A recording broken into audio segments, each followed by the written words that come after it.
How's everyone doing? I'm doing okay. Really? All the way down there? Down where? Not sitting up straight near the microphone? I am perfectly near the microphone. You are leaning at nearly a 45 degree angle, honey. Is that the position you want to stay in the entire time we record this?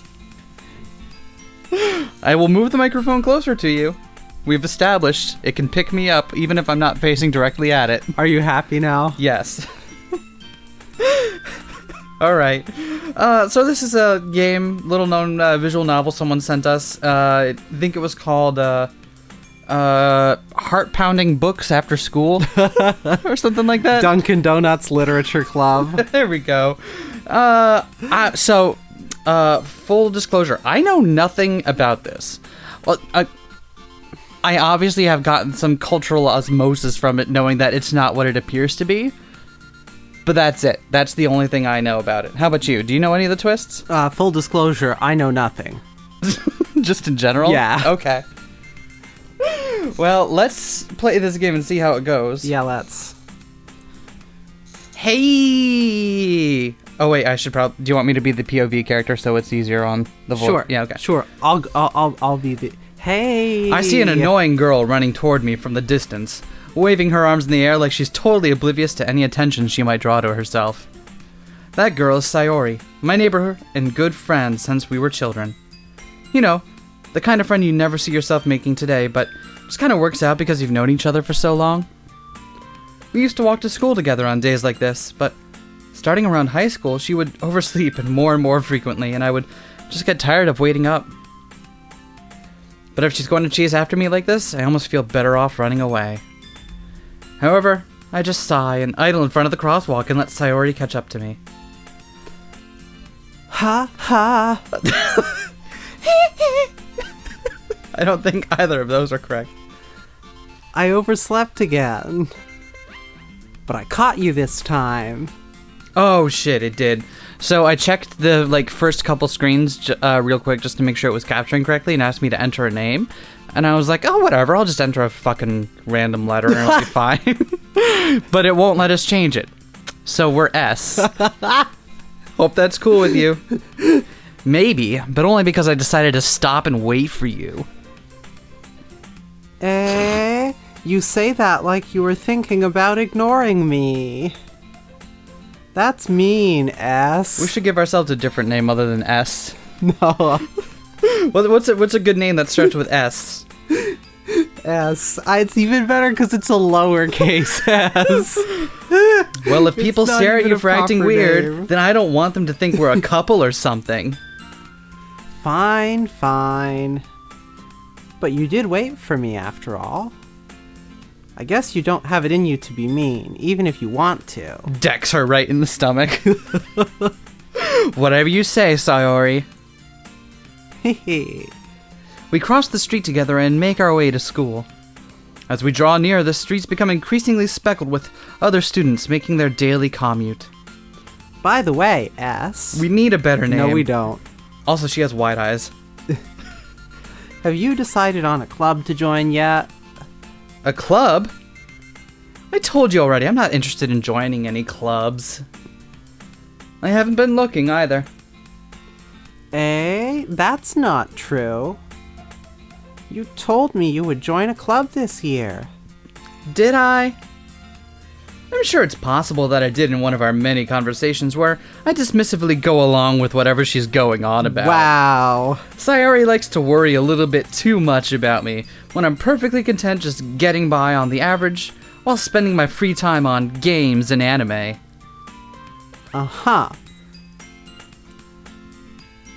I was talking about how I'm worried that you won't learn how to socialize or have any skills before college.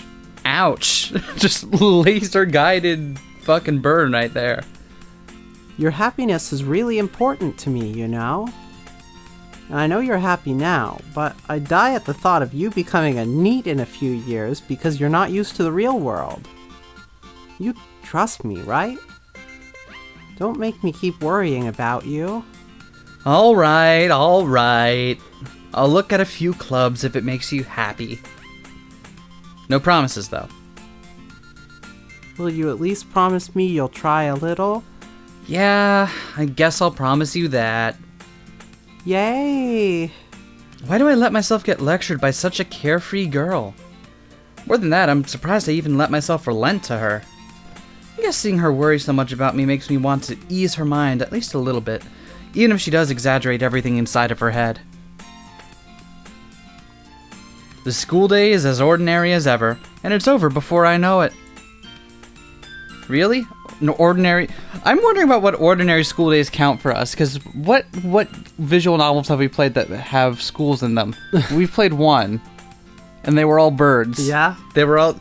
I'm assuming everyone in every Japanese school system is a bird.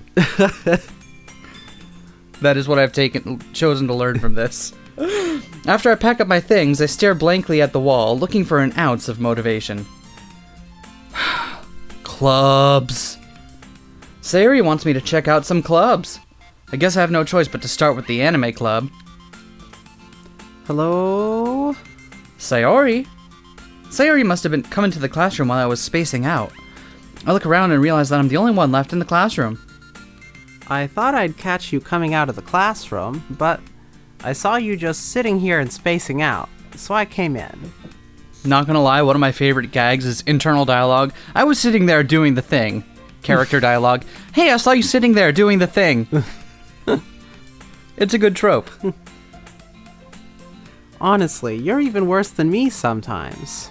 I'm impressed. How are her eyes so far apart from one another? It's fine. You don't need to wait up for me if it's gonna make you late to your own club.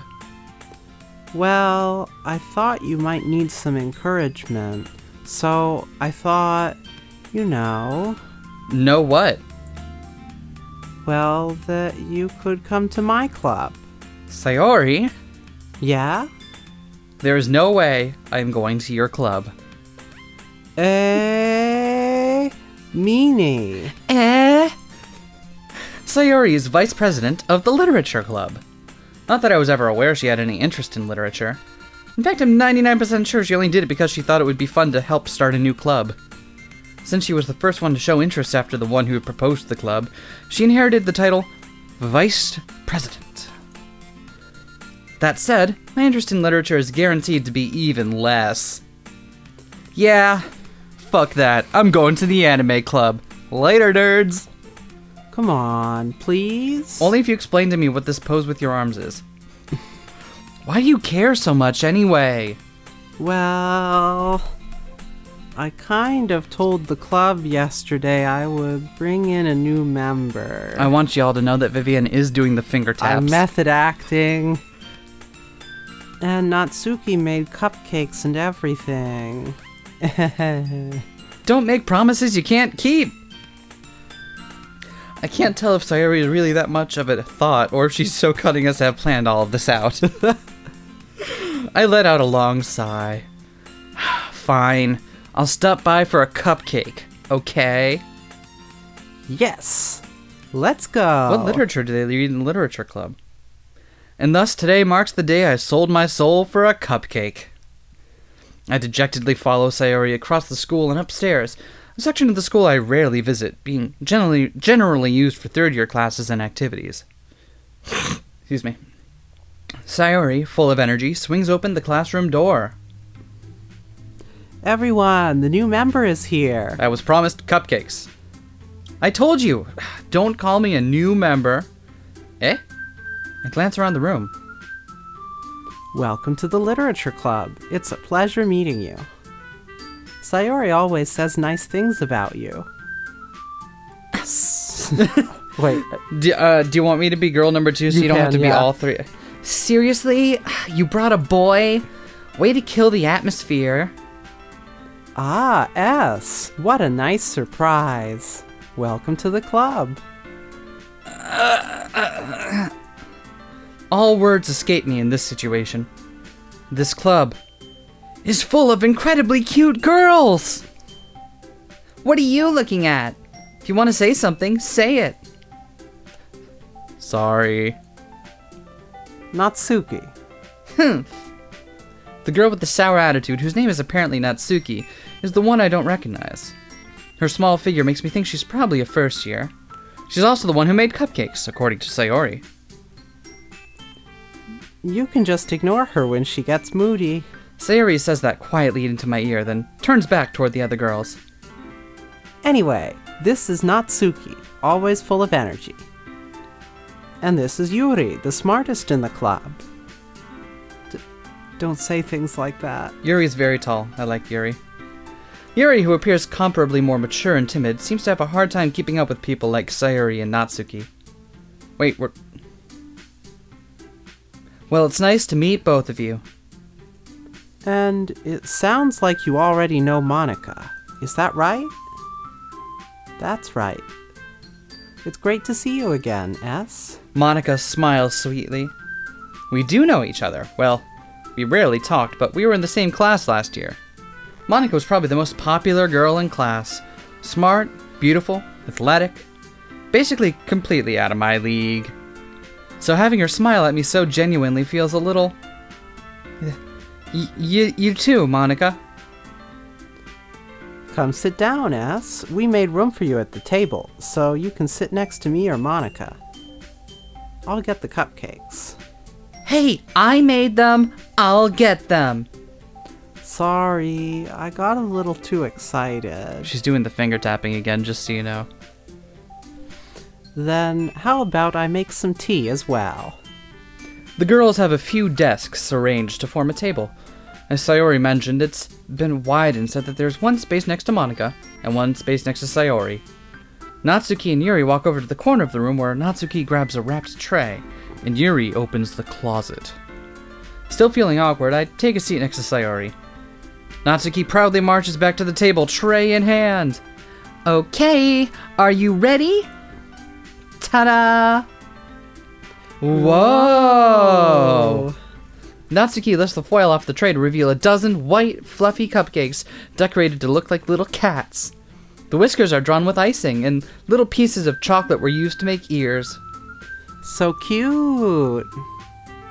I had no idea you were so good at baking, Natsuki. Well, you know. Just hurry and take one. Sayori grabs one first, then Monika. I follow.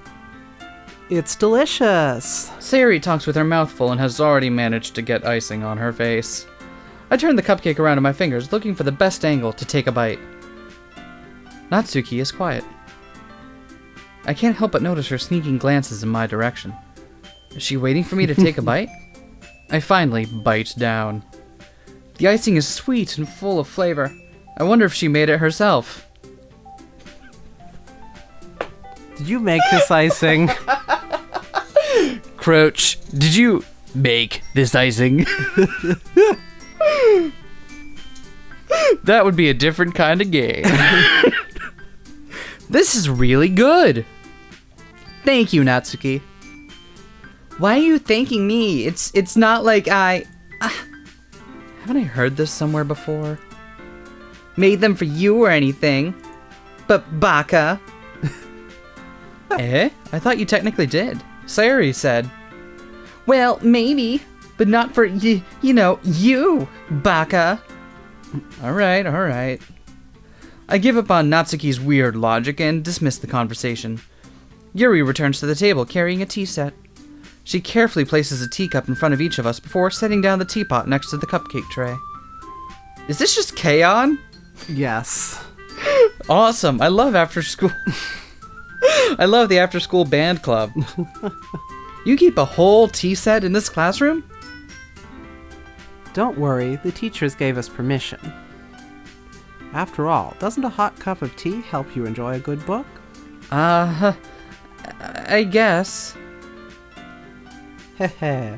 Don't let yourself get intimidated. Yuri's just trying to impress you. That's not... Insulted, Yuri looks away. I mean that, you know... I believe you. Well, tea and reading might not be a pastime for me, but at least I enjoy tea. I'm glad. Yuri faintly smiles to herself in relief. Monika raises an eyebrow, then smiles at me. So, what made you consider the literature club? I was afraid of this question. Something tells me I shouldn't tell Monika I was practically dragged here by Sayori. Well, I haven't joined any clubs yet, and Sayori seemed really happy here, so... That's okay. Don't be embarrassed. We'll make sure you feel right at home, okay? As president of the Literature Club, it's my duty to make the club fun and exciting for everyone. Monika, I'm surprised. How come you decided to start your own club? You could probably be a board member for any of the major clubs. Weren't you a leader of the debate club last year? Well, you know. To be honest, I can't stand all of the politics around the major clubs. There are good people on both sides. Oh, my. Oh, stop this. Stop this, honey.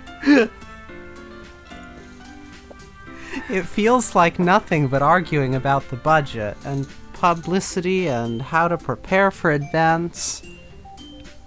I'd much rather take something I personally enjoy and make something special out of it. And if it encourages others to get into literature, then I'm fulfilling that dream. Monika really is a great leader. Yuri also nods in agreement. Then I'm surprised there aren't more people in the club yet. Must be hard to start a new club. You could put it that way. Not many people are very interested in putting out all the effort to start something brand new. Especially when it's something that doesn't grab your attention, like literature. That's bullshit. Literature's awesome. You have to work hard to convince people that you're both fun and worthwhile. Okay, that part is hard. But it makes school events, like the festival, that much more important. I'm confident that we can all really grow this club before we graduate. Right, everyone? Yeah! We'll do our best. You know it! Everyone enthusiastically agrees. Such different girls, all interested in the same goal. Monika must have worked really hard just to find these three. Maybe that's why they were all so delighted by the idea of a new member joining.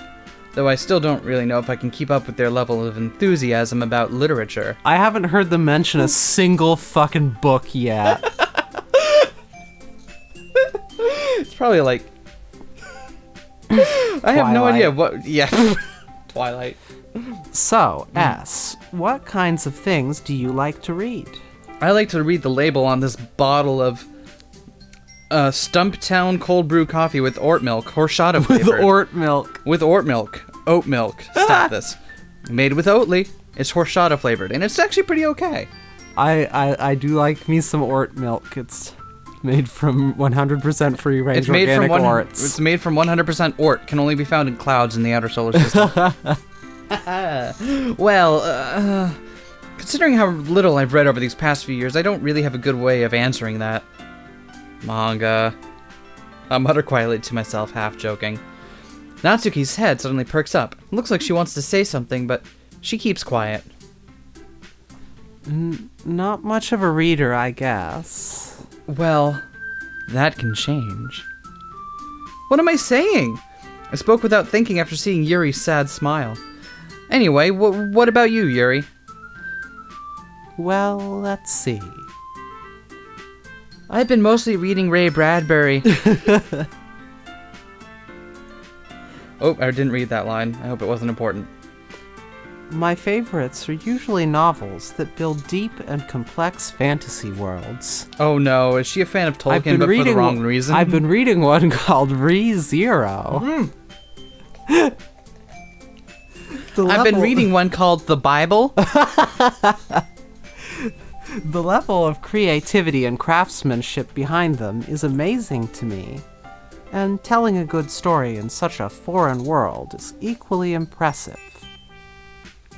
Yuri goes on, clearly passionate about her reading. She seems so reserved and timid since the moment I walked in, but it's obvious by the way her eyes light up that she finds her comfort in the world of books, not people. But, you know, I like a lot of things. Stories with deep psychological elements usually immerse me as well. Isn't it amazing how a writer can so deliberately take advantage of your own lack of imagination to completely throw you for a loop? Anyway, I've been reading a lot of horror lately. Wow. Alright, just gonna lay it all out there, huh? I read a horror book once. I desperately grasp at something I can relate to at the minimal level. I read a book once. At this rate, you might as well... Would not recommend. 0 out of 10. 0 out of 10. Really? I wouldn't have expected that, Yuri. For someone as gentle as you. I guess you could say that. But if a story makes me think, or takes me to another world, then I really can't put it down. Surreal horror is often very successful at changing the way you look at the world, if only for a brief moment. Ugh, I hate horror. Oh, why's that? Well, Natsuki's eyes dart over me for a split second. Never mind. That's right, you usually like to write about cute things, don't you, Natsuki? What? What gives you that idea? You left a piece of scrap paper behind last club meeting. And I always read everything you throw away. Everything. It looked like you were working on a poem called... Don't say it out loud! And give that back. Fine. Your cupcakes, your poems, everything you do is just as cute as you are. How come everyone is always looking to their right? Everyone. Sayori sidles up behind Natsuki and puts her hand on her shoulders. I'm not cute! Natsuki, why don't you write your own poems? Wait. That was S. Oh, it said don't you... Oh. Wait, didn't it... I think the line said a different thing. Oh, don't you write your own... sorry, I messed it up. Or something, I don't know. Anyway. Well, well, I guess... oh, that's you. Sometimes... I'm so confused. When Vivian isn't stealing my lines anyway. I mean, oh gosh. Why do you care? I think that's impressive. Why don't you share them sometime? No. Natsuki averts her eyes. You wouldn't like them. Not a very confident writer yet? I understand how Natsuki feels. Sharing that level of writing takes more than just confidence. The truest form of writing is writing to oneself. You must be willing to open up to your readers, exposing your vulnerabilities and showing even the deepest reaches of your heart. Do you have writing experience too, Yuri? Maybe if you share some of your work, you can set an example and help Natsuki feel comfortable enough to share hers. I guess it's the same for Yuri. Aw, I wanted to read everyone's poems. We all sit in silence for a moment. Okay. Hold on, I'm taking my moment. Okay.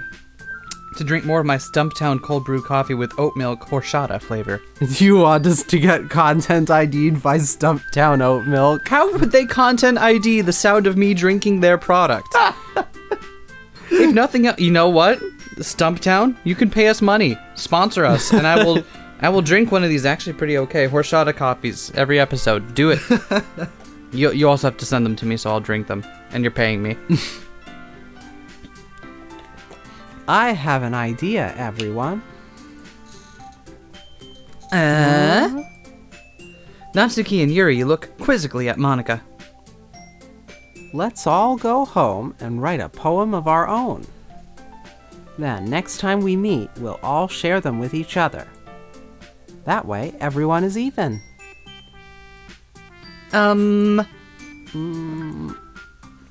Yeah, let's do it.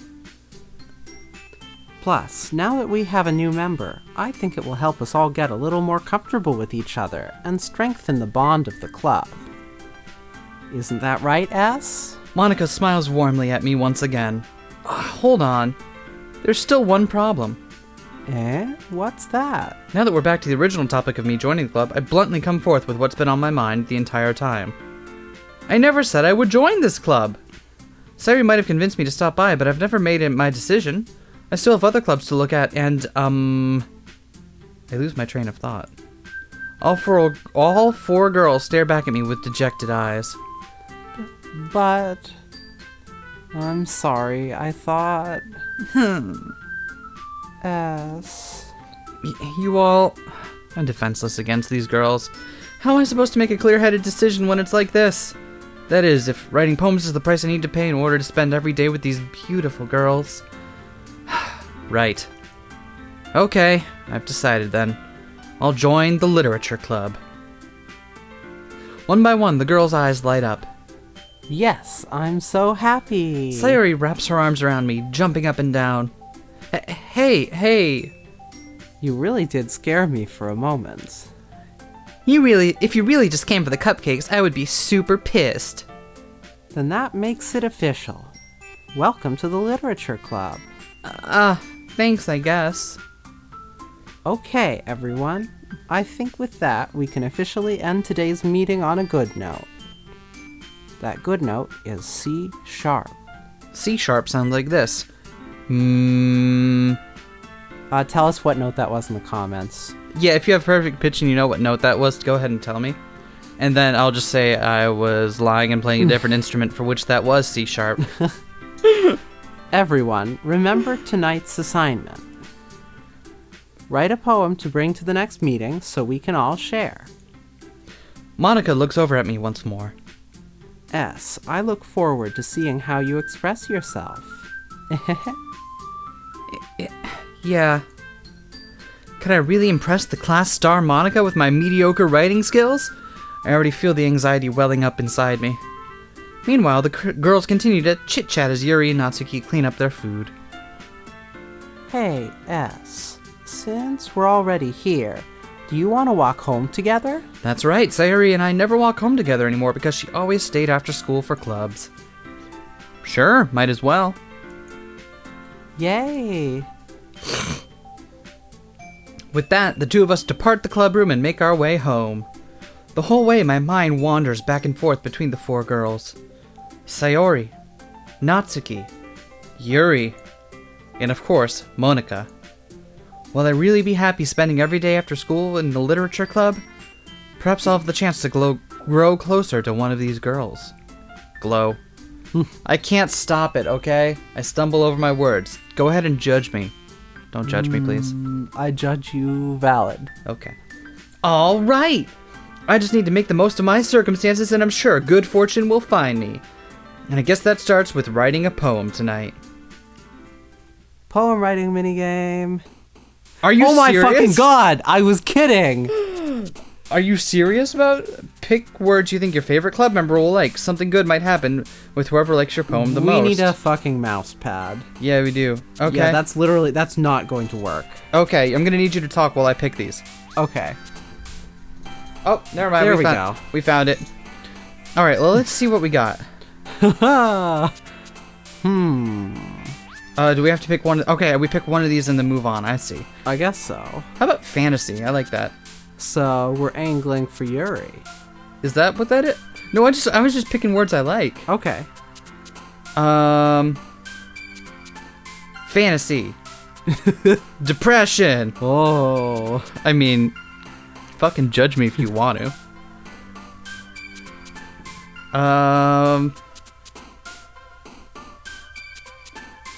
Fantasy, depression.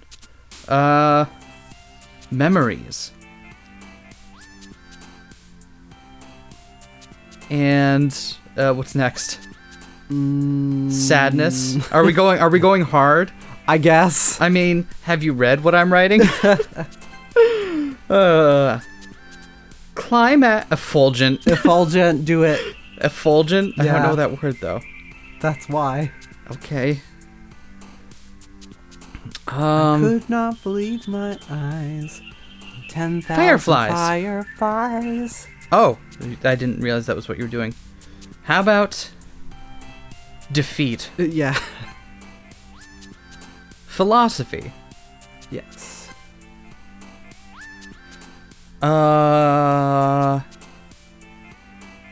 Heartbeat? You're not helping me out here. I feel like I'm doing these all on my own. Intellectual. Intellectual. All right. It is I, the public intellectual. I feel like that maybe might be going a bit too hard. So let's do games. Yeah.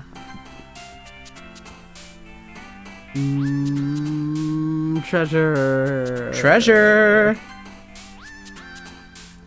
Ambien. Yes. Yes, we're picking Ambien. Vertigo. I like Vertigo. Yeah. Graveyard. Graveyard. How about portrait? Sure. How come Yuri's always the one bouncing up and down? Nightgown. Oh, it shows you which ones. Oh, that's so cute. I didn't realize it worked that way. Okay, well, whatever. We get what we get. How about a tone? Sure. Starscape. Starscape. Pure. Yeah. And entropy. Yeah. Wow, I think What the fuck kind of poem is this gonna end up being? we definitely wound up with Yuri, I can say that much. Hi again, S. Glad to see you didn't run away on us. Ha ha ha. I'd have to hunt you down like the little bitch you are.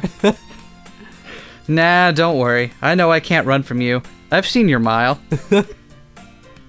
402, that's pretty clean. This might be a little strange for me, but at least I keep my word. Well, I'm back at the Literature Club. Oh, I gotta sit back up. I was the last to come in, so everyone else is already hanging out. Thanks for keeping your promise, S. I hope this isn't too overwhelming of a commitment for you. Making you dive headfirst into literature when you're not accustomed to it. Oh, come on. Like he deserves any slack. Sayori told me you didn't even want to join any clubs this year. And last year, too. I don't know how you plan to just come here and hang out or what. But if you don't take us seriously, then you won't see the end of it. Natsuki, you certainly have a big mouth for someone who keeps her manga collection in the club room. Natsuki finds herself stuck between saying Monika and manga. Mangaka. Mangaka. Oh, hey, mangaka. Yeah. That's a real word. Okay. Manga is literature. That's right. That's 100% correct, Natsuki. I agree. Swiftly defeated, Natsuki plops back into her seat. Don't worry, guys. S always gives it his best as long as he's having fun. Lowercase s. That's us. Lowercase s. He helps me with busy work without me even asking. Like cooking, cleaning my room. How dependable. Sayori, that's because your room is so messy it's distracting. And you almost set your house on fire once.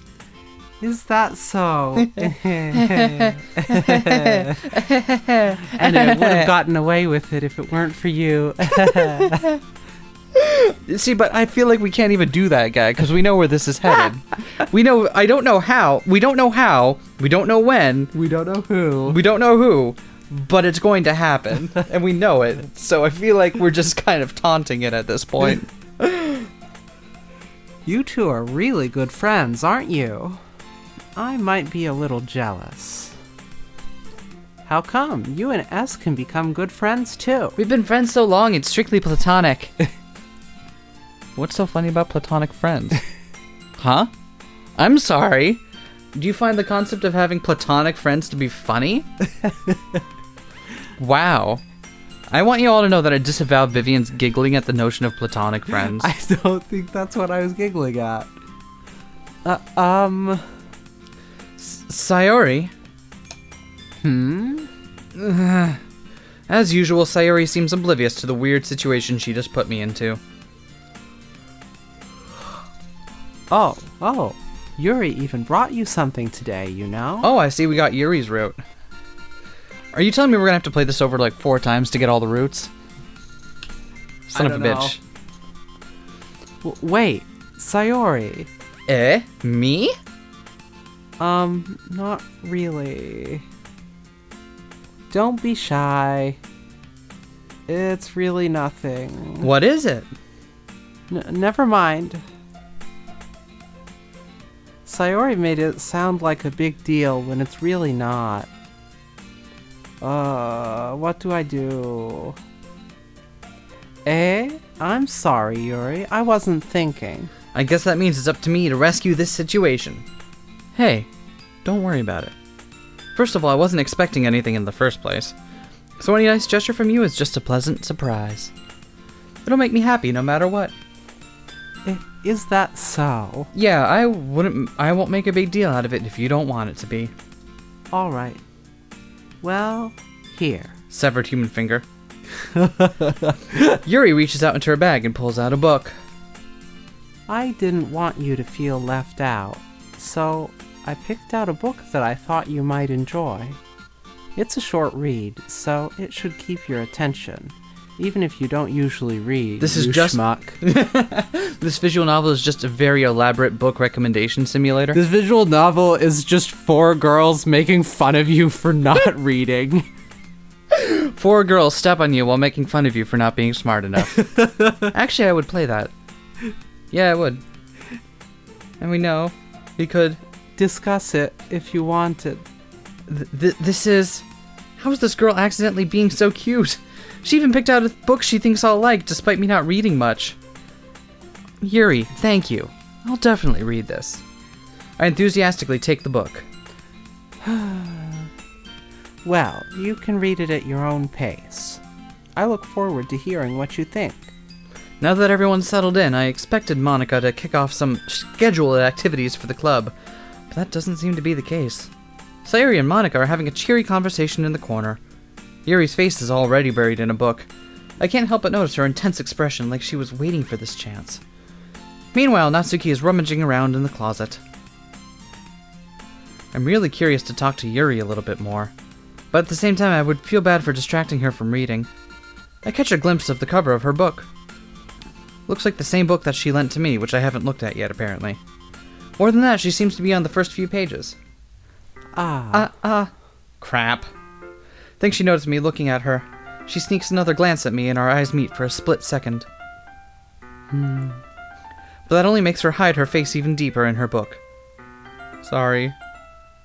I was just spacing out. I mutter this, sensing I made her uncomfortable. Oh, it's fine. If I was focused, then I probably wouldn't have noticed in the first place. But I'm just rereading a bit of this, so...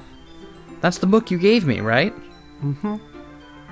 I wanted to reread some of it. Not for any particular reason. Just curious, how come you have 2 copies of the same book? I have 2 copies of all my books. Left copy and right copy. Well, when I stopped at the bookstore yesterday... that's not what I meant. I mean, I just happened to buy 2 of them. Ah, I see. There's something fairly obvious here that Yuri isn't telling me, but I decide to let it go. I'll definitely start reading it soon. I'm glad to hear. Once it starts to pick up, you might have a hard time putting it down. Oh, where'd my mouse go? Found it. It's a very engaging and relatable story. Is that so? What's it about, anyway? Well, Yuri closes the book and scans her eyes over the back. The book is titled Portrait of Markov. Is it a real book? I don't know of a book called that. There's an ominous-looking eye symbol on the front cover. I have a feeling it's a DDLC original. Maybe, but you never know. It'd be really cool if they had some like really deep cuts here. Plus, that's your line. Alright. I just wanted to make sure I don't accidentally give anything away. Basically, it's about this girl in high school who moves in with her long-lost younger sister. But as soon as she does so, her life gets really strange. She gets targeted by these people who escaped from a human experiment prison, and while her life is in danger, she needs to desperately choose who to trust. No matter what she does, she ends up destroying most of her relationships, and her life starts to fall apart. I thought you'd find that relatable. It's a choose-your-own adventure? That's kind of dark, isn't it? You made it sound like it was going to be a nice story, so that dark turn came from nowhere. Ha ha ha. Yuri gently giggles all of a sudden. Are you not a fan of that sort of thing, S? Huh? No, it's not that. I mean, I can definitely enjoy those kinds of stories, don't worry. I hope so. Yeah, I totally forgot that Yuri's into those things. She's so shy and reclusive on the outside, but her mind seems to be completely different. It's just that those kind of stories, they challenge you to look at life from a strange new perspective. When horrible things happen just because someone wants to be evil. Not just because someone wants to be evil, but because they have their own goals or their own philosophy that they believe in. Then suddenly, when you thought you related to the protagonist, they're made out to be the naive one, for letting their one-sided morals interfere with the villain's plans. I'm rambling, aren't I? Not again. I'm sorry. Hey, don't apologize. I haven't lost interest or anything. Well, I guess it's alright then. But I feel like I should let you know that I have this problem. When I let things like books and writing fill my thoughts, I kind of forget to pay attention to other people. So I'm sorry if I end up saying something strange. And please stop me if I start talking too much. I really don't think you need to worry. That just means you're passionate about reading. Least I can do is listen. It's a literature club after all. That's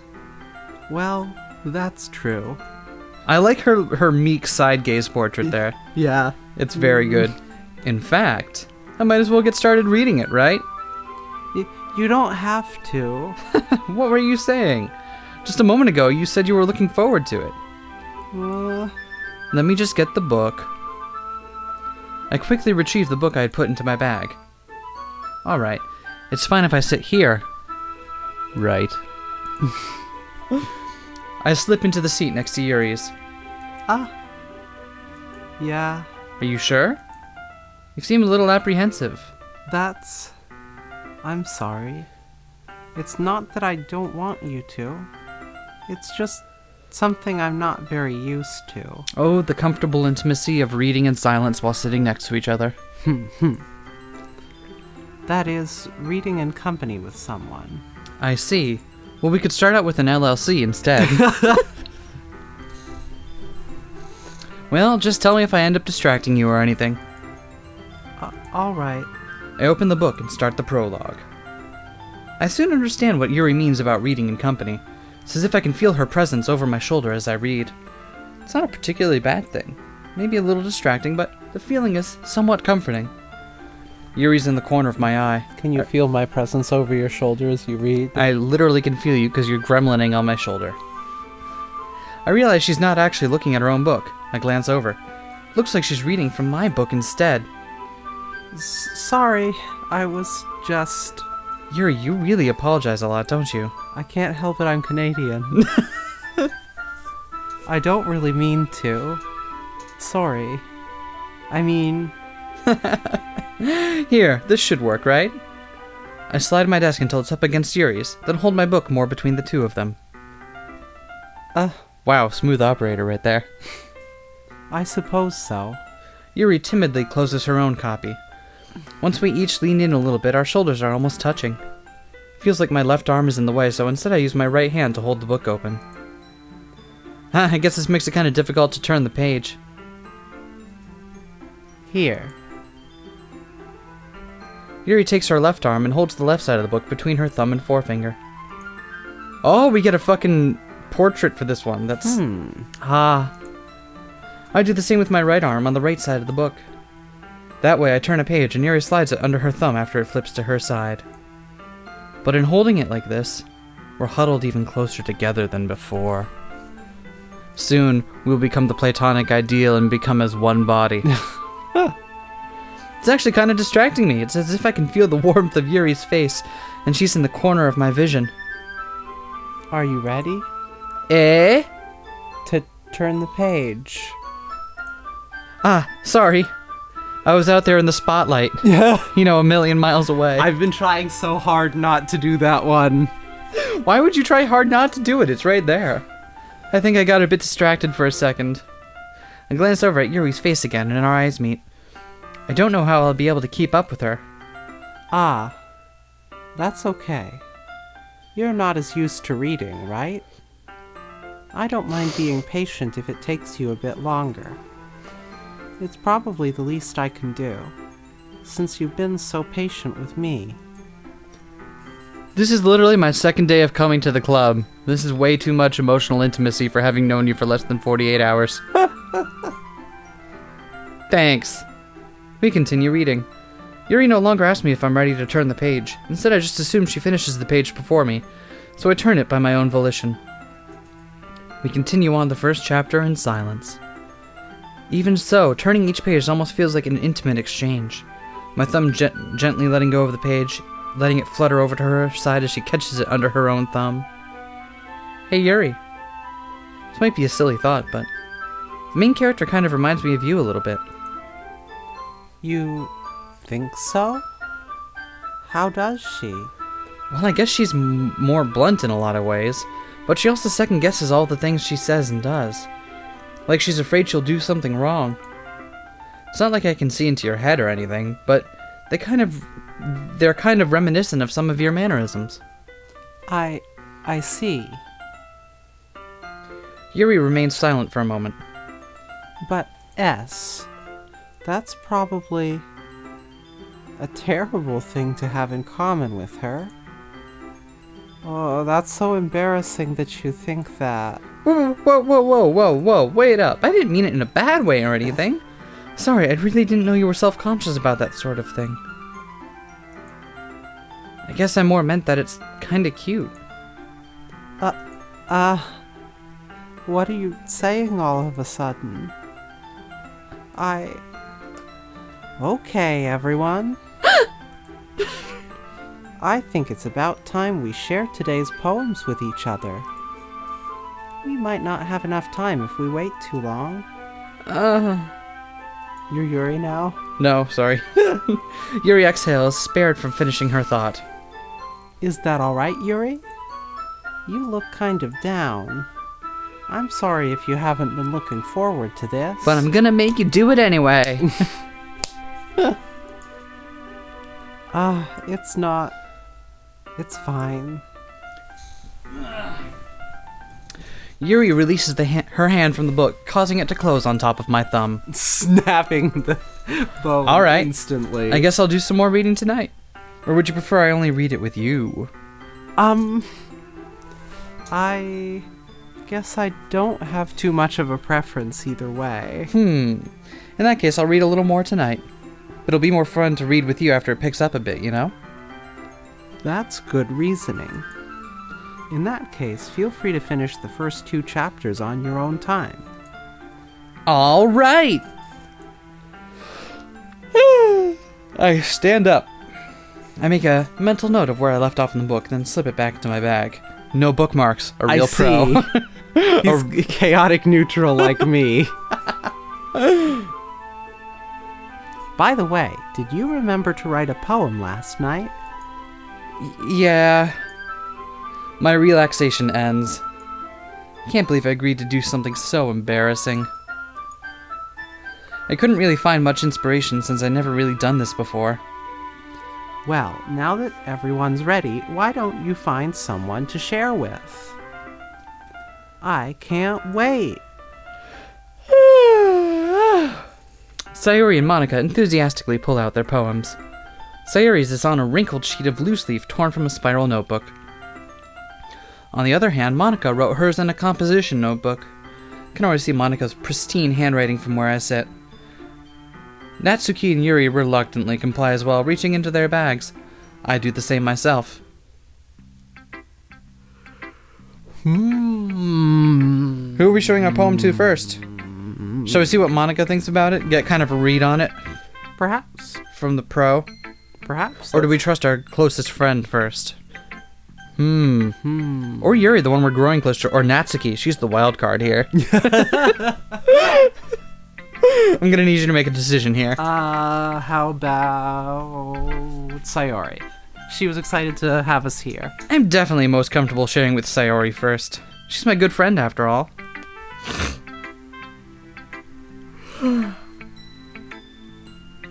This is a good poem, S. Are you sure it's your first time? Yeah, of course. It's not that good. I'm sorry for being so yawny, by the way, folks. I'm not. Fine. Am I the kind of guy who would be writing poems in his spare time? Also, Yanni. Yeah, no, I got it. Yanni.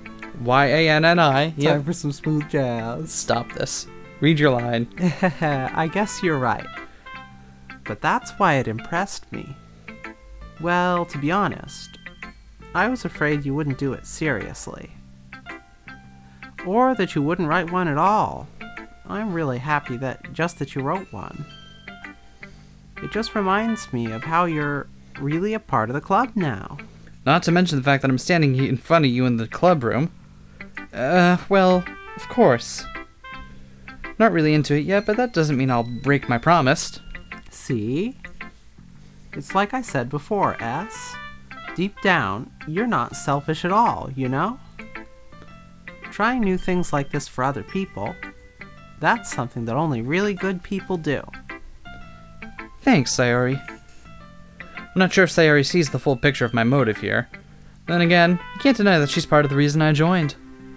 Knowing how much this means to her and all. Yeah. And I'm gonna make sure you have lots of fun here, okay? That will be my way of thanking you.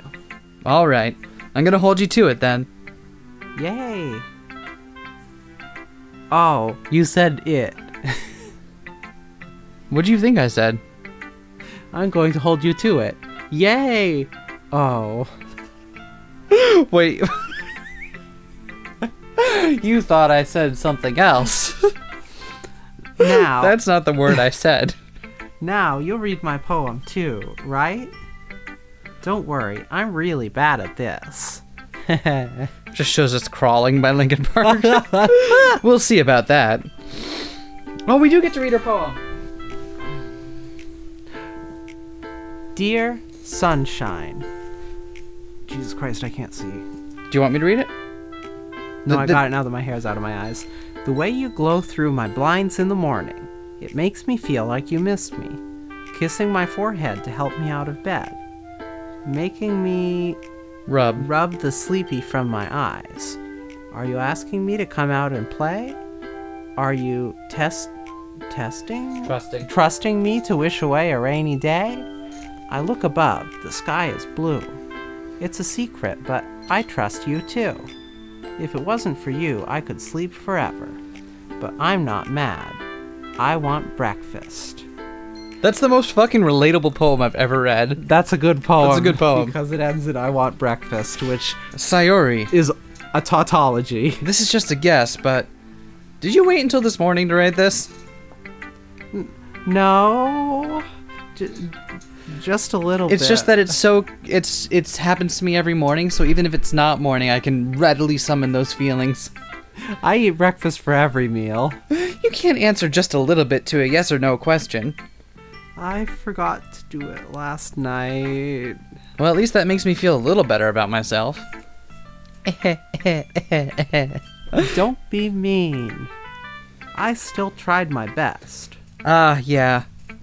I didn't mean to say that it was a bad poem. It came out nice, or how should I put it? Sounds just like you. Really? Yeah. Especially that last line. I made eggs and toast. Even though you were late to school? It's bad to skip breakfast. I am 100% with Sayuri. Stop making school start at fuck o'clock in the morning. Unless you serve a full multi-course breakfast. Yeah, unless for free. unless you are gonna serve all of your students the full fucking breakfast for free, Which they should. which they should anyway. I mean, I get all cranky. well, I guess there's no point in arguing. Me too. Me Anyway, too, buddy. Me Thanks too. for showing me. This was so much fun. Oh, she totally leaves her house with toast in her mouth, doesn't she? Yeah.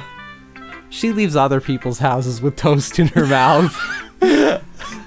Where did she get the toast from? We didn't have bread. We don't have sliced bread here either. We have sliced brioche. I'm sorry I got better bread. It's so sweet. It doesn't work as bread. Wait, so it sucks for the sandwiches? It's not that bad, but it's definitely not what I was expecting. We should do peanut butter toast with it. Yeah, maybe. Or French toast. We got eggs. Maybe. You should read your line. Wait, that's your line. Yeah. What? There it goes. But next time, I won't forget. And I'm gonna write the best poem ever. Well, I guess I'll look forward to it. Who should I show my poem to next? Alright, let's see what Yuri thinks about it.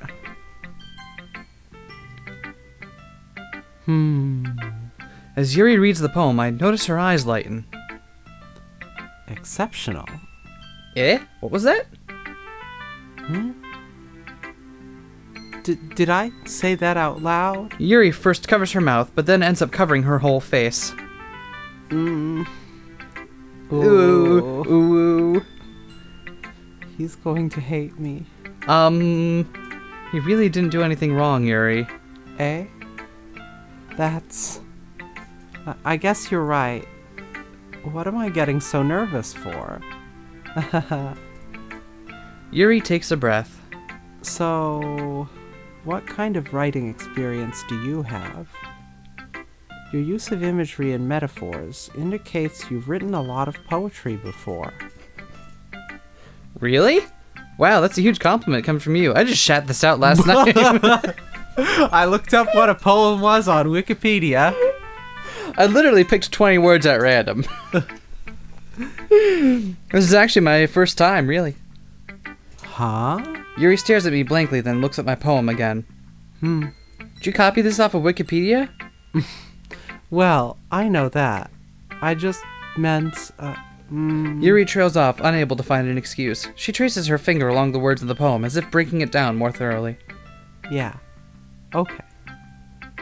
This is the reason I was able to tell. It's just that there are specific writing habits that are usually typical of new writers. And having been through that myself, I kind of learned to pick up on them. I think the most noticeable thing I recognize in new writers is that they try to make their style very deliberate. They also try to shirk away from the microphone as far as possible. What the fuck do you mean? I'm literally leaning toward it closer. You're slouching down and as far away from it as you I can. am literally not. I am very close to it. 45 degrees. If I was like you, it would sound like this. This is what it would sound like. No, it wouldn't, because you're leaning the opposite direction. I'm leaning in the You're exact leaning same away direction. from the mic. I'm leaning toward it. I was leaning in the same direction you were. Fuck.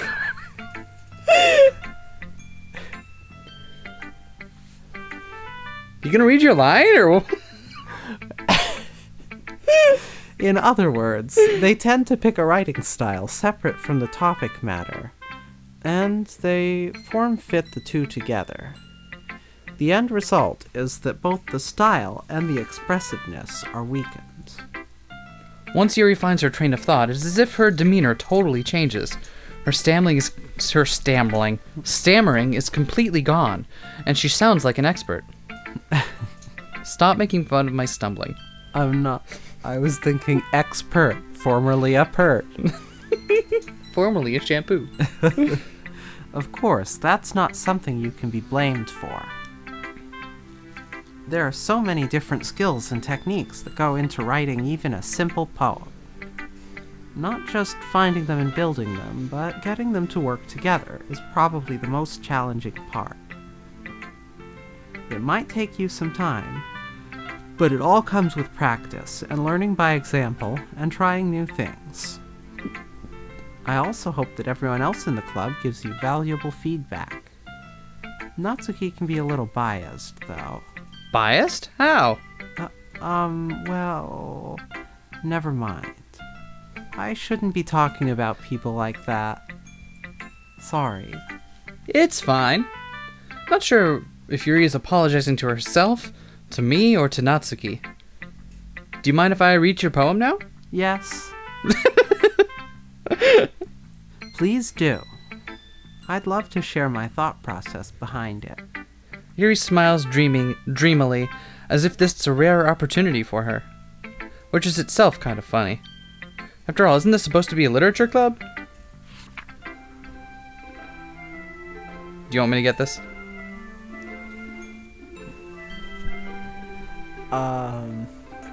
No, I think I got it. Okay. Ghost under the light. The tendrils of my hair illuminate beneath the amber glow. Bathing. Is that what that says? Yep. It must be this one. The last remaining streetlight to have withstood the test of time. The last yet to be replaced by the sickening blue-green hue of the future. Bathe. I bathe, calm, breathing air of the present, but living in the past. The light flickers. I flicker back. Flick, flick. Flicker. Ow. Did I flick too hard? I hardly know her. You can flick me too. Oh. Oh. I'm sorry I have such terrible handwriting. What? I wasn't thinking that at all. I was just wondering why you wrote so much about lathes. And lathing. But it took you a long time to read. Well, I just don't read script very often. I actually think your handwriting is very pretty. I actually think your handwriting is pretty hella.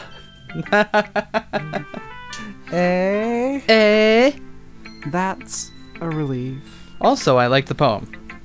Even though it's short, it's really descriptive. It wasn't too short? I usually write longer poems. Not at all. I'm really glad you like it. I'll be honest. Since it's our first time sharing, I wanted to write something a little more mild. Something easy to digest, I suppose. Are you into ghosts, Yuri? Hoo-hoo. Actually, the story isn't about a ghost at all, S. Really? I must have totally missed the point. Well, I suppose you did only glance over it, after all. But remember that poets often express their own thoughts, feelings, and experiences in their work. They usually do more than tell a simple story or paint a picture. In this case, perhaps the subject of the poem is only being symbolically compared to a ghost. Lingering in her last remaining place of comfort, unable to let go of the past. Oh no, she's gonna be the library bird. Wait, Have we ever seen her outside of the library? she is absolutely a ghost. Holy fuck. You Son forgot of a bitch. one thing, Your Honor. The defendant is a fucking ghost. Is that gonna be the deal with Yuri here? Yeah. Oh, It we makes haven't- sense because Yurei is ghost. Oh. Nice. That's my prediction. Yuri's a ghost. All right. Well, let's tuck that prediction away. Well, that was Vivian's prediction, so we'll tuck that one away. I think it was your prediction first. What? No, it wasn't. I was memeing. Wait, what? I said I was like, oh my god, she's totally gonna be the library bird. Yeah, I thought... Oh. Okay, whoops. so you were memeing. I'm serious. Okay, you're serious.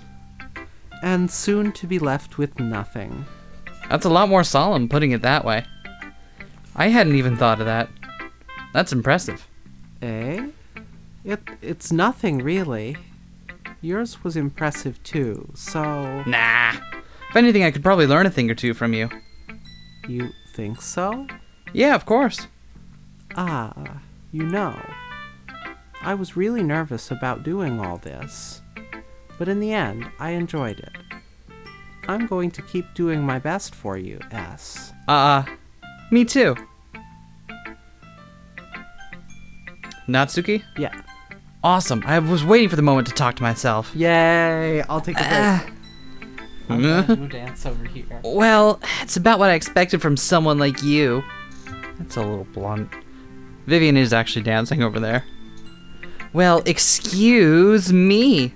It's not like I said it was bad. I just didn't evoke any emotions, you know? So, basically it's not cute enough for your tastes? Do you want to get smacked, bitch? I'll smack you. I've smacked a bitch. I'll pass. I saw your cereal dance over there. I just don't know how to tell people about it. Tell everyone I'm cooking. Sigh. I said the word sigh out loud. Well, anyway, I guess I need to show you mine. Not that you'll like it, baka. Alright, I got monkeys can climb, crickets can leap, horses can race, owls can seek, cheetahs can run, eagles can fly. People can try, but that's about it. I love this one's good. I love it. Oh, that's so good, though. That's about it. Yeah. Told you weren't gonna like it. I like it. What? Just be honest. I am. Why are you so convinced that I wouldn't like it? Well, because everyone in high school thinks that writing has to be all sophisticated and stuff, so people don't even take my writing seriously. But isn't the point of poems for people to express themselves? Your writing style wouldn't make your message any less valid. Yes, exactly! I like it when it's easy to read, but it hits you hard. Like in this poem.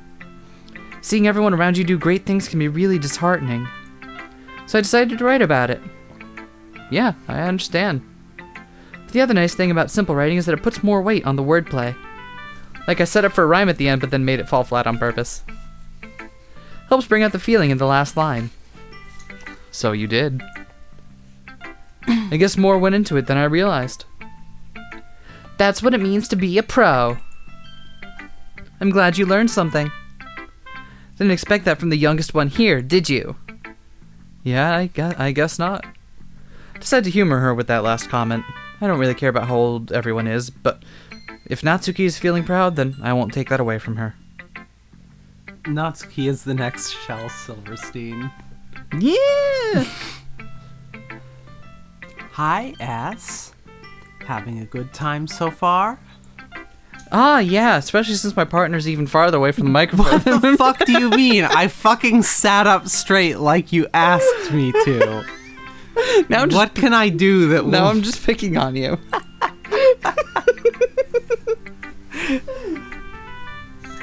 Good. Glad to hear it. By the way, since you're new and everything, if you ever have any suggestions for the club, like new activities or things we can do better, I'm always listening. We should try playing Ghost Soccer. Don't be afraid to bring things up, okay? Alright, I'll keep that in mind. Of course I'll be afraid to bring things up. I'm much better off just going with the flow until I'm more settled in. Anyway, want to share your poem with me? It's kind of embarrassing, but I guess I have to. Ahahaha. Don't worry, S. We're all a little embarrassed today, you know? But it's that sort of barrier that we'll all learn to get past soon. Yeah, that's true. I hand Monika my poem. Great job, S. I was going, ooh, in my head while reading it. It's really metaphorical. I'm not sure why, but I didn't expect you to go for something. I didn't expect you to go for something so deep. I guess I underestimated you. It's easiest for me to keep everyone's expectations low. Yeah, That way, it is easy for it you always to keep counts when people's expectations low. Stop. That way it always counts when I put in some effort. Ah, that's not very fair. Well, I guess it worked anyway. You know that Yuri likes this kind of writing, right? Writing that's full of imagery and symbolism. Unlike Sayori, who likes using simple and direct words to describe happiness and sadness, Yuri likes it when readers are left to derive their own meaning out of it. It's very challenging to write like that effectively, both allowing people to get something out of it just by feel, or letting them deeply analyze all of the nuances. It can take years of practice, which I'm assuming Yuri has at this point. I never really asked, though. I'm sure nowhere near her level yet. I'm nowhere near her level yet. Don't worry so much about that. You do your own thing. Just keep exploring and learn by trying new things. I'm sure I'll end up trying different things a lot. It could take a while before I feel comfortable doing this. That's okay. I'd love to see you try new things. That's the best way to find the kind of style that suits you. Everyone else might be a little bit biased towards their own kinds of styles, but I'll always help you find what suits you the most. So don't force yourself to write the way everyone else wants you to write.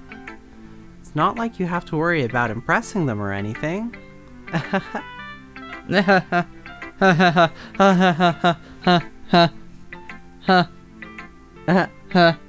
Anyway, do you want to read my poem now? Don't worry, I'm not very good.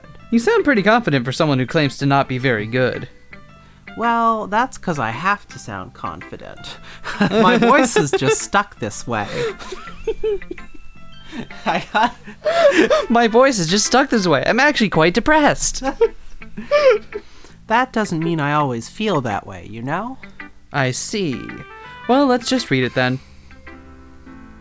Dead. I'm dead now. That's the poem. Hole in wall. It couldn't have been me.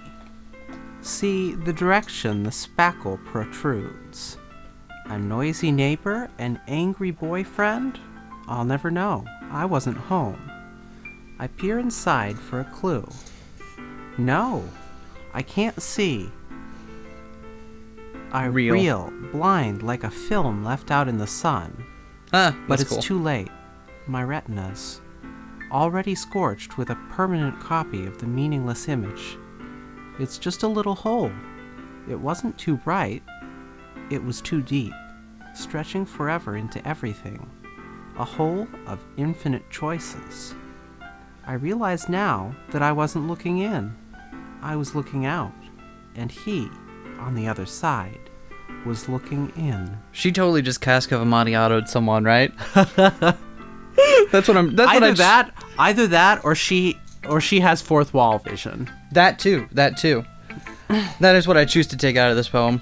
So, not gonna lie, one of my weaknesses is poetry. I mean, like, literally weakness. I have a very difficult time understanding the nuance and meaning behind poetry, let alone trying to actually write it.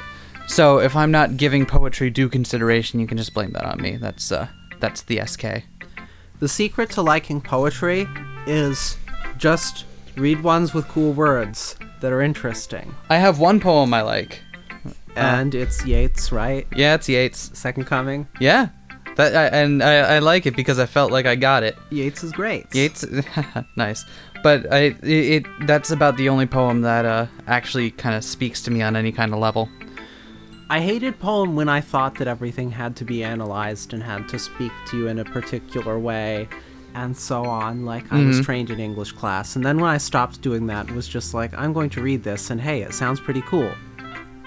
Yeah. Then it was like, yeah, okay. Well, yeah, I don't want to imply that I'm overanalyzing. I'm just saying that, like, even like without that level, like, a lot of it just doesn't. I feel like it. I'm putting it like it's the fault of poetry. It's not. It's the fault is mine for not having the proper mindset in which to receive and understand what they're trying to say. Because if I just read poetry, I just kind of like feel like, okay. I don't really feel one way or another. Well, you know what they say. Keats and Yeats are on your side, but Wilde is on mine. What the fuck is that? That's the Smiths. Okay. So, what do you think? It's very freeform, if that's what you call it. Sorry, I'm not really the right person to ask for feedback. Haha, it's okay. Yeah, that kind of style has gotten pretty popular nowadays. That is, a lot of poems have been putting emphasis on the timing between words and This is a Let's Play channel. lines. This is the Let's Play channel, not your fucking voice acting. Stop it. Stop this. I'm putting emphasis on I'll start reading timing. your words if you don't. when performed out loud, it can be really powerful. What's the inspiration behind this one? Uh, Literally just a hole in the wall. You can go look at it. It's in the classroom over there. well, it's that one time I was buried in a deep hole. It sucked. Well, I'm not sure if I know how to put it. I guess you could say that I had some kind of epiphany recently. It's been influencing my poems a bit. An epiphany? Yeah, something like that. I'm kind of nervous to talk about deep stuff like that because it's kind of coming on strongly. Maybe after everyone is better friends with each other. Anyway, here's Monika's writing tip of the day. Sometimes, when you're writing a poem or a story, your brain gets too fixated on a specific point. If you try so hard to make it perfect, then you'll never make any progress. Just force yourself to get something down on the paper and tidy it up later. Another way to think about it is this. If you change the font to Comic Sans, Oh, sorry. If you keep your pen in the same spot for too long, you're just going to get one big puddle of ink. so just move your hand and go with the flow of the ink in the puddle. That's actually just some of the best advice I've had while I'm working on my writing, is that it's easy to get stuck up on one thing. And sometimes I do need to stop and come and take a break and kind of understand why I'm having a trouble with this part. But also, the easiest way to start something is just to word vomit. Yep. And just, like, not even worry about, like, what you're changing as you're going along, but just to get it down. Because it's so much easier to work from, or when you have a base to start with, than to try to sing everything on the first try, note perfect. you Yep. know? Good advice. Thanks for listening. Whew. Guess that's everyone. I glanced around the room. That was a little more stressful than I anticipated. It's as if everyone is judging me for my mediocre writing abilities. Even if they're just being nice, there's no way my poems can stand up to theirs. This is a literature club, after all. I sigh.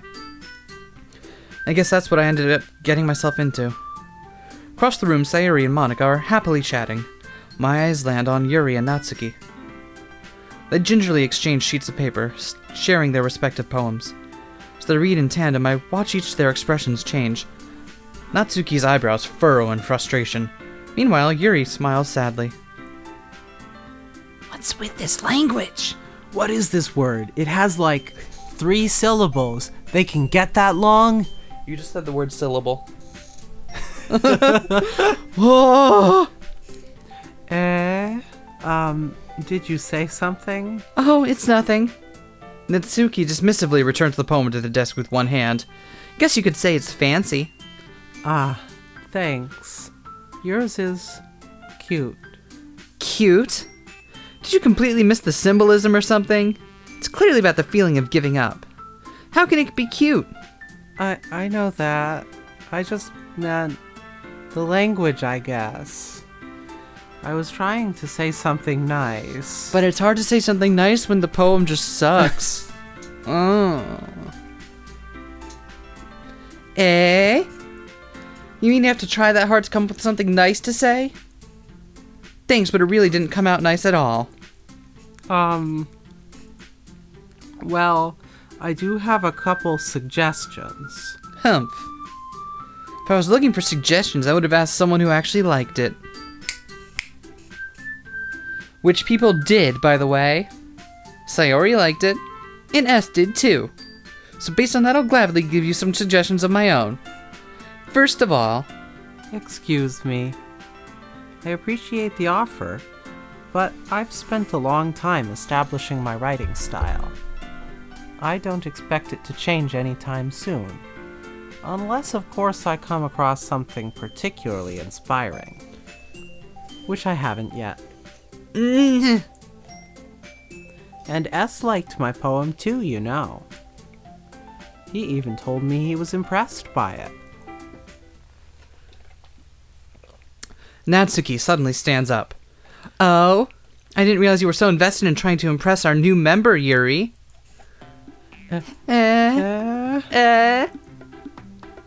That's not what I...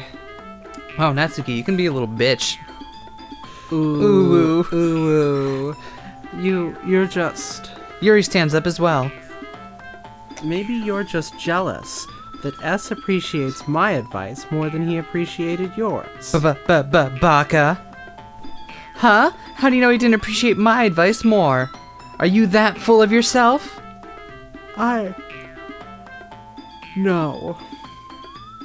If I was full of myself, I would deliberately go out of my way to make everything I do overly cutesy. Ooh. Furious ooh intensifies. Is everyone okay? Well, you know what? I wasn't the one whose boobs magically grew a size bigger as soon as S started showing up.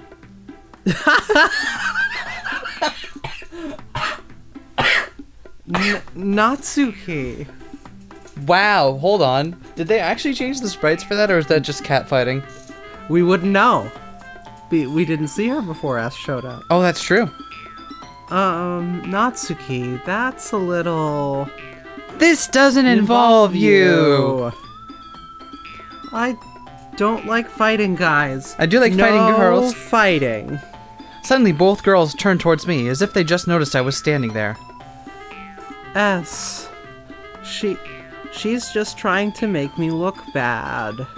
That's not true. She started it. If she could get over herself and learn to appreciate that simple writing is more effective, then this wouldn't have happened in the first place. What's the point of making your poems all convoluted for no reason? The meaning should just jump out at the reader, not force them to have to figure it out.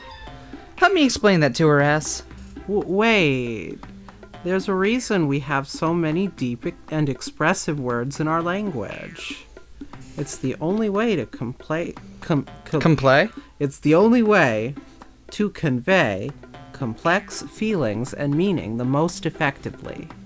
Avoiding them is not only unnecessarily limiting yourself, it's also a waste. You understand that, right, S? Well... how did I get dragged into this in the first place? It's not like I know anything about writing. But whomever I agree with, they'll probably think more highly of me. I feel like we're going Yuri route here, right? Yeah, I guess so. That does seem to be where we've ended up, so... Natsuki, you're right that I liked your poem. See? Wait. That's not an excuse for you trying to be so mean. You shouldn't pick a fight just because someone's opinion is different. That's not what happened at all. Yuri wouldn't even take my poem seriously. I understand. Yuri. Eh? You're a seriously talented writer. It's no secret that I was impressed. Well, that's... But here's the thing. No matter how simple or refined someone's writing style is, they're still putting feelings into it, and that it becomes something really personal. That's why Natsuki felt threatened when you said her poem was cute. I see. I didn't notice that I'm sorry. I thought we just picked Yuri and we wound up defending Ooh. Natsuki. Ooh. But Natsuki, you took it way too far. Yuri means well, and if you just told her how you felt, then this wouldn't have happened in the first place. Are you kidding? That's exactly what I did. It was her that... Natsuki, I think that's enough. You both said some things that you didn't mean.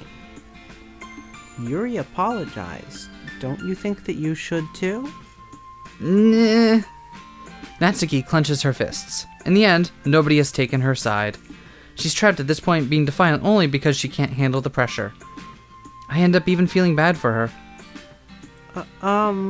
Sometimes when I'm hurt, it helps to take a walk and clear my head. Sayori, she doesn't need to. You know what? I'm gonna do that. It'll spare me from having to look at all your faces right now. Without warning, Natsuki snatches her own poem from the desk and storms out. On her way out, she crumples up the poem with her hands and throws it in the trash. Natsuki. She really didn't need to do that. I look across the room. Yuri has her chin buried in her hands while she stares down at her desk. I gingerly approach her and sit in an adjacent chair. Sigh. Everything all right? I'm so embarrassed. I can't believe I acted like that. You probably hate me now. No, Yuri. How could anyone not have gotten frustrated after being treated like that?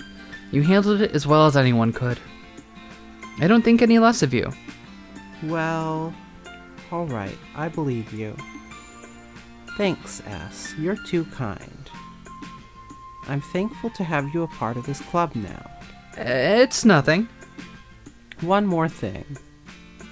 That one thing that Natsuki said about, I would never do anything so shameful. So... Eh? What thing did Natsuki say? Well, never mind that. I'm going to go make some tea. Ah, good idea. Make enough for more than one person, okay? That's possible? The amount of tea that I make is enough for one person. However much tea there is, that's how much I will drink. Okay, everyone. It's just about time for us to leave. How did you all feel about sharing poems? It was a lot of fun. Well, I'd say it was worth it. It was all right. Well, mostly. S, how about you? Yeah, I'd say the same. It was a neat thing to talk about with everyone. Awesome. In that case, we'll do the same thing tomorrow. And maybe you learn something from your friends, too. So your poems will turn out even better. I think to myself, I did learn a little bit more about the kinds of poems everyone likes. With any luck, that means I can do at least a better job of impressing those I want to impress. I nod to myself with newfound determination. S. Ready to walk home? You know it! Sayori beams at me. It truly has been a while since Sayori and I have spent this much time together. I can't really say I'm not enjoying it either. Sayori, about what happened earlier. Eh, what do you mean? You know, between Yuri and Natsuki? Does that kind of thing happen often? No. That's really the first time I've seen them fight like that. Usually they skip right to physical violence. I promise they're both wonderful people. You don't hate them, do you? No, I don't hate them. I just wanted your opinion, that's all. I can see why they'd make good friends with you. Phew. You know, S, it's nice that I get to spend time with you in the club. But I think seeing you get along with everyone is what makes me the happiest. And I think everyone really likes you too. That's... Every day is going to be so much fun. Looks like Sayori still hasn't caught on to the kind of situation I'm in. Sure, being friends with everyone is nice, but does it really need to stop there? We'll just have to see what the future holds, Sayori. I pat Sayori on the shoulder. I said that more to myself than to her, but it's easy to use Sayori as an internal monologue sometimes. Okay. Yeah. Let's do this! Time for a new... After image. After image? Ba-da-ba-da-ba-ba-ba-da-ba-da-ba-ba. Heaven sent. That's a great word. Parfait. Socks. Socks. We doing socks? Socks. Can we do socks? Yeah. Yay! Variants. Alright.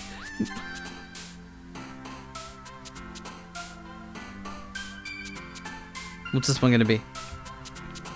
I don't know, I just picked variants. Pink. Okay. Woo! I don't know. I'm letting the cards fall where they may here. I'm not trying to... Me too. That Unrequited. Alright. We did ambient last time. Oh, here, we'll do my favorite cage piece. Nice. 4.5 minutes of nothing but silence. Okay, I can't keep that up.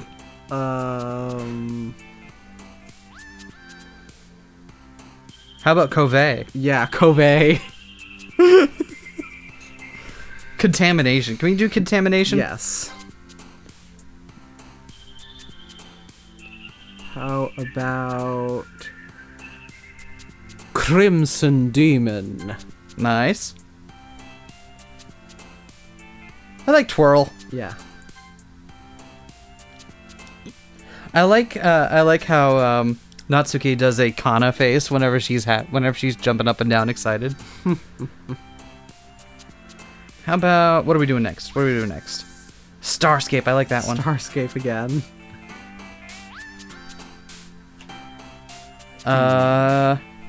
Cheek. Sure. That's she Kana faced. Nice. How about Embrace? Yeah, let's do Embrace. Title drop. Title drop.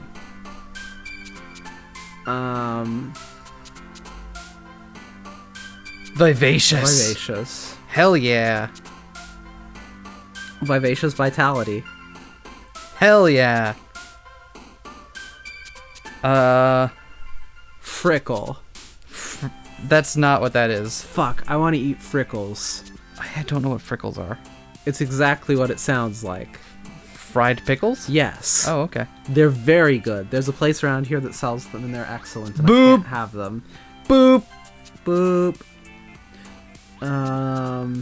How about Fester? The combination of boop and fester is This really upsetting. Festering boop. Yeah, let's do it. This poem is really contradictory. Another day passes, and it's time for the club meeting already. I've gotten a little more comfortable here over the past couple days. Entering the club room, the usual scene greets me. Hi, S. Yo, Sayori! Looks like you're in a good mood today. I'm just still not used to you being in the club, that's all. I see. It's a pretty simple thing to get you in a good mood. But I guess it's always the simple things with you anyway. Well, rude. Well, Speaking of which... I choose to interpret that in a nice way rather than in an ableist way. Because no ableism. Speaking of which... Which is? I'm kinda hungry. Will you come with me to buy a snack? No thanks. That's not like you at all. I have my reasons. Why don't we take a look at your purse, Sayori? Why that all of a sudden? No reason, really. I just wanted to look at it. Sayori nervously retrieves her coin purse.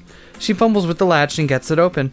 Then she turns it upside down and lets its contents spill out onto the desk. Only 2 small coins fall out. Ha ha! I ate the others. I was hungry. That's not what they're for. I needed snack. I knew it. I can see right through you, Sayori. That's not fair. How did you even know? It's simple. If you had enough money in the first place, you would have bought a snack before coming to the club room. So either you're not hungry and wanted an excuse to take a walk, or you plan to conveniently forget that you spent all your money so I would lend you some. But there's one more thing. You're always hungry. And so that only leaves the one option. Ooh, I give up. Don't make me feel guilty. If you feel guilty, that means you deserve to feel guilt. Whoa! Whoa! Whoa! Whoa! Hold, back up. Back the fuck up real quick. Wahaha. Wee hee hee. Yuri suddenly giggles. Eh? I didn't notice she was listening in. Her face is in her book, as always.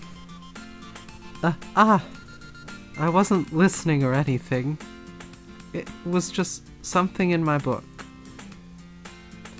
Yuri, tell S to let me borrow some money. Don't get me involved like that, Sayori. Besides, you should only buy what you can responsibly afford. Like 2 copies of the same book. And frankly, after pulling a mischievous little stunt like that, your suffering is fair enough retribution. No. Did I just... I didn't mean that. I got too absorbed into my book. Ooh. Ahaha. I really like when you speak your mind, Yuri. I love getting bullied. I hope this doesn't awaken anything in me. It doesn't happen much, but it's a fun side of you. That's... There's no way you could think that. What? Oh, sorry, I was Yuri for a moment. I'm sorry. No. You were right, though. I deserve to suffer and feel guilt, as a rule. I did something bad, and now I have to accept the revolution. Retribution. No? No, comrade. I was hoping you would take my revolution. That. That's what we were referencing, right? Right? Still, coming from you, Sayori. I guess there's a little devil inside all of us, isn't there? He he he. There sure is. I hate him. He he he. Don't let her fool you. Sayori knows exactly what she's doing. After all, she told you guys she was bringing me to the club before she even told me. But you wouldn't have come if it weren't for the cupcakes. So I had to trick Natsuki into making them. Come on, give me more credit than that, Sayori. Pwap. Kya. Out of nowhere, something smacks Sayori in the face and tumbles out onto the desk. Ow. What was... A cookie. Sure enough, it's a giant cookie wrapped in plastic. Sayori glances around. Is this a miracle? It's because I paid my restitution. Retribution. Actually, that one almost worked.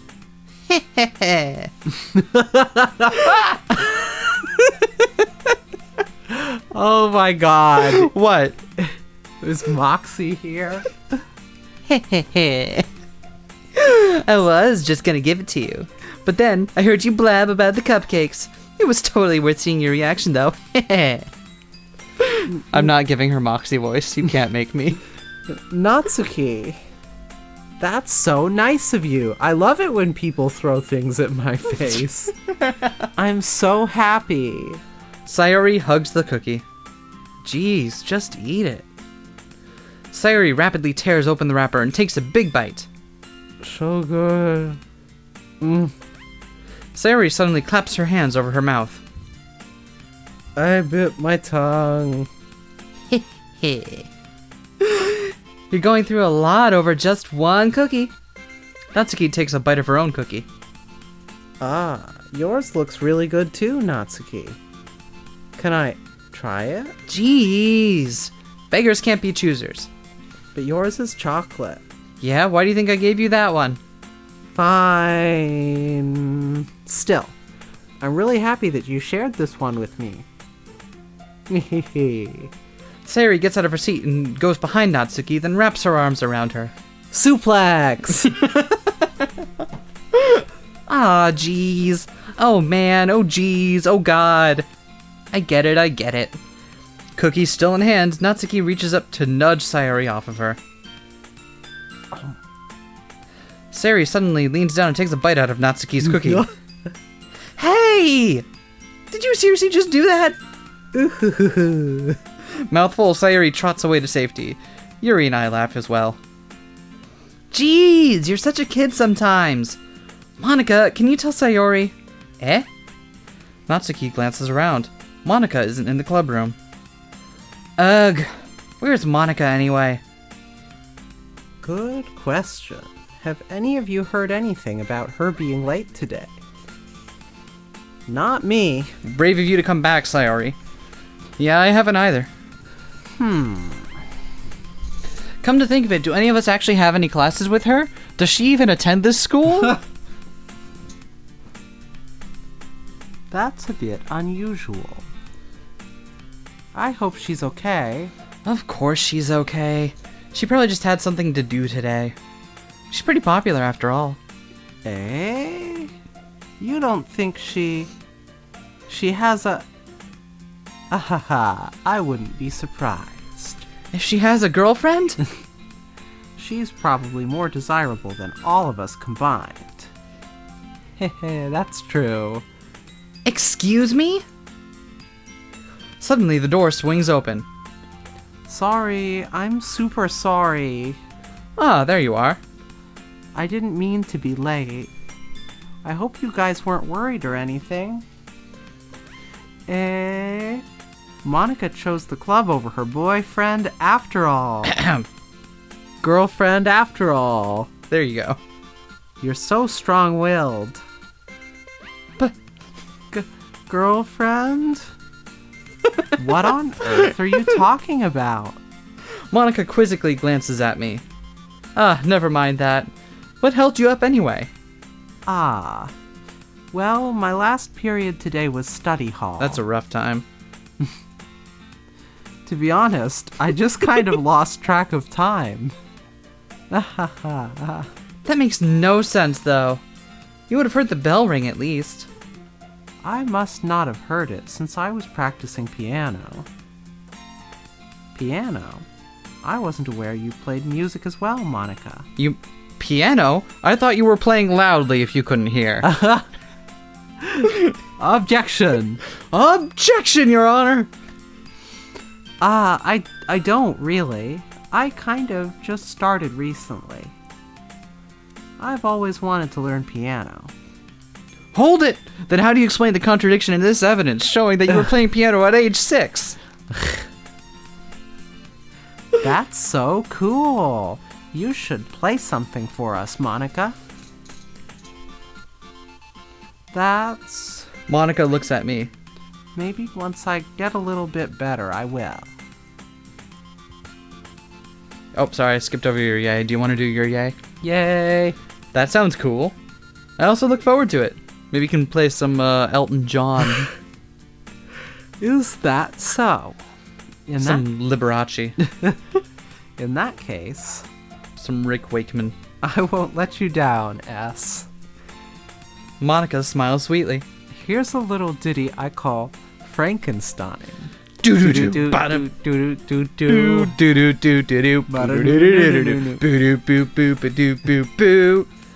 Ah, I love the Edgar Winter group. I didn't mean to put any pressure on it or anything like that. Ahaha, don't worry. I've been practicing a whole lot recently, and I'd really love the chance to share once I'm ready. I see. In that case, best of luck. Thanks. So, I didn't miss anything, did I? Not really. I choose to leave out Sayori's mischievous escapade. I'm sure Natsuki will end up complaining to her anyway. Looks like everyone is already settled down. Sayori somehow already finished her entire cookie. Yuri is back to her book, and Natsuki disappeared into the closet. Mood. Hey, Yuri. Eh? I suddenly noticed that Yuri is reading a different book from the one we've been reading together. Sorry, I didn't mean to interrupt. No. I was kind of just waiting for you. If that's the case, why don't we go ahead and get started? Yes, let's. Actually, I have a request. Do you mind if I make some tea first? Not at all. Thanks very much. If there's one thing that can make my reading time here any better, it's a nice cup of tea. Not to mention for yourself as well. Yuri stands up and makes her way to the closet. I follow and watch as she retrieves a small water pitcher from the shelf, the kind with the filter inside. While Natsuki is in the closet, immersion break. Maybe Natsuki is just, it's a big closet. We can see the closet. Objection.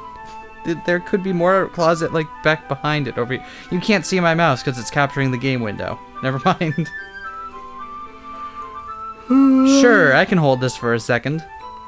Yuri hands me the water pitcher and also fetches an electric kettle. I'm going to plug this in at the teacher's desk, and then we'll go get some water. She walks past me and sets the kettle down on the teacher's desk. I simply watch her movements. To my surprise, the way she moves really contrasts her speaking mannerisms, especially because of her long legs. Yuri appears elegant and insect-like. Her 6 long legs and iridescent compound eyes. Wait. Okay, hold on. Here's the question that I want to put towards anyone who's listening right now. Yeah. You know the Pokemon Machamp, right? Yes. 2 sets of arms, 2 legs. Is Machamp an inverse centaur or an insect? Either, both. One of those two. I need to know. Let us know in the comments. Thank you. Thanks. I'll be right back. I might as well walk with you, if you know what I mean. Yeah, why not? Shall we go then? Yeah. Where are you two off to? We're just getting the ritual fluid, that all. Yuri was gonna make some tea, so I suddenly realized how weird it sounds to explain this to Monika. We're just filling the water pitcher. Ah, okay. Sorry, I was just a bit curious. That's kind of a one-person job, isn't it? That's... Monika, please mind your own business for once. Or do you want to tell me there's something wrong with helping involve S in club activities?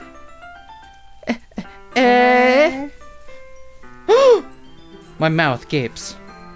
I suppose there's nothing wrong with that. That's a weird pose to go into. Like, where's the breeze coming from here? Right? Then let's go, S. Yuri quickly exits the room and I follow. Once in the hallway, she suddenly puts her forehead against the wall. I spoke without thinking. How could I say something like that? Yuri. Something about the way she said that, it made me feel so irritated. What's wrong with me? No, Yuri. I think you did the right thing. I wasn't expecting it, but it's also not right for Monika to just judge people like that. S. How come even when I do something bad, you're being nice to me? Because I love things that are bad. we're playing your route, and this is a dating sim after a visual novel of some kind. Nothing that you do is as bad as you make it seem in your head. Nobody's perfect. We have emotions and we can't always hide them away. But you always amplify things in your head. Your mind turns a light rain shower into a hurricane. No. Wouldn't you hate me for something as terrible as that? Why would I hate you? I can't hate someone for having emotions. What kind of friend would do that? Friend, you say? Yuri lifts her head. S. I really like being friends with you. Thanks, Yuri. I like being friends with you, too. I feel kind of awkward saying something like that, but I'm doing my best to help Yuri feel better. Anyway. Yeah. Shall we go? Yeah. Yuri and I walk to the nearest water fountain. Once we fill up the water pitcher, we return to the classroom. Everything is blood! S, do you like oolong tea? Ah, yeah. Anything is fine. Very well, 1 cup of anything. No, it's like that SCP coffee maker. Yuri sets the temperature on the kettle to 200 degrees. Now, it's time to get the teapot. 200 degrees Kelvin. It's not nearly hot enough. It's not boiling anything. This is not helpful. You really do this properly, don't you? Of course. I shouldn't do any less when I'm making tea for others. Even if I'm not an expert on tea or anything. In that case, you'll only be even more impressed. Perhaps I will. Yuri fetches the teapot and begins measuring the tea leaves. To my surprise, she even starts humming a little to herself. You must be in a good mood now. Is that so? I was letting it show. And you noticed. I was doing a bit of thinking. And I decided that I would try expressing myself a little bit more. It turns out it's not very hard for me to do. When it's you who's around, anyway. Ah, that's great, Yuri. Just don't push yourself too much. You're always worrying about me, ass. It's very endearing. Yuri wasn't kidding. I don't even know if I can keep up with this. I watch Yuri pour a cup of tea for each of us. S, I have another request. Do you mind if we sit on the floor today? Eh? Why's that? It's a little bit easier on my back. I can read with my back against the wall rather than bending over at my desk. Ah, sorry, I didn't realize. No worries. I just have back pain fairly regularly, so I do my best to manage it. Is that so? I wonder why that is. It's most likely because Your posture, right? Always hunched over like that while reading? Yes. Yes, that is what I meant and what I was referring to. That and nothing else. I have terrible reading posture.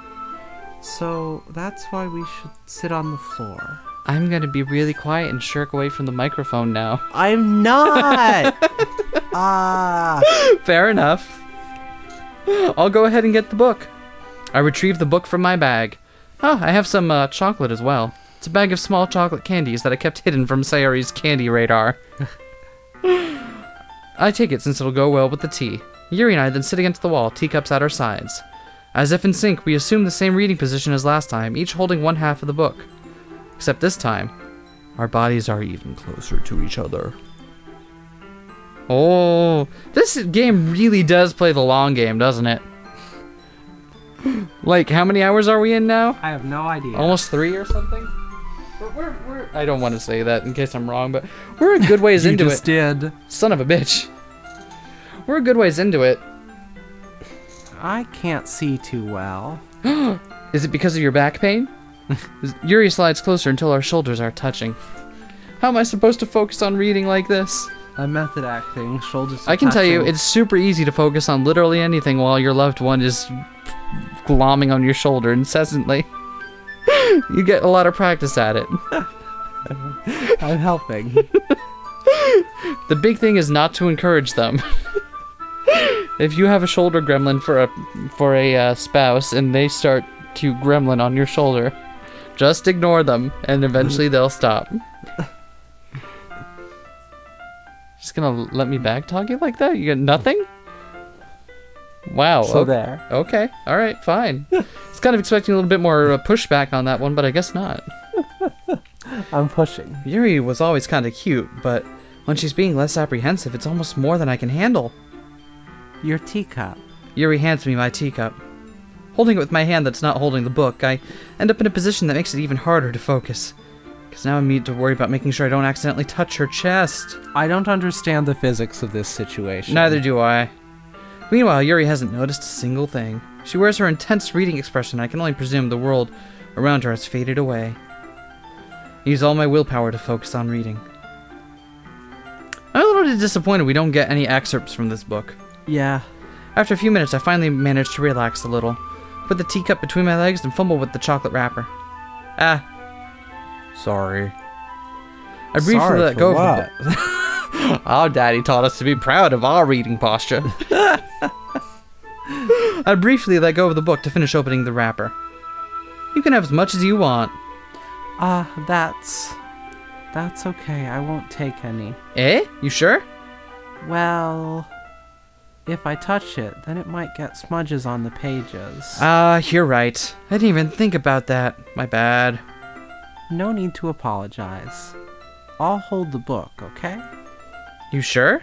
Of course. Yuri opens the book with both hands. She holds it so that I don't have any harder of a time reading from it. But as a result, her left arm is practically resting on top of my leg. Oh wow, power move when the girl does that. Oh yeah. Well, in that case, Yuri's already totally focused on reading again. I take a chocolate candy and pop it into my mouth. Then I take another chocolate and I hold it up to Yuri. She doesn't even look away from the book. She simply parts her lips as if this is a situation was completely natural. But that means I can't stop here. I apprehensively place the chocolate in her mouth. Just like that, Yuri closes her lips over it. Nice. Insert chocolate. Wait, do you want me to get a chocolate? No. That'll take too much effort right now. Okay. But cool. Eh? That's you. Eh? Yuri's expression suddenly breaks. Did I just... Yuri looks at me because she needs to confirm what just happened. S. Sorry! Guess I shouldn't have done that. Really shouldn't have done that. Never should have come here. Well, you were just helping. That's something that friends do. Feed each other chocolate. Right? I mean, not really in this kind of context, but... Yeah. That's all it was. Yeah. Then... you don't need to stop or anything. I see. The situation has gotten really tense. Yuri tries to return to the book, but I can tell just by her expression that even she can't focus now. My heart is pounding. I nervously take another chocolate between my fingers, but this time, Yuri's eyes eat mine. What?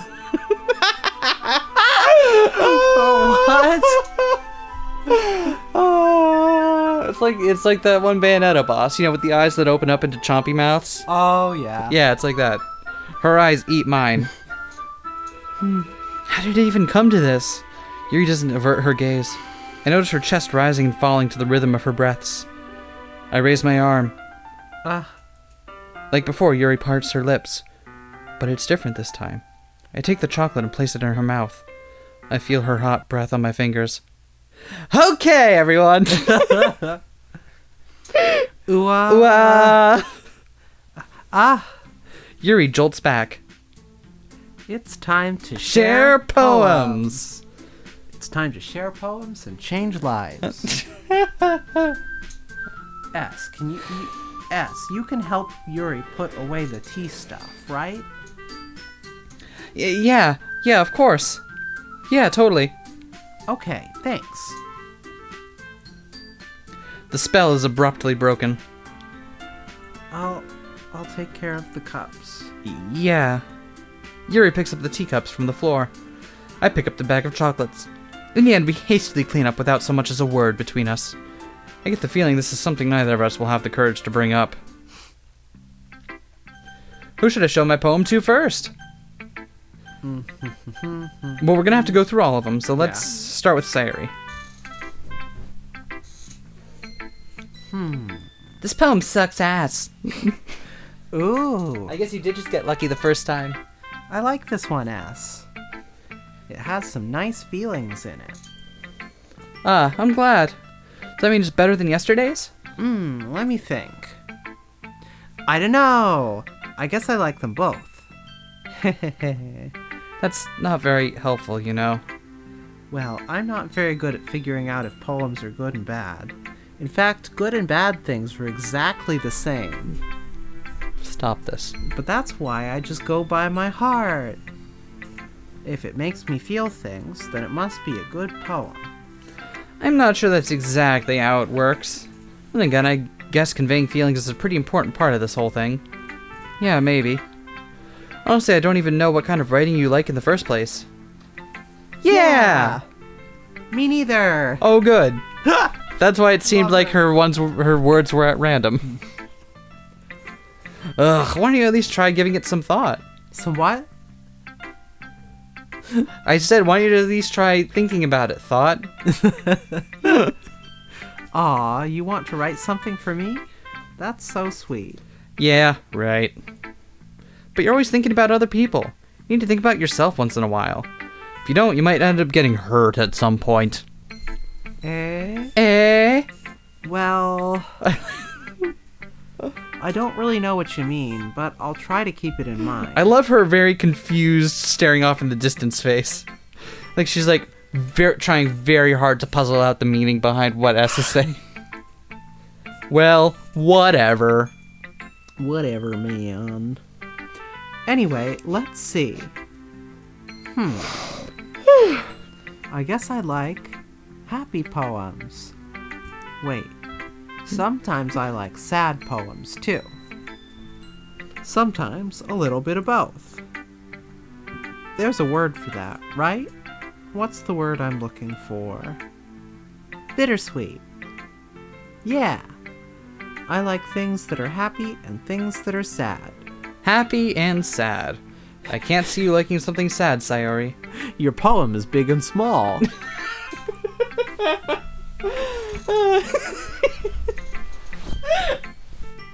I like happy the most. But sometimes when you have a little rain cloud in your head, a sad poem can help give the rain cloud a little hug and make a nice happy rainbow. Sayori, that's unexpectedly poetic. Eh? It is? Maybe I'm getting better at expressing my feelings after all. Thanks, S. I should go write that down then. You can read my poem now, okay? Battles. People won't be people when they hear this. No, we're not gonna do any battles. We're just gonna call it battles, and we're not gonna. All right. I pop off my scalp like the lid of a cookie jar. It's the secret place where I keep all my dreams. Little balls of sunshine, all... What? Rubbing together The kerning on R is terrible. all rubbing together like a bundle of kittens. I reach inside with my thumb and forefinger and pluck one out. It's warm and tingly. But there's no time to wait. But there's no time to lose. Oh, it's called bottles, not battles. I put it in a battle to keep it safe. Stop it. And I put the battle on the shelf with all of the other battles. Stop it. Happy thoughts, happy thoughts, happy thoughts in battle, all in a row. Stop this. My collection makes me lots of friends. Each bottle a starlight to make amends. Sometimes my friend feels a certain way. Down comes a bottle to save the day. Oh no, she's an alcoholic. Oh no. Night after night, more dreams. Friend after friend, more battles. You're really committed to this, aren't you? Deeper and deeper my fingers go, like exploring a dark cave, discovering the secrets hiding in the nooks and crannies. Digging and digging, scraping and scraping. I blow dust off my bottle caps. It doesn't feel like time elapsed. My empty shelf could use some more. My friends look through my locked front door. What? Finally, all done, I open up and in come my friends. In they come in such a hurry. Do they want my bottles that much? I frantically pull them from the shelf, one after the other, holding them out to each and every friend, each and every bottle. But every time I let one go, it shatters against the tile between my feet. Happy thoughts, happy thoughts, happy thoughts in shards all over the floor. They were supposed to be for my friends who aren't smiling. They're all shouting, pleading, something. But all I hear is echo, echo, echo, echo, echo inside my head. Holy crap. Sayori, did you really write this? Nah. Of course I did. Didn't I tell you yesterday I was gonna write the best poem ever? Yeah, but, I didn't expect something like this coming from you. Thanks, Dick. Monika taught me a whole lot. Whenever you say that, I can't help but think of the Ace Attorney anime. Hold on a second, Dick. And I've been really in touch with my feelings recently. I see that. It's almost kind of creepy. Creepy? Well, not exactly. Maybe because I'm so used to being so cheerful. Well, never mind. I'm thinking too hard about it. Point is, it came out really good, so you should be proud of it. Aw, thanks. I feel like I was meant to express myself this way. It even helps me understand my own feelings a little bit better. Writing is like magic. You've gotten pretty passionate about this, huh? I hope you keep it up. Yeah. Writing's the best. I'm gonna keep writing until I die. Coincidentally, that's going to be in about 36 hours. Don't get ahead of yourself. Sayori's always had a habit of getting obsessed with something before dropping it no more than a week later. I wonder if this is one of those times. Relatable. How relatable would you say it is? 8 out of 8, very relate. 8 out of 8. Not, say, 8 out of 10. Maybe on a percentage. What percentage would that be? 8? No, close. You're really not going to help me. Wait. You're really not going to help 80. me. Yeah. Did you not? No. I'm like, wow, you are not helping me out here at all with this. You're really going to make me... You actually didn't put it together? I love you so much. I want you to know that. How's your horchata oat milk coffee? Delectable. But seeing the passion in her eyes makes it hard for me to be pessimistic. Here, I'll do Natsuki so you can keep drinking. If you hate peeing, are you a pessimist? Stop this! No. Well, it's not really any worse than your last one. I can't really say it's any better either. Whew. Huh? Whew, what? Oh, well, anything that isn't a train wreck, I'll take it as a win. I get the feeling you're probably the most critical. Hey, what makes you... Wait, maybe that was a compliment? Haha, glad to see someone recognizes my experience. Damn it, she is gonna make me do fucking Moxie voice, isn't she? Well then, keep practicing, maybe you'll get as good as me someday. Self-five. No, not happen. That's, something tells me Natsuki completely missed the point. Come to think of it, this kind of reminds me of Sayori's poem from yesterday. Eh? You think so? Yeah, well, I guess if you've been friends with her for so long, you might be on the same wavelength. But you never really struck me as her type. Sayori has a type all of a sudden? Well, I don't know, but honestly, how can someone so, fluffy spend so much time with someone like you?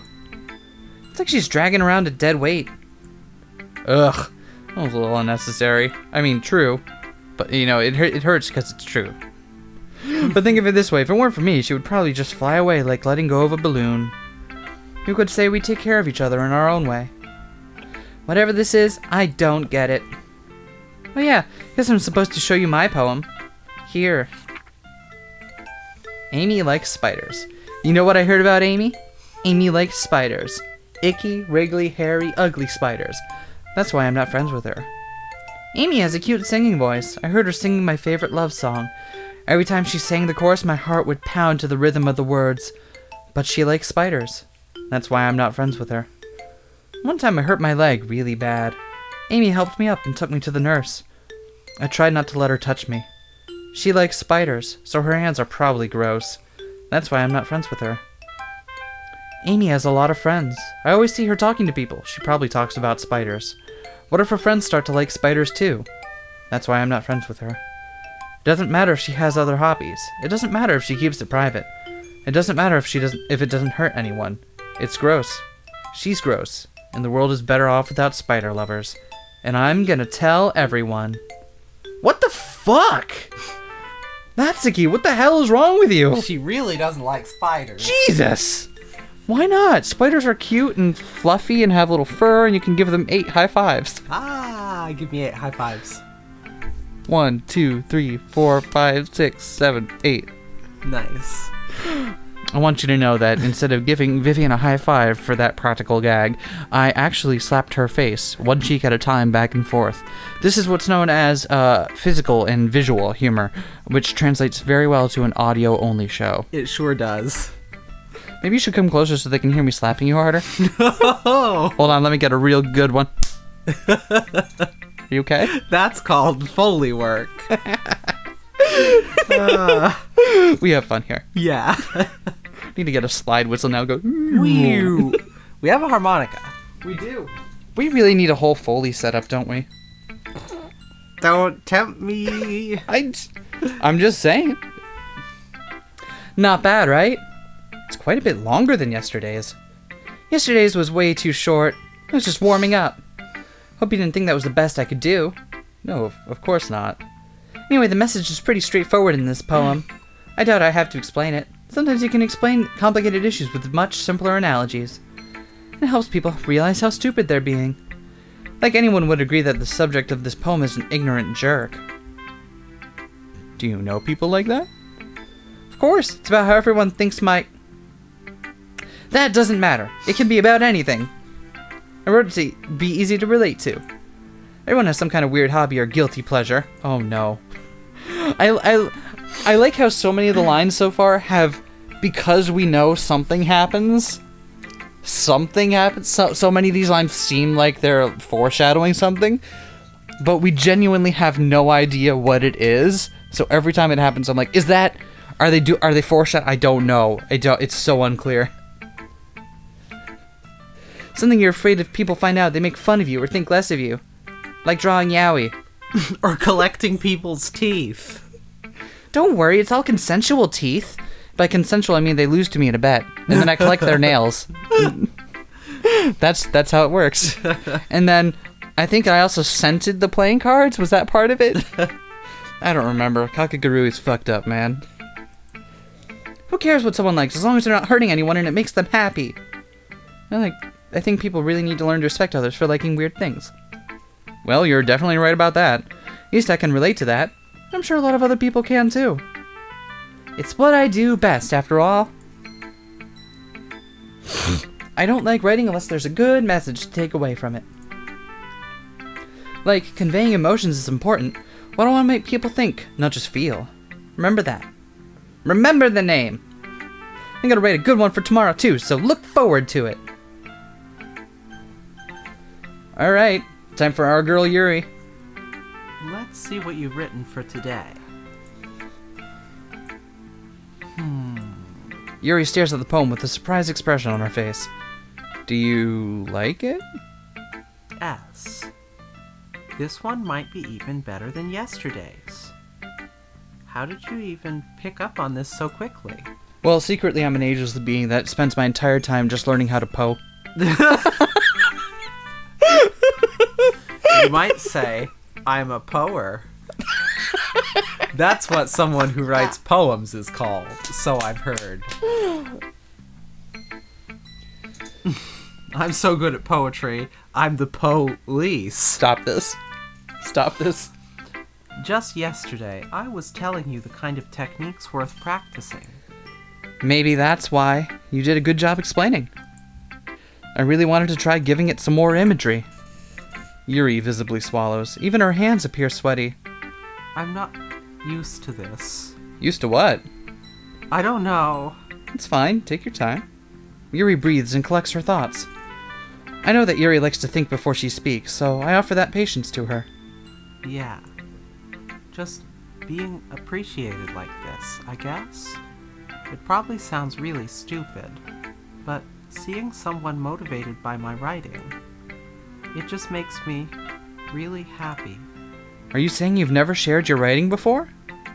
Yuri nods. Really? I don't believe it. I really only write for myself. And besides, people would just laugh at me. Do you really think that? Again, Yuri nods. Huh. Even your close friends? Yuri doesn't respond to that. I wonder why. Anyway, do you want to share the poem you wrote today? Yeah, I do. If it's with you. Aww.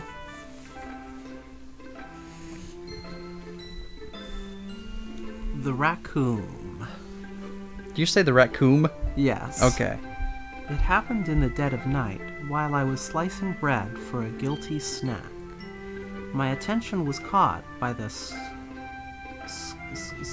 scattering? I think that actually says scuttering. Scuttering of a raccoon outside my window.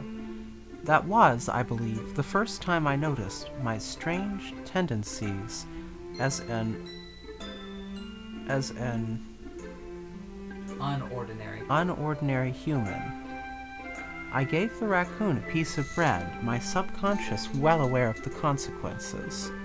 Well aware that a raccoon that is fed will always come back for more. This is so hard to do from such a far distance. This font is terrible. The enticing beauty of my cutting knife was the symptom. The bread, my hungry curiosity. The raccoon, the urge. An urge. The moon increments its phase and reflects that much more light off of my cutting knife. The very same light that glistens in the eyes of my raccoon friend. I slice the bread, fresh and soft. The raccoon becomes excited. Or perhaps I'm mostly projecting my emotions onto the newly satisfied animal. The raccoon has taken to following me. You could say that we've gotten quite used to each other. The raccoon becomes hungry more and more frequently, so my bread is always handy. Every time I brandish my cutting knife, the raccoon shows me its excitement. A rush of blood, classic Pavlovian conditioning. I slice the bread, and I feed myself again. What the hell?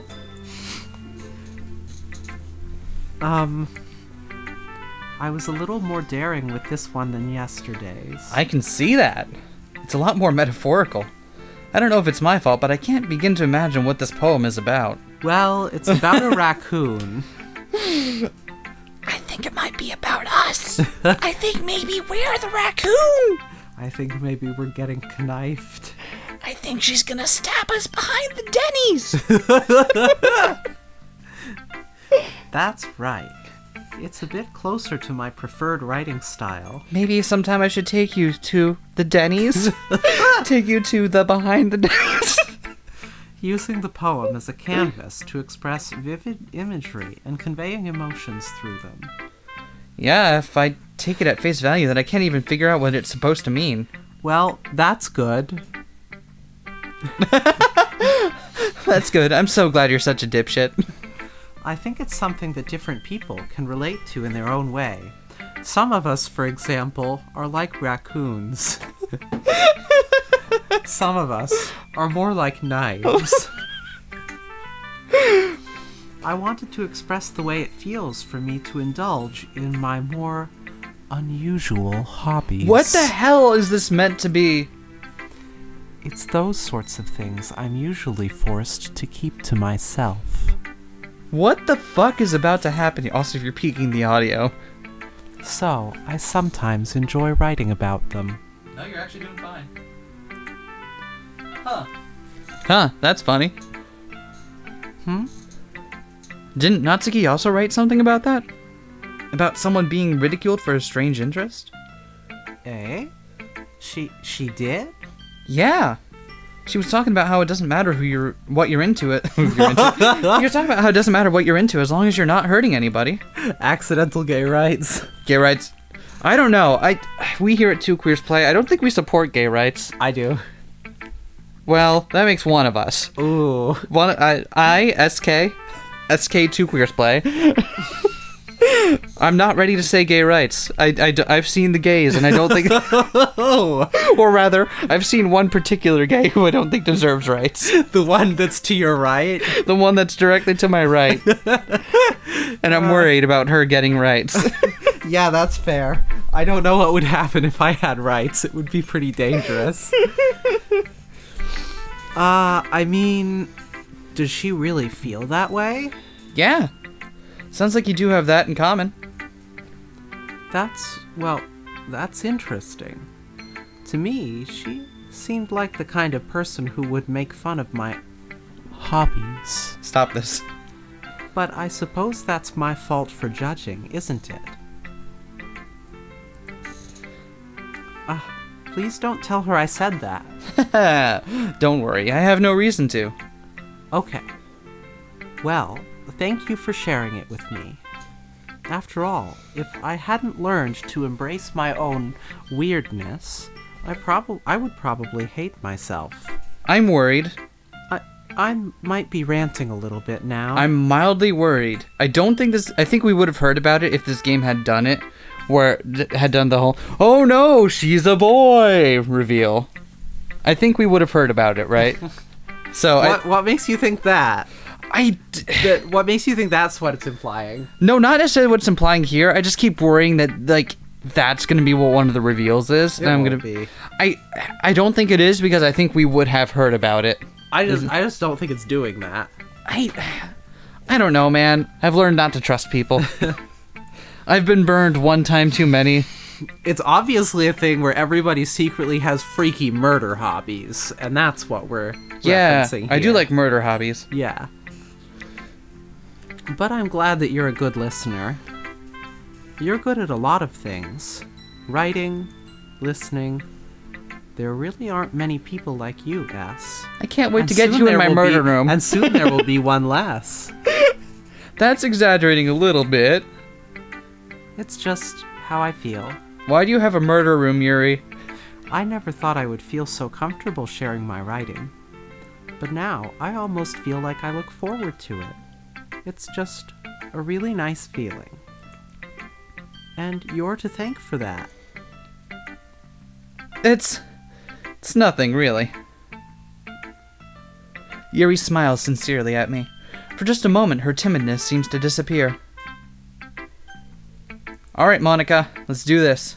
A little bit of Monika, in my life, a little bit of Monika by my side, a little bit of Monika is all I a little bit of Monika is what?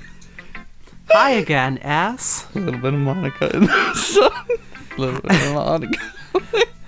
How's the writing going? A little bit of Monika. Here I am. It's going all right, I guess. I'll take that. Take that. As long as it's not going bad. Take that. I'm happy that you're applying yourself. Maybe soon you'll come up with a masterpiece. I wouldn't count on it. You never know. Want to share what you wrote for today? Sure, here you go. I give my poem to Monika. All right. This one's good. It feels like you're not only getting more comfortable with your style, but the imagery is better than the last one I read. Just wondering, but have you been finding inspiration in Yuri's writing style? Huh, I guess so. Can't deny that she's talented. Yeah, I can. That bitch? I think her poems are the most romantic. That's the best way to describe it. She's like a totally different person when she picks up a pen. I noticed that too. Or when she's talking about literature, it's like a light turns on inside of her. Mm-hmm. Sadly, it's hard to get much personal conversation out of her. Trust me, I've tried. Who knows what goes on in that head of hers? I hope you don't mean that in a bad way. No, of course not. I just meant that I wish she didn't keep so much to herself. But still, defending her like that, you must be pretty into her. You completely misunderstood. Ha ha ha. Calm down, I'm kidding. Besides, I'm pretty sure she's already got a boyfriend. Wait, really? Yeah. A fictional one, anyway. She only likes 2D men. Monika kind of whispers that last part to me. It's just a hunch, but... Well, there's not really anything wrong with that. Oh, well, I know. Not that there's anything wrong with that. I was just saying. You have the personality of a 2D cardboard cutout. But anyway, you want to read my poem now? I like the way this one turned out, so I hope you do too. Alright, let's take a look. Save me. The colors, they won't stop. Bright, beautiful colors.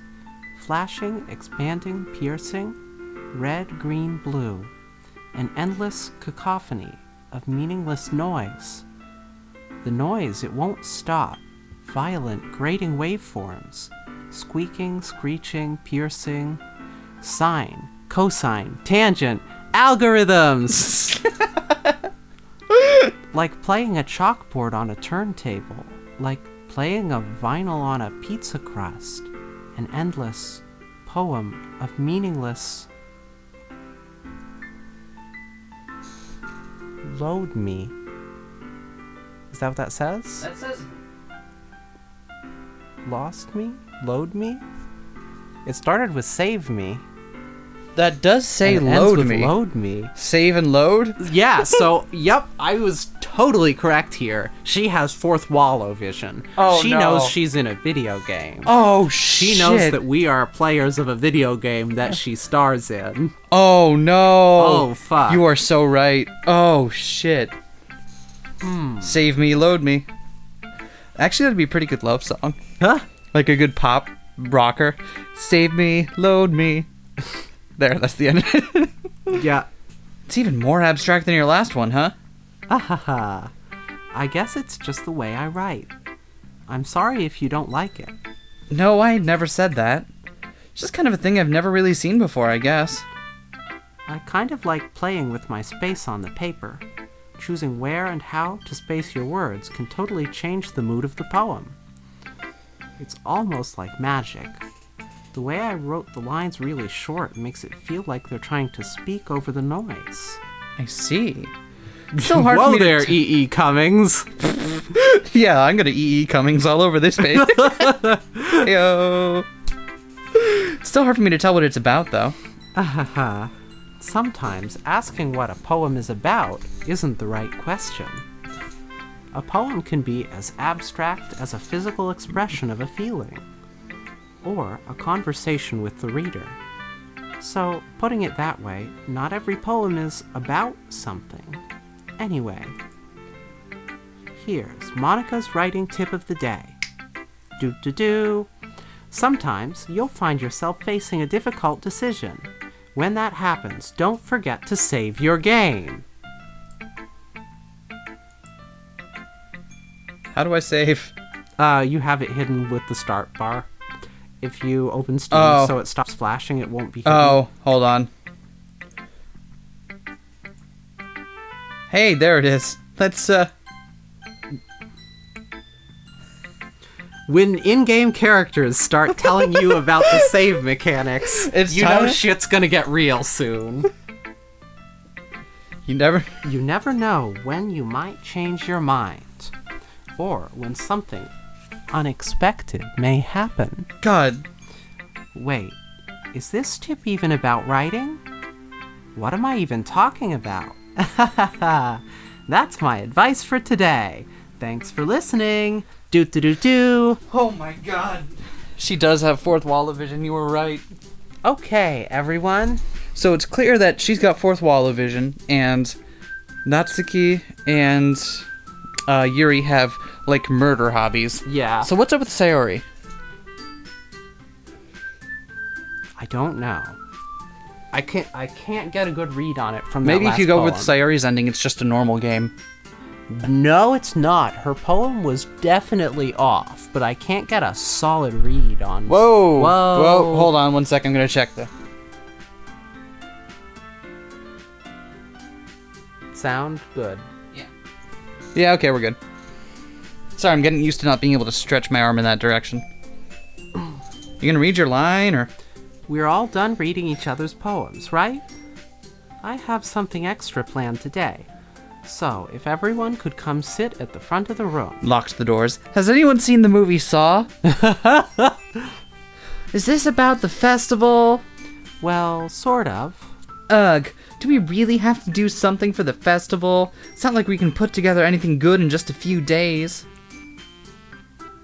We'll just end up embarrassing ourselves instead of getting any new members. That's a concern of mine as well. I don't really do well with last-minute preparations. Don't worry so much. We are going to keep it simple, okay? We won't need much more than a few decorations. Who wants to volunteer? To get the decorations? No! Wrong verb. Sayori has been working on posters, and I've designed some pamphlets we can give out during the event. Okay, that's great and all, but that doesn't tell us what we're actually going to be doing for the event. Ah, sorry, I thought you had heard about it already. We're going to be performing. Performing? Monika. Yeah, we're going to be having a poetry performance. Yeah, slam poetry. Slam! Ow, right in the poetry. Each of us are going to choose a poem to recite during the event. But the cool part is, we're also going to let anyone else come up and recite poems too. Sayori's putting it on all the posters in case anyone wants to prepare ahead of time.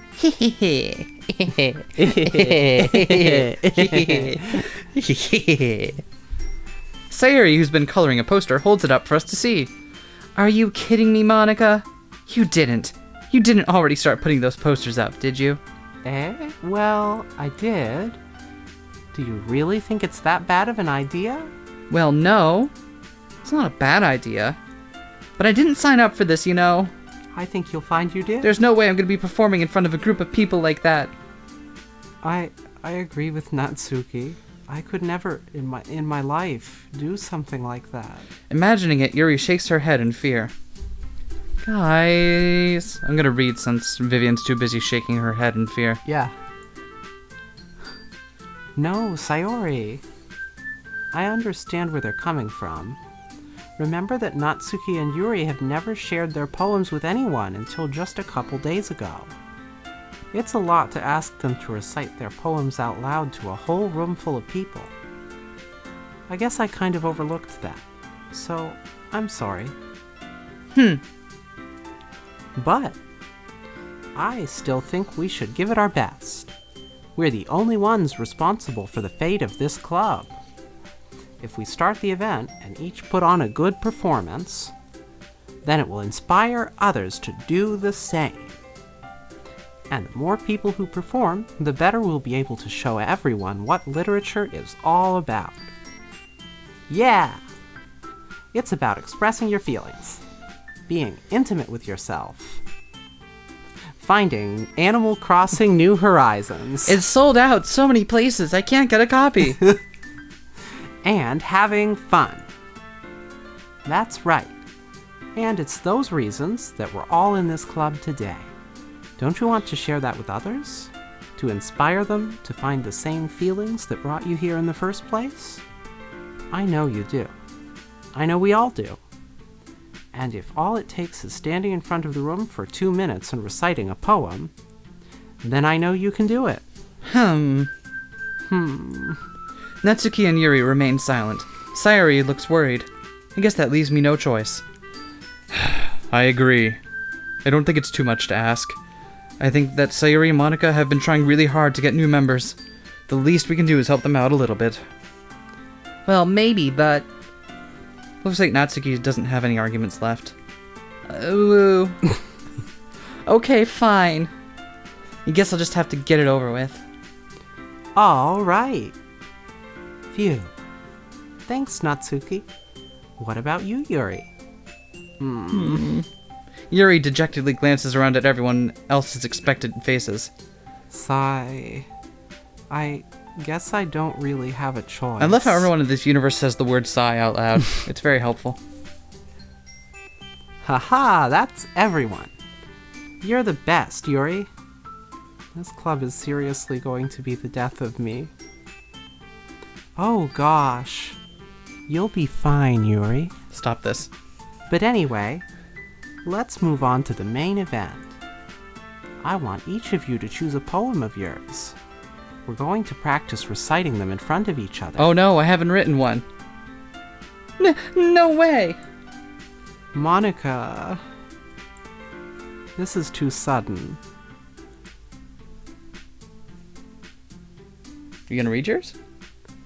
Well, if you can't recite your poem in front of the club, how do you expect to do it in front of strangers? I was seeing if I could find the one book of poetry I have around here somewhere really quickly, but... Oh no. Don't worry. I'll start off to help everyone feel a little more comfortable. Got it.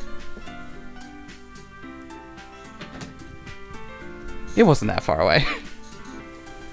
Can I go next? Of course. Now, let's see. Monika flips through her notebook to the specific poem she has in mind for herself. She then stands behind the podium. The title of this poem is The Way They Fly. Monika begins reciting her poem. Her clear, confident voice fills the room. More than that, her inflection is pristine. She knows exactly how to apply emotion behind each line she recites, bringing the words to life. Is this something she's done before, or is she simply a natural? I glance around me. Everyone has their eyes on Monika. Sayori looks amazed. Yuri has an intense expression on her face that I don't understand. Finally, Monika finishes the recitation. The four of us applaud. Monika takes a breath and smiles. That was so good, Monika. Haha, thank you very much. I was just hoping to set a good example. Are you ready to go next, Sayori? I'll go next. Wah! Yuri's fired up all of a sudden. Yuri clutches a sheet of paper between her hands and stands up. Keeping her head down, she walks quickly over to the podium. This poem is called... Yuri anxiously glances at each of us. You can do it, Yuri. It's called Afterimage of a Crimson Eye. Yuri's voice shakes as she starts reading the poem. Just a moment ago, she practically refused to do this. Why is she suddenly putting in so much effort?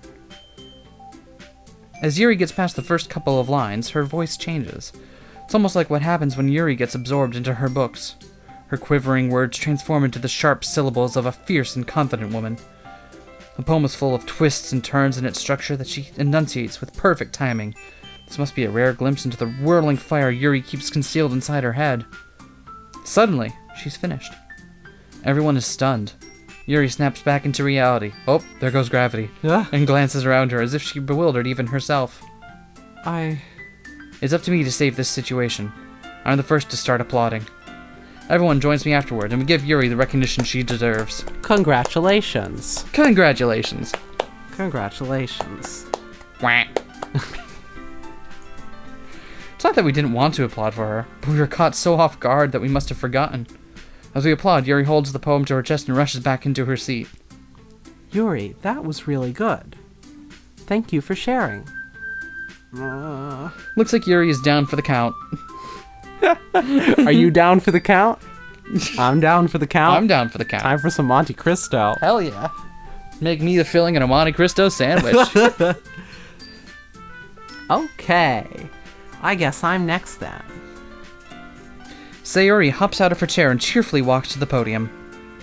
This one's called My Meadow. Sorry, I giggled. Hee hoo hoo, Sayori. It's a lot harder than I thought.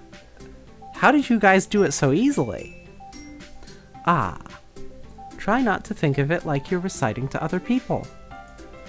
Imagine you're reciting it to yourself, like in front of a mirror, or in your own head. It's your poem, so it'll come out the best that way. I see. Okay then. Sayori begins her poem. Somehow it feels like her soft voice was made as a perfect match. The poem isn't aimlessly cheery like Sayori is.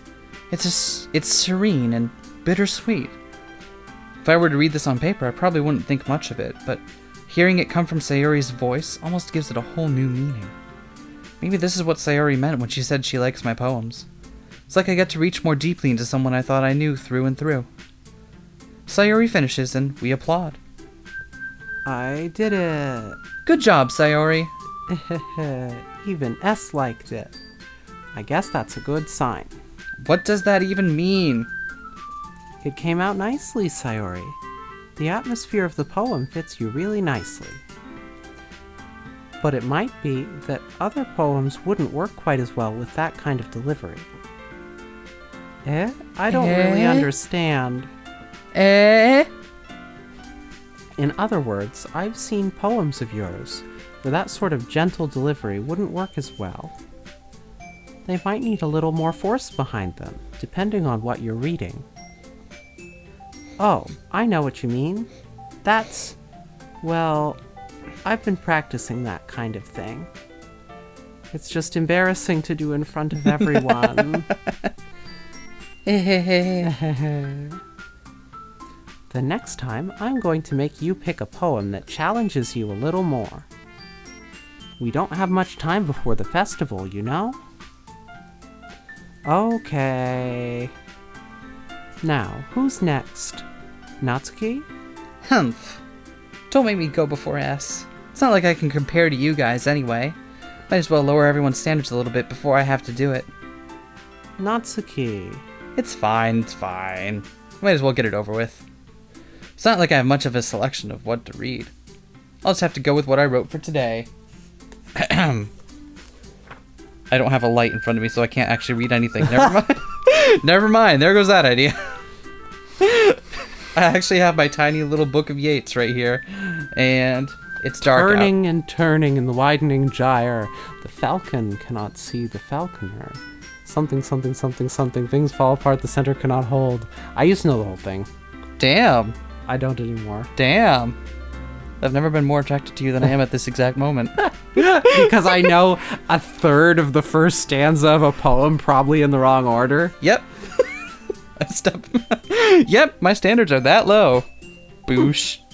I'm sorry. I feel like I should make clear that I love you so much. I love that I'm you only so making much. fun of you because I know that we have a rapport. It's our shtick. It's our brand. dynamic. I step up in front of the podium. Everyone has their eyes on me, making me feel terribly awkward.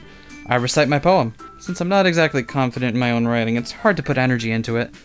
Despite that, once I finish, I receive applause anyway. Sorry, I'm not really as good as everyone else. Don't worry about it so much.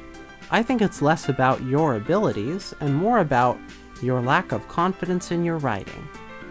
That's something that'll improve over time, though. I like how they're all organized from tallest to smallest. Sorted. Sort them. Sort them. Keep them sorted. Yeah, maybe. All right, then. That just leaves you, Natsuki. Yeah, I'm going. Natsuki begrudgingly gets out of her seat and makes her way to the podium. The poem is called... Why are you all looking at me? That's a great poem title. Because you're presenting. Humph.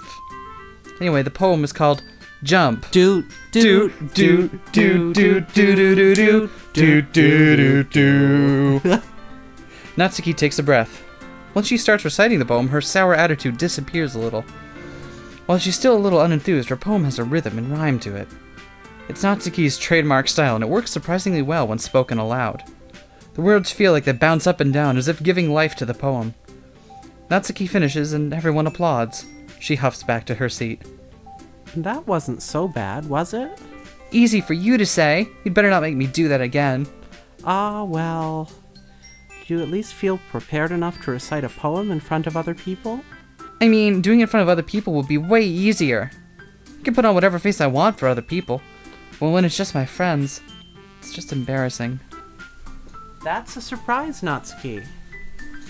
I think it would be the other way around for me. Well, that's just how it is, so... Well, I guess in that case, you won't have much to worry about for the festival. That said, I wanted to thank everyone for coming, though.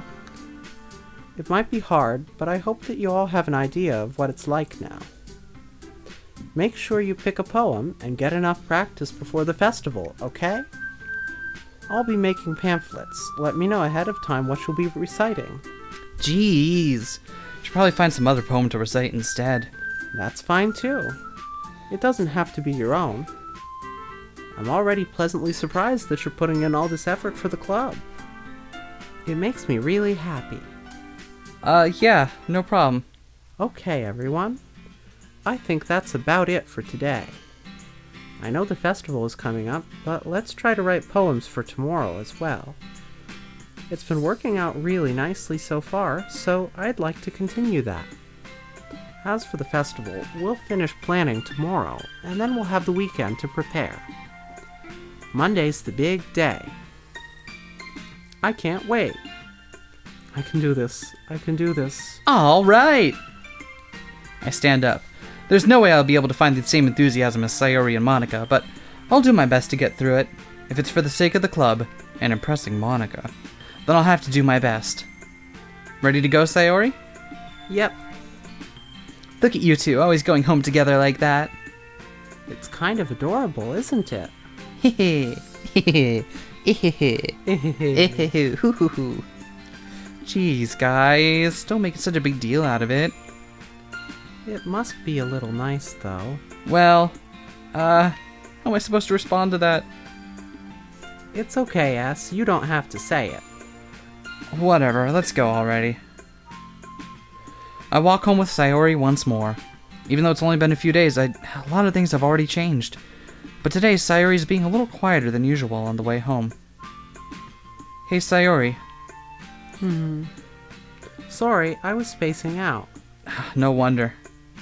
I was thinking about something from earlier. I like how we get to... Sayori fumbles with her words. So, let's just say that one day, Yuri asked to walk home with you. Huh? What would you do? What kind of question is that? What kind of question is that? You're kind of putting me on the spot here. I knew it! I knew it! Yup. She wants to know who we'd take home for walkies, and someone will die if they don't... If she doesn't get walkies. We're going Yuri route in this game, right? Let's see what happens. Yeah, I think we need to commit to a route if we're gonna... Yeah, let's fucking go. Walking home with Yuri, huh? Why does the thought of that make my heart pound? All doki doki. Doki doki, doki doki. No? I mean, given how hard it is for her to socialize, I would feel awful turning her down, so... Isn't she so beautiful and smart? That has nothing to do with what I just said. Ha, you admitted it. Ha. Jeez. There's not even any point in speculating something that's never gonna happen. Well, maybe. But I just like to think about it. It's not long before you won't need me anymore, you know? Need you? Sayori, can't figure out how you're seeing things in your head right now. Sorry. Everyone is different. Nobody in the club is a replacement for you. Well, alright, if you say so. Alright, you say so. The conversation trails off and I'm left feeling kinda awkward. But it was kind of her fault for trapping me with such a weird question. I can't just lie to her. But if there's something that makes her happy, I would hate to take that away from her. That's why I said there's no point in speculating. Then again, the festival is only a few days away. Dawn of the 3rd. Who knows what'll happen in that time. Poem writing mini game. Poem writing mini game. Poem writing mini game. Poem writing mini. Poem writing mini. Poem writing mini game. Poem writing mini game. Baseball bat. Poem writing mini game. Baseball bat. No? Yeah. Okay.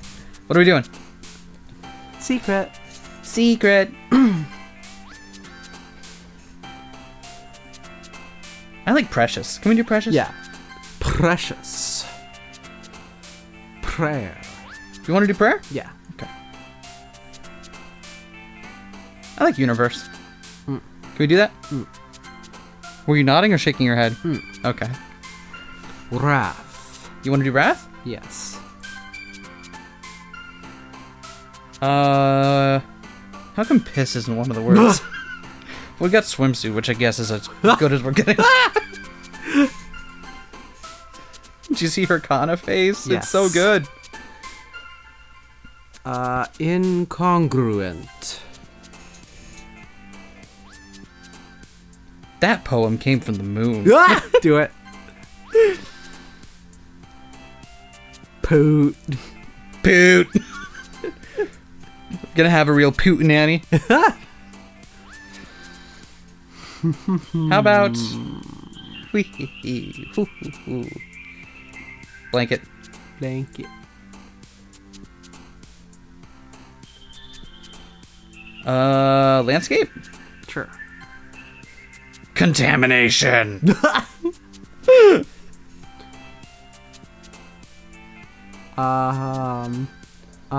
Unstable. How about... Massacre. Massacre. Massacre. Massacre blue. Stop this. How about, bliss? Bliss is a good word.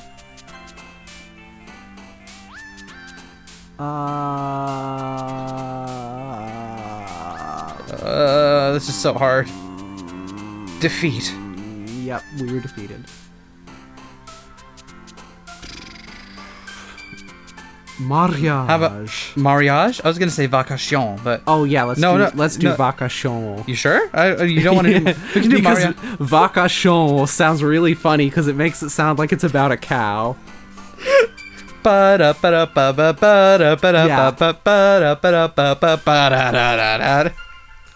Serono. Skirt. Skirts are awesome. Can we do skirt? Yeah. Yeah. Skirt. I promise not to skirt around the truth anymore. Aw, man. I'm the last one here again. Don't worry, I just walked in too. Were you practicing piano again? Yeah, someone's got to play the non-diegetic music. Might as well be me. You must be filled with determination. You don't do it with me, so it makes me feel left out. If I'm the only one that's doing it. Starting this club and now picking up piano. Well, maybe not determination. But I guess passion? Remember that the club wouldn't be here if it wasn't for all of you. And I'm super happy that you're all willing to help out for the festival too. I can't wait for the festival. It's gonna be great. Eh? Weren't you complaining about it just yesterday, Natsuki? Well, yeah. I'm not talking about our part of the festival, That part'll suck. but the whole day of school where we get to play and eat all kinds of delicious food. You sound a bit like Sayori all of a sudden. Monika, do they usually have fried squid? Squid? That's a pretty specific thing to look forward to. Well, you see, I'm a zombie. Oh, come on. You saying you don't like squid? You, of all people? I didn't say I don't like it. Besides, what do you mean by you, of all people? Because it's right in your name. Monika. Eh? That's not how you say my name at all. Also, that joke makes no sense in translation. Huh? Never mind. Oh shit, you were so right. Oh my god. Oh my god. I can't believe it. Let's just focus on our own event for now, okay? Hee hee hee. Hoo hoo hoo. Fine, fine. Your reactions aren't as fun as Yuri's or Sayori's anyway. Excuse me. Where is Sayori anyway? Oh, there you are. Sayori is sitting at her desk in the corner of the room, looking down at nothing. I walk over to her. Hey, Sayori. I wave my hand in front of her face. You're spacing out again. Ah. Sorry. Don't mind me. You can go talk to everyone else. Huh. Is everything alright? Of course. Why wouldn't it be? Just feels like you're a little off. Sorry for assuming things. Geez, you worry too much about me. I'm fine, see? Sayori shows me a big smile. Don't let me distract you from having fun with everyone. Well, alright. Alright, you say so. I worriedly glanced at Sayori before turning back towards everyone else, but the conversation is already dispersed with everyone back at their usual activities. Maybe I should ask Monika if she's noticed anything about Sayori recently.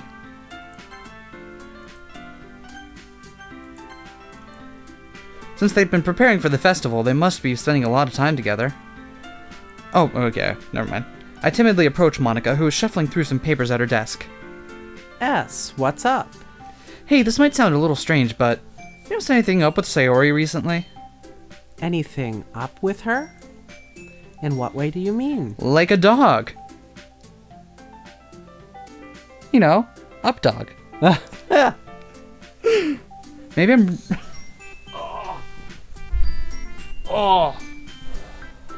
Maybe I'm reading into it a little too much, but she seems a bit downcast today. Oh, you think so? I can't say I've noticed anything about her. I can't say I ever notice her at all. Monika peers across the room at Sayori, who is idly dragging a rubber eraser up and down her desk. Maybe there's something on her mind. But I'm surprised I'm not the one asking you, S. You certainly know her a lot better than I do. Yeah, but she's never really like this. She's always talked to me about things that bothered her, but this time when I asked her, she was really dismissive. Sorry, I know it's not your problem. Sounds like it's your problem. I just wanted to ask if you knew anything, so I'll drop it now. No. It's important to me too. I mean, I'm also friends with her. And I also care about the well-being of my club members, you know? Maybe I'll try talking to her myself. Eh? Are you sure about that? She seemed like she wanted to be left alone. Are you sure? Maybe she just has a hard time bringing it up with the person of interest. Person of interest? What do you mean by that? It's a TV show. It's pretty good. I'm saying that maybe the thing on her mind is you, S. Me? How on earth did you come to that conclusion? Well, I probably shouldn't say too much, but Sayori talks about you more than anything else, you know? Eh? She's been so much happier ever since you've joined the club. It's like an extra light was turned on inside of her. What? No way. Sayori is always like that. She's always been full of sunshine. It's not any different now than it has been. You're so funny, S. Have you thought that maybe you've always seen her as so cheerful because that's just how she is when she's around you? I said too much. I'm sorry. What do I know anyway? Apparently quite a lot. I didn't mean to jump to conclusions, so you should just forget about what I said. I'll try to talk to her, so try not to think about it for now. Alright. Monika smiles meaningfully. I know she said to forget about it, but I already know that I won't be able to get her words out of my head.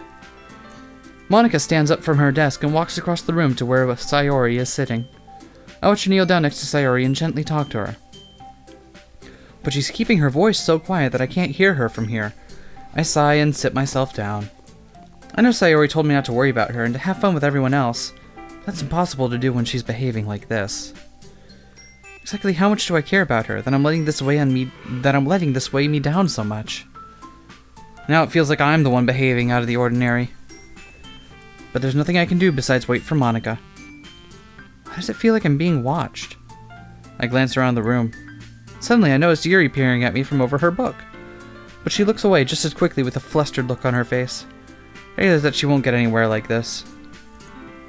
Never really seen Yuri approach anyone or start a conversation of her own accord. So I have no choice but to approach her myself. By now it's a little easier for me to do that.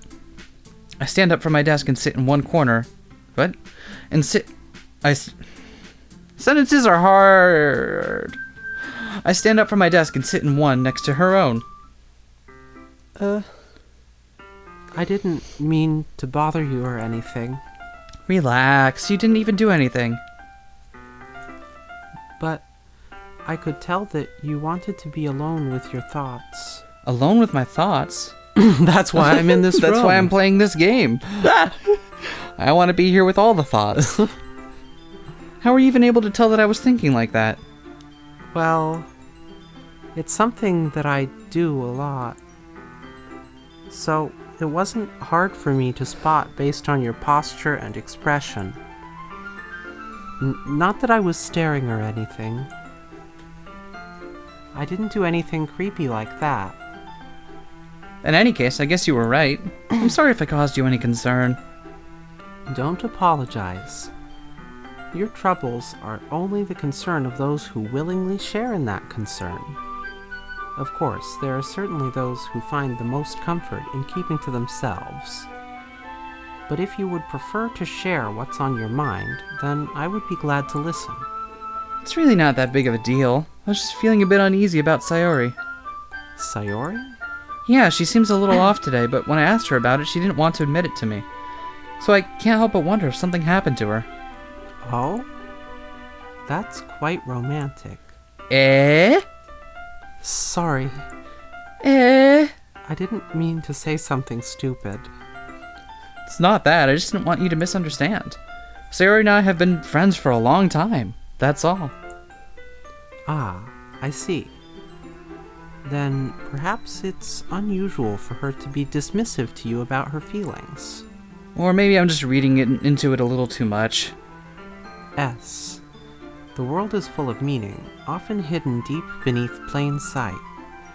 And there are many untold mysteries behind every person, no matter how well you may know them. Ah. So you think there might be something behind it after all? Like the fact that I poisoned her coffee this morning. I think that Sayori is a very complex person.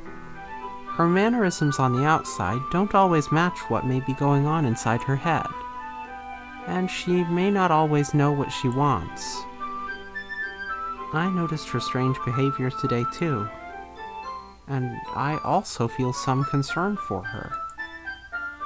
But in your case, it looked like she was fully occupying your thoughts, wasn't she?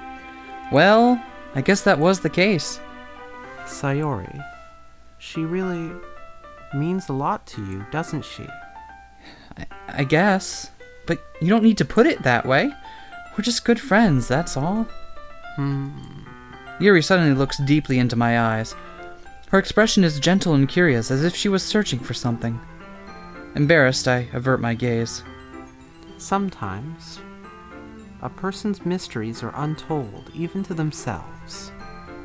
And you, as someone honest and caring, may uncover feelings you weren't aware were in you. That is, if I don't get to you first, bitch. She would be a very fortunate person to have you feel that way about her. Yuri, you're giving me too much credit. I'm a pretty simple guy. So I think I'm pretty good at understanding my own feelings. I'm not nearly as sophisticated as you. Ah, that's not a compliment, is it? It is what it is. Anyway, as long as we're here, why don't we do some reading? Well, as long as you're okay with it. Yeah. I should be taking my mind off this whole thing anyway. Okay, everyone. After some time passes, Monika calls out to the club room. Why don't we share our poems now? Before I know it, everything is back to normal. Everyone goes to retrieve their poems, and I do the same. I make eye contact with Monika, and she smiles at me. Wonder what she was talking about with Sayori. Probably letting her know, hey, you're one of the love interests in a fucking visual novel. You have to play the part, damn it. Let's start with Sayori. Yeah. Check in with her.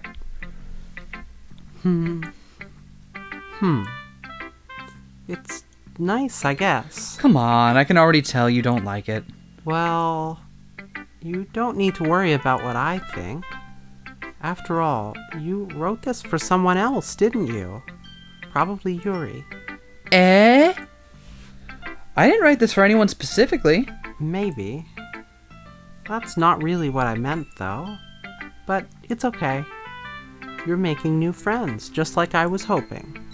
That makes me really happy.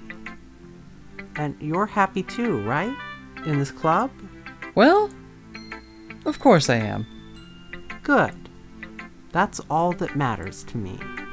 Thank you, S. Sayori, is there something wrong? Huh? No, nothing.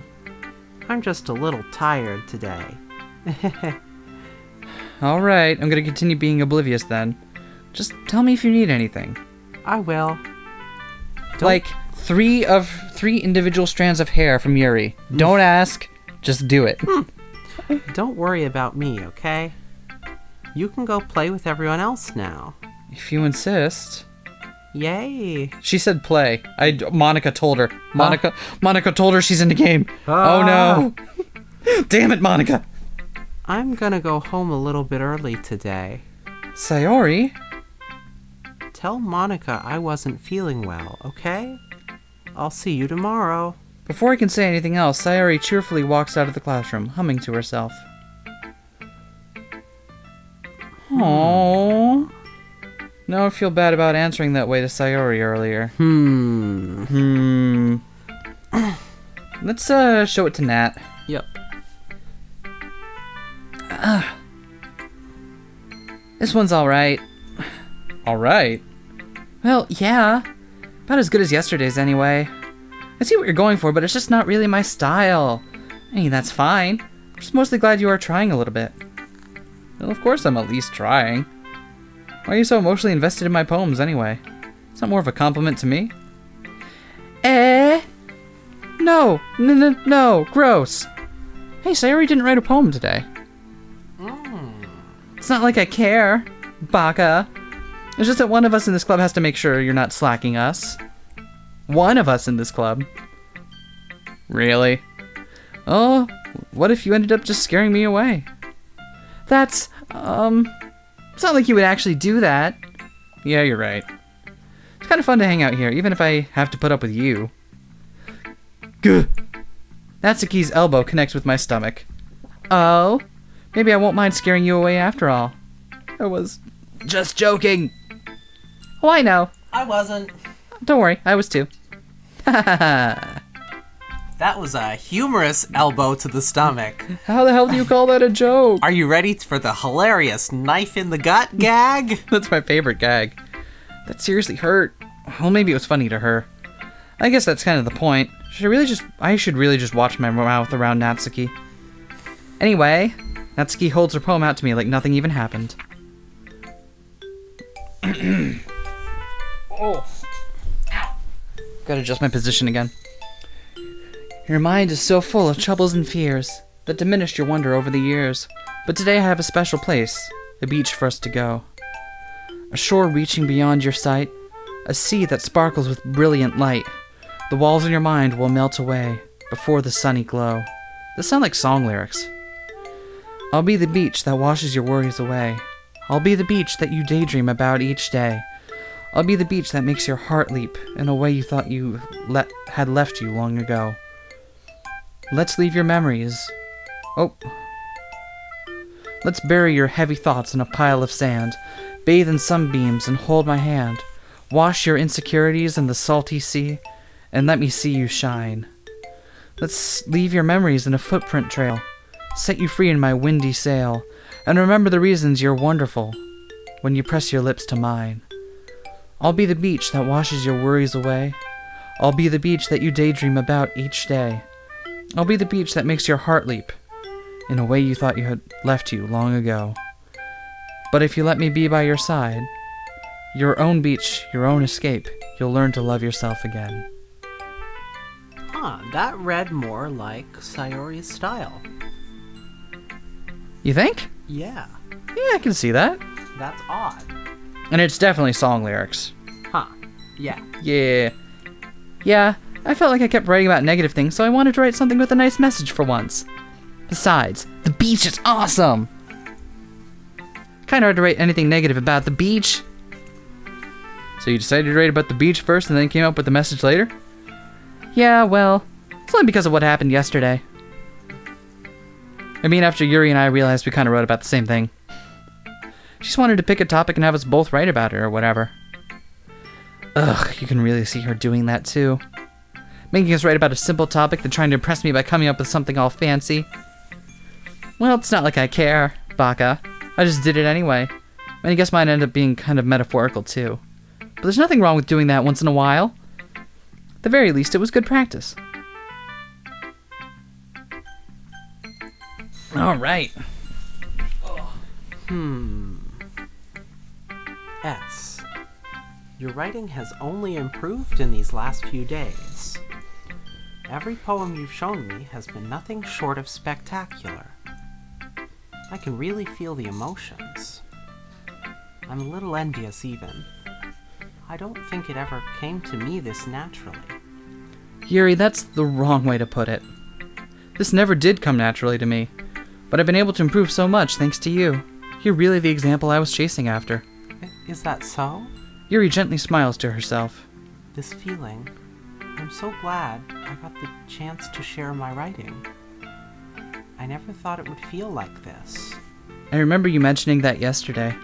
I can't believe you're so good at something and you've never even shared it with anyone. It's kind of a shame. Maybe, but it's not like I really had a choice. What do you mean? Well, Yuri smiles sadly. S. During lunchtime, I eat by myself. Did you know that? It's a great time to find a quiet spot and do some reading.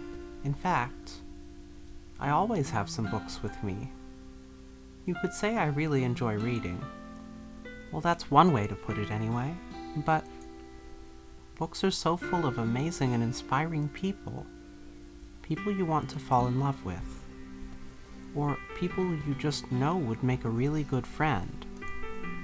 Cheerful people who always put a smile on your face. Or deep thinkers and problem solvers who discover the mysteries of life. So when you look at it that way, I'm surrounded by friends every day, you know? And those friends don't laugh at me. They don't tease me for spacing out all the time. They don't make fun of my body type, and they don't hate me for acting like a know-it-all. People say that about you? I'm not a know-it-all, S. It's the opposite. I don't know anything. I don't know how to talk to people. I don't know how to make people see me as normal. I don't even know how to make myself happy. I have all these feelings, and all I can do with them is read and write. But it wasn't until now that I started sharing it with you that I really understood what was missing all this time. Nailed it. Got it in one. Nailed it. First try. Easy every time. But I haven't really done anything. No. That's wrong. Just being patient and respectful, that's really important to me. I know I'm a difficult person, S. I speak too slowly. If you do this, I'm gonna get up and let you do the rest of this game yourself. I second guess myself all the time.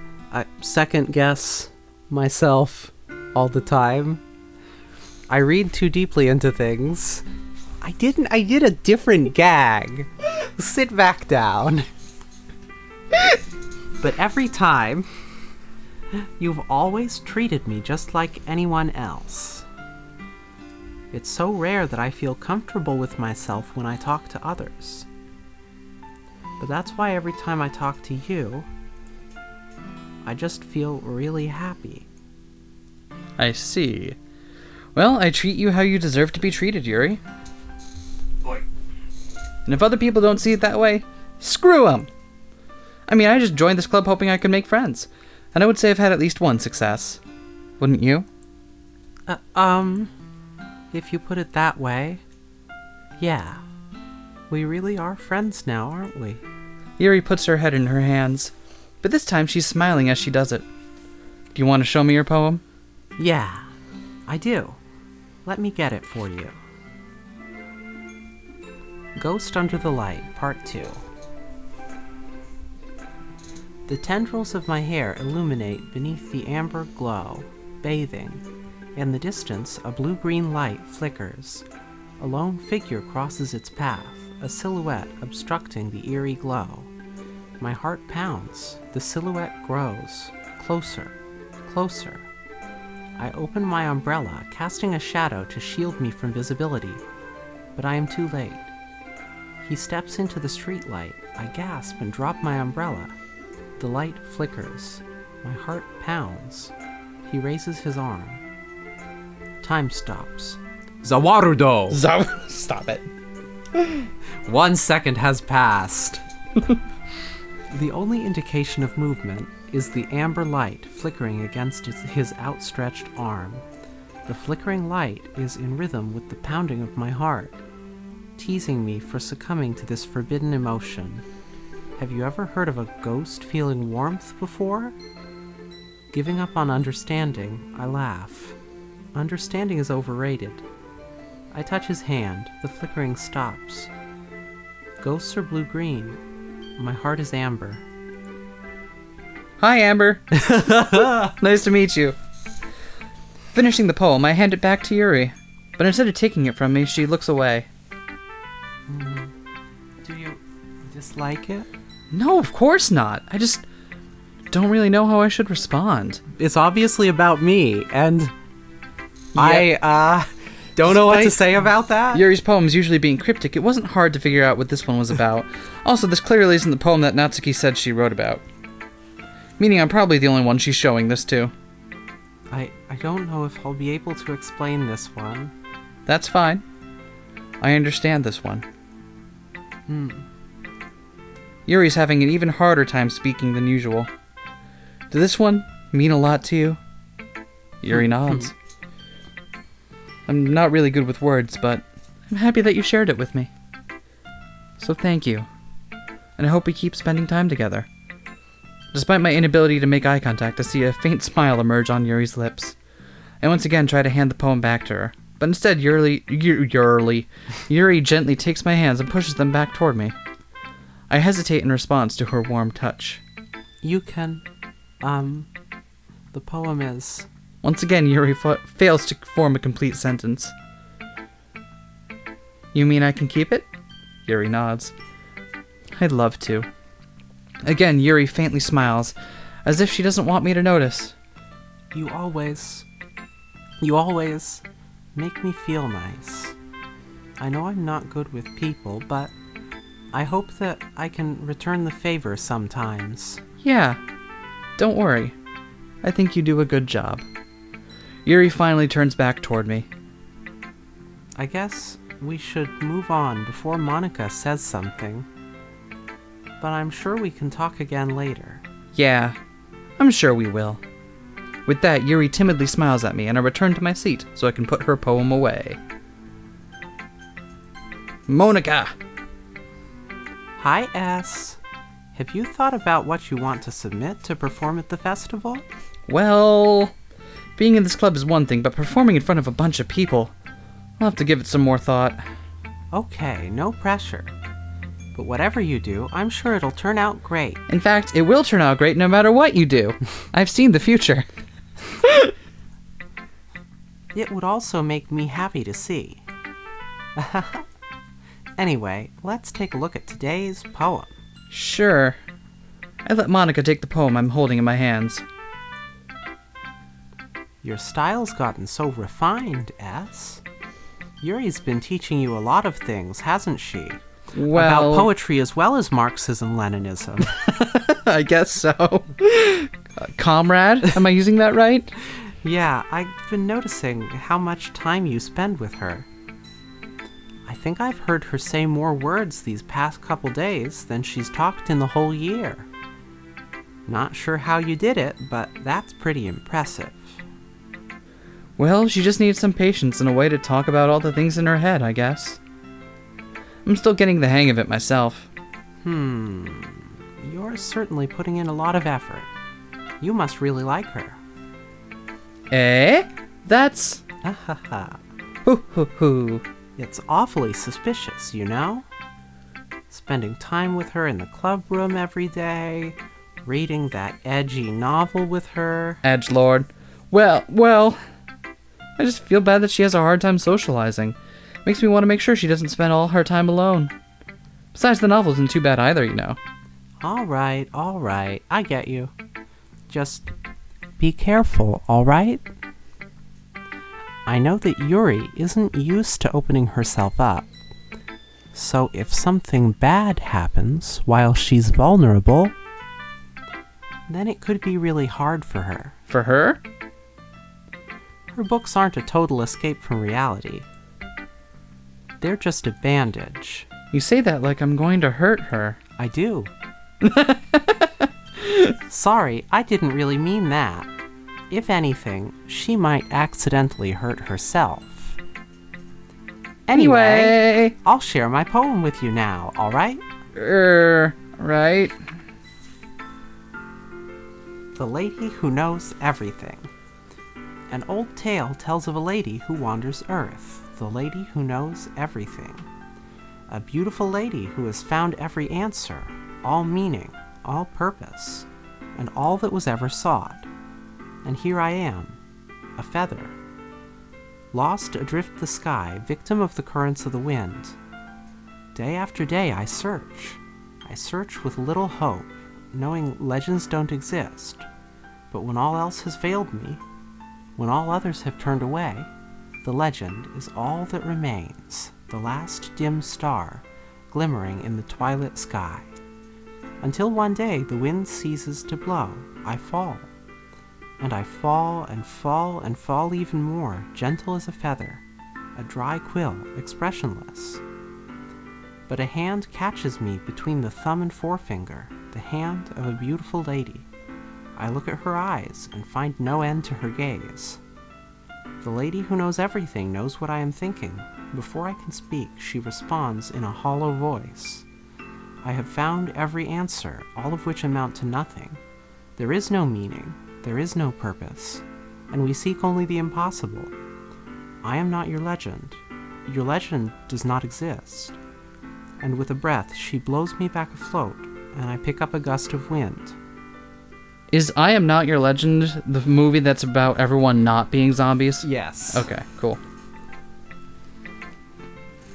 You know, I feel like learning and looking for answers are the sorts of things that give life meaning. Not to get too philosophical or anything, but it was kind of on my mind, so that's what I wrote about. I see. I never really put much thought into it. In a way, it's almost paradoxical. Because if we had all the answers, wouldn't the world start to lose its meaning? You know, there's one thing I noticed. Seems like everyone in the club prefers writing about things that are more sad than happy. Yeah, funny that. Aha, are you surprised? I mean, if everything was okay, we wouldn't really have anything to write about, would we? Stop this. Humans aren't two-dimensional creatures. I think you'd know that better than anyone. You mean one-dimensional? Ah, yeah, that. Oh, she did it again. I like it. I like it. I'm a fan. Anyway. True story. All you need to do to get me on board with your game is have even just a little bit of metafiction, and all of a sudden I'm like, I love it. You never met a fiction you didn't like. Yay! Here's Monika's writing tip of the day. Don't. What? Don't. Are you ever too shy to share your writing because you're afraid it's not that good? It's probably true. It can be really disheartening to get a lukewarm response to something you put so much into. But if you find other people who enjoy writing, then sharing becomes a lot easier. Because instead of just telling you that your writing is good or okay or bad, they'll want to focus more on everything that went into it and the things you can work on. It's much more encouraging that way, and it will make you want to continue improving. It's almost like having your own little literature club, don't you think? that's my advice for today. Do. Thanks for listening. Okay, you three. We're all done sharing poems, right? Why don't we start figuring out... Hold on a second. Is it just me or did you say something strange just now? Eh? Something did sound a little unusual. That's right. You deviated from your usual catchphrase when addressing the club. Catchphrase? I don't have a catchphrase. Jeez. Why is the mood so weird today? Look, even Yuri isn't immune to it. Ooh. Stagnating air is common foreshadowing that something terrible is about to happen. In your books, maybe. Look, the only thing different is that Sayori isn't here. Ah, it seems you're right. Sayori always helps lighten the mood a little bit, doesn't she? It's almost like everyone's balance is thrown off a little when she's not around. Where the heck did she run off to, anyway? I thought she just went to pee. Natsuki, please show some decency. No one Oh, here come on. pees. That's illegal. She actually wasn't feeling too well and went home early. Is that so? I hope she's alright. Seriously? Of all the times not to go home with her, you pick the time she's not feeling well? So much for you two being all lovey-dovey. No! First of all, stop misunderstanding my friendship with Sayori. And second, she's kind of been avoiding me today, so I didn't want to force it. Ooh! That curious expression coming from Yuri, of all people! Calm down, guys. If I talked to her earlier, and everything is fine. Thanks, Monika. What'd she say? Anyway, we need to figure out the rest of the festival preparations, so let's decide what everyone will be doing this weekend. I already know what I'm doing. That's right. Reading/fic. Natsuki will be making cupcakes, but we might need a lot of them and different flavors. Can you handle that all by yourself, Natsuki? Challenge accepted. And as for myself, I'm going to be printing and assembling all the poetry pamphlets. Sayori will be helping me design them. And as for Yuri, Yuri, you can, Huh? Guys, can you help me come up with something for Yuri? I'm useless. No, that's not it at all. You're the most talented person here, you know? Now Natsuki's pouting too? Geez, even I can tell now. I guess I never gave Sayori enough credit, but I can tell things are even harder on you when she's not around. Ah, that may be the case. But if I can't also be a leader on my own, then I won't grow as a person. So, Yuri, you have beautiful handwriting, you know? So, you should make some banners and decorations to help set the atmosphere. Atmosphere? About that, I love atmosphere. Yuri's expression suddenly changes as she stares at her desk in focus and starts nodding to herself. Your mind is already racing, I see. That's great. You'll be a wonderful help, Yuri. But anyway, that just leaves you, S. The one who is truly useless. Yup. Ahaha, don't say that. We all know it to be true, but if you say it out loud, we'll have to pretend to feel bad for you. In fact, both Natsuki and Yuri have some pretty heavy tasks to handle.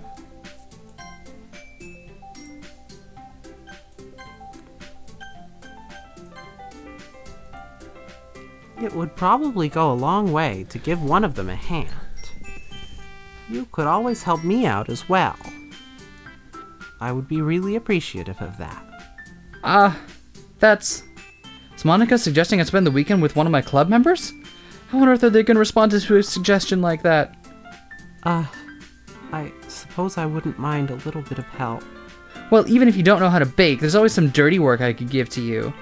It's not like Monika's going to give me a choice, and you shouldn't be sitting on your butt anyway.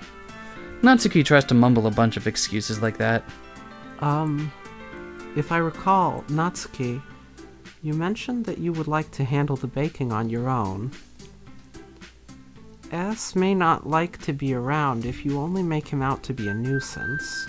So therefore, he may be more suited to assisting with the decorations. Hold on, I never said that. How hard could it be to make a few decorations anyway? It sounds more like you're just making excuses for S to...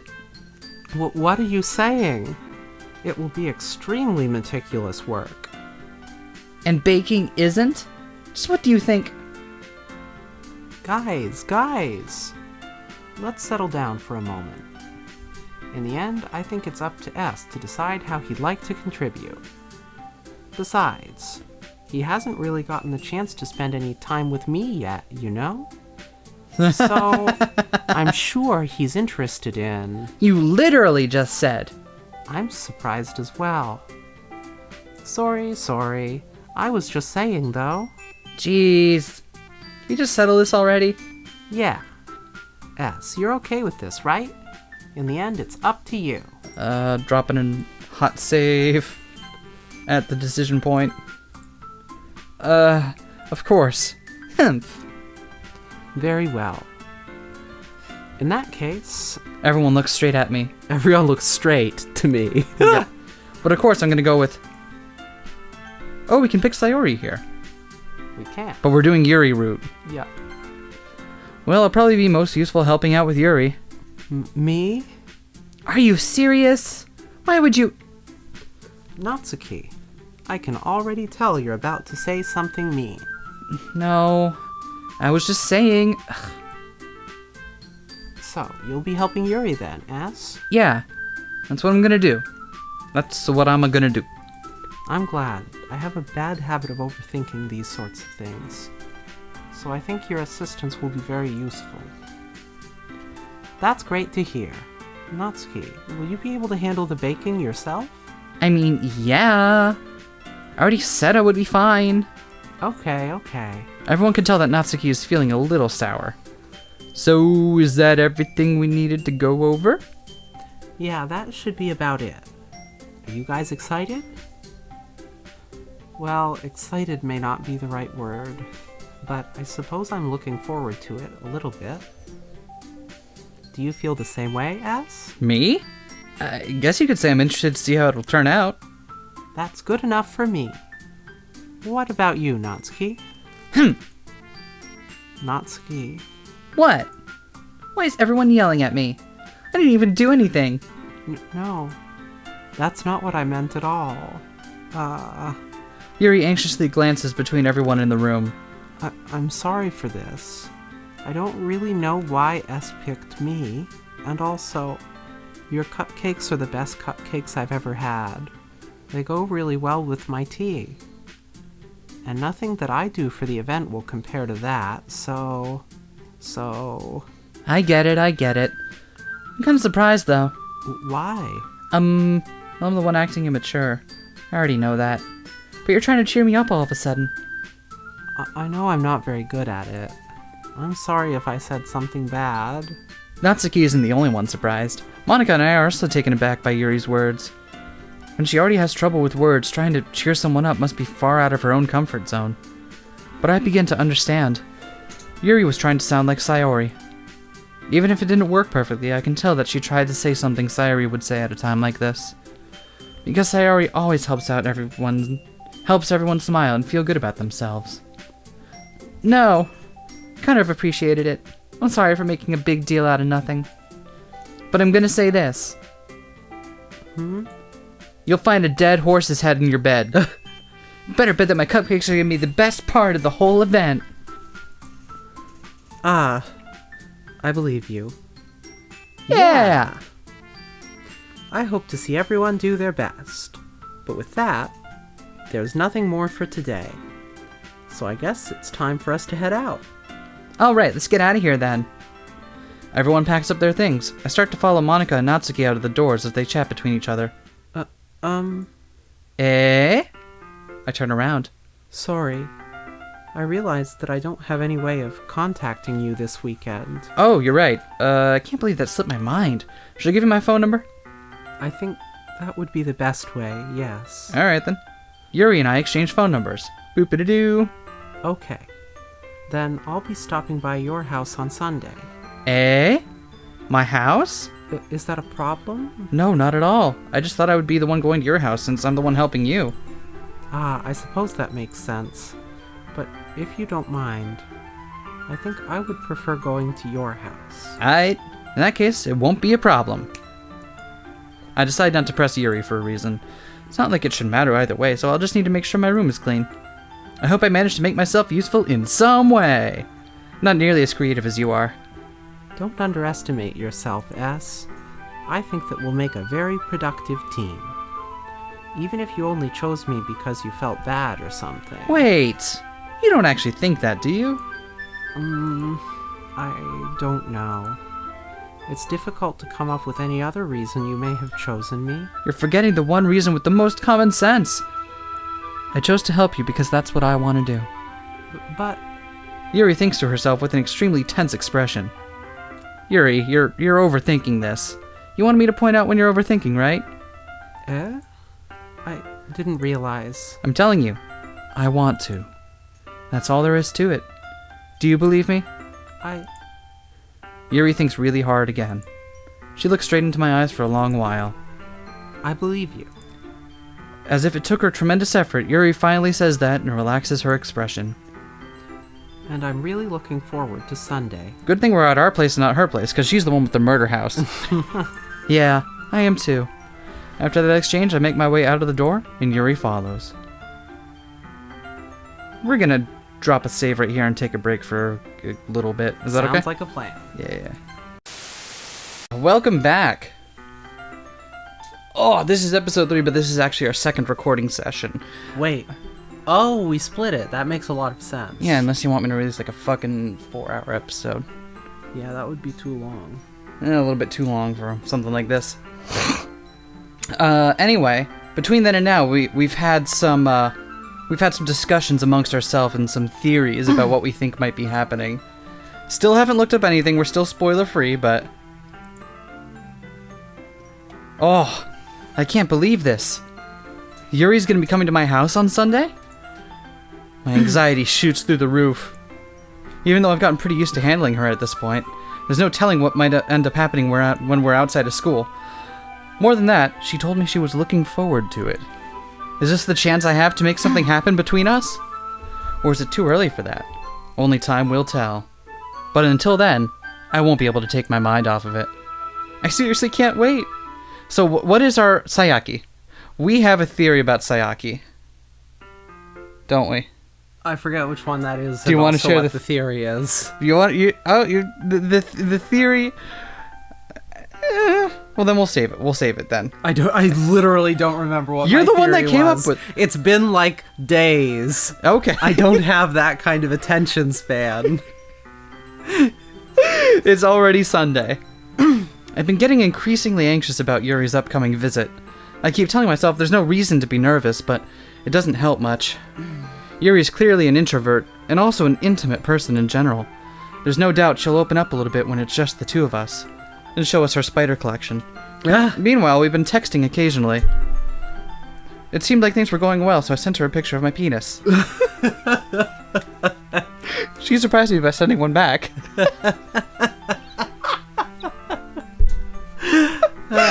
This is how normal people text each other, right? Yeah. She was extremely apprehensive at first, but it wasn't long before I was already learning more about her. But putting Yuri aside, I haven't heard a thing from Sayori since she left club early the other day. Okay, so our theory was Sayori is probably not totally okay right now. The first time you boot the game up, it lists you a whole bunch of content warnings. Mm-hmm. She's probably dead. We think she's probably dead right now. We think that choosing not to go home with her or check in on her was probably the wrong move if we wanted to keep her alive. But that's just a theory. We don't know for sure right now. I've got a theory. It could be bunnies. You haven't even seen the entirety of that show yet. How are you? You haven't Show me the rest of it then. You are a responsible adult. You can watch Buffy the Vampire Slayer on your own time. No, I can't. It's so much harder to watch now that I know what I know about Joss Whedon. Okay, fair. He can't remove Tara and Willow from us, but god damn, fuck that man. It's not like we text each other all the time or anything, but I've been worried about her in the back of my mind. Between what Sayori said and what Monika said, is it really okay for me to put Sayori's feelings aside when she might need me? We didn't! She asked us who we, like, low-key who we were interested in. Like, that's a difference between that and putting her feelings aside. Interesting. I decide to visit Sayori before Yuri comes over. Rather than asking, I simply tell her, I'm coming over, much like we've done in the past. Once I reach Sayori's house, I knock on the door before entering it myself. Again, we used to play so often that we've made a habit of simply entering each other's houses like we're family. The house is quiet. Sayori isn't anywhere on the first floor, so I assume she's up in her room. It's already strange of her not to run down and greet me. Also strange that she has no parents. I head up to her bedroom where I finally find her. Sayori? Hi, S. Oh! Holy shit! She's alive! She's fine! I didn't expect that. Oh god! I was expecting the worst! Yeah, I figured she'd be dead in this scene. Oh god! Okay, it was like leading up to it too, right? Yeah. With like the black screen and that's where I found her. Jesus, okay. I sit down in her room. Sayori forces a smile, but it's easy to tell that she's different. There's a minute of silence between us. You haven't come over like this in a long time, have you?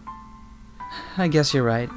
I'm glad we get to check in on our friend. It has been a long time.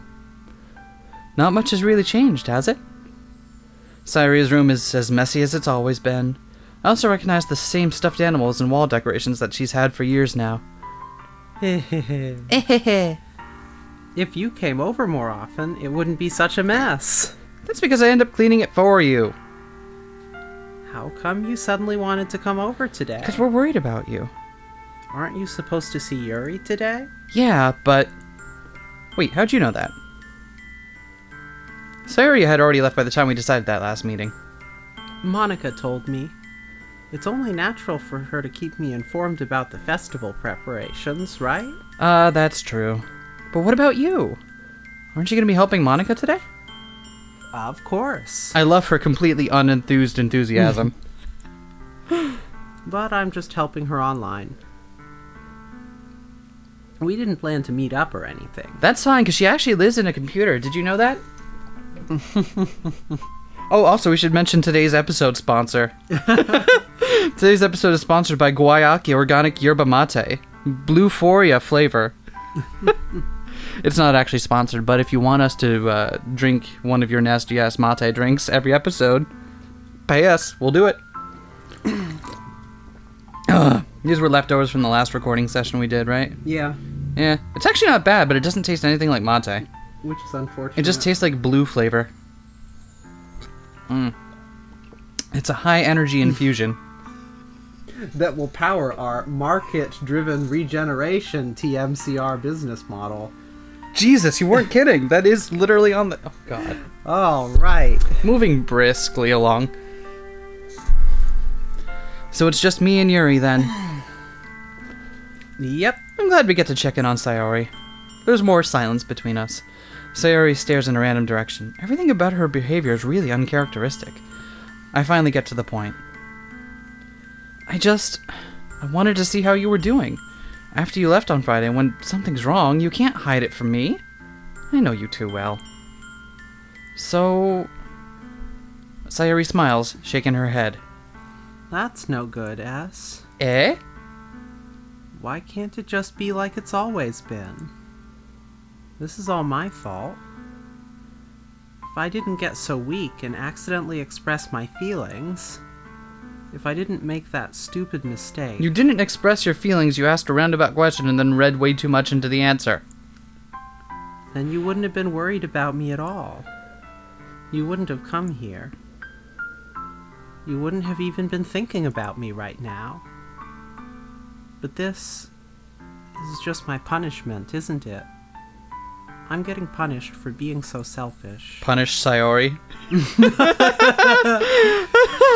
I think that's why the world decided to have you come over today. It just wants to torture me. Holy shit, what the fuck is Sayori? I grab Sayori by the shoulders. What on earth are you saying? Are you listening to yourself right now? I know something happened to you. There's no other explanation for you to be like this. So tell me already. Until I know, I won't be able to stop thinking about it. Ah. Sayori gives me an empty smile. You really put me in a trap, ass. Hey, that's our word. But you're wrong. Nothing happened to me. I've always been like this. Oh, shit. It's called depression. You're just seeing it for the first time, you insensitive piece of crap. You never what? noticed. Shit, does this need to go in our depression playlist? Yes. Oh my god. Alright. What are you talking about, Sayori? You're really just gonna make me say it, aren't you, ass? I guess I have no choice this time. The thing is, I've had really bad depression my whole life. Did you know that? Why do you think I'm late to school every day? Because most days I can't even find a reason to get out of bed. Holy shit. What reason is there to do anything when I fully know how worthless I am? Oh no. Why go to school? Why eat? Why make friends? Why make other people put their energy and caring to waste by having them spend it on me? That's what it feels like. And that's why I just want to make everyone happy, without anyone worrying about me. I'm in shock. I can't even figure out how to respond. How is it possible that Sayori kept this from me the entire time that I've known her? Could I be a completely insensitive piece of shit who notices nothing about others' feelings? I mean, yes. Did she really want so badly for me to just not think about her? Why, Sayori? Eh? Why is it that you've never told me about this? It almost feels like... Ooh. No. Ooh. Oh, Christ, no. Lowercase s, no. No, S. Why are you doing this, lowercase s? I'm hiding now. I've gone into exile. It almost feels like I've been betrayed as your close friend. This is about my feelings now. Because if I knew, I would have done everything I could to support you. Even if there's only so much I could do, I would have tried a little bit harder to make every day a little bit better for you. That's why I'm your friend. All you have to do is tell me. You don't understand at all, S. Nope. Why do you think I didn't tell you? Because if I told you, then you would have to waste effort caring about me instead of doing important things. Ooh. I don't want to be cared about. It's bittersweet when people try to care about me. It feels nice sometimes, but it also feels like a bat being swung against my head. That's why I wanted so badly for you to make friends with everyone else. Helping everyone be happy together is the best thing for me. But then, I discovered something else, too. Seeing you make friends and get closer with everyone in the club, it feels like a spear going through my heart. So, that's why. That's why I decided the world just wants to torture me. Every path leads to nothing but hurt. All routes lead to doom? Yes. You're right that I don't understand. I don't understand your feelings at all, Sayori. But I don't need to understand. Whatever it takes for me to help you stop hurting, that's what I'll do. No, S. There's nothing. Nothing at all. The only thing that could have helped is if everything could be like it always was. But I was selfish. I finally showed you what a horrible person I am. Tears streaked down Sayori's face. I made you join the literature club because I was selfish. And I was punished by my heart hurting in a way that I couldn't understand. And now you came here and I made you hurt too. I'm just weak and selfish. That's all I am. And that's why I'm going to accept these punishments. Because I deserve every last one. Without thinking, I once again grab Sayori's shoulders. This time, I pull her into a tight embrace. S. Sayori, I don't care if you feel selfish. I'm really happy that you convinced me to join the club. Seeing you every day makes it worthwhile enough. If I make friends with everyone else, then that's just a bonus. But please never underestimate just how much I care about you. I wouldn't have it any other way. S. Sayori isn't hugging me back. Despite my arms being wrapped around her, Sayori's arms remain at her sides. She starts sobbing next to my ear. No. Don't do this to me. Please don't do this. S. Sayori barely manages to speak between her sobs. I don't know if I'm doing the right thing, but all I want is for her to know that I care. Yeah, it definitely reads like S's actions here are more like someone who definitely does not know what to do but is trying. Mm-hmm. But that doesn't necessarily wind up correct. If you have it in you to call yourself selfish, then you have to let me be selfish too. No matter what it takes, I'll figure out what needs to change. Yeah, that's definitely the attitude of someone who doesn't understand what depression is. I'll make these feelings go away. And if there's anything that you need me to do, then you'd better tell me. I'll get mad if you don't. I don't know. I don't know. I don't know. Gently, Sayori finally puts her arms around me in return. I don't know anything. Head empty. It's all really scary. I don't understand any of my feelings, S. The only time I'm not feeling nothing is when I'm feeling pain. But your hugs are so warm. And that's really scary too.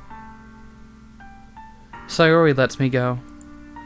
As she does so, I let her go as well. The festival is tomorrow. Yeah. It's going to be fun, right? No. Yeah. How would you like me to spend it all with you? It's what I want. I promise. I think that would be nice then. Yeah. Sayori wipes her eyes. If I could spend the whole day here, I would. Of all days, this has to be the one where I have other plans. Maybe I should cancel. No, don't.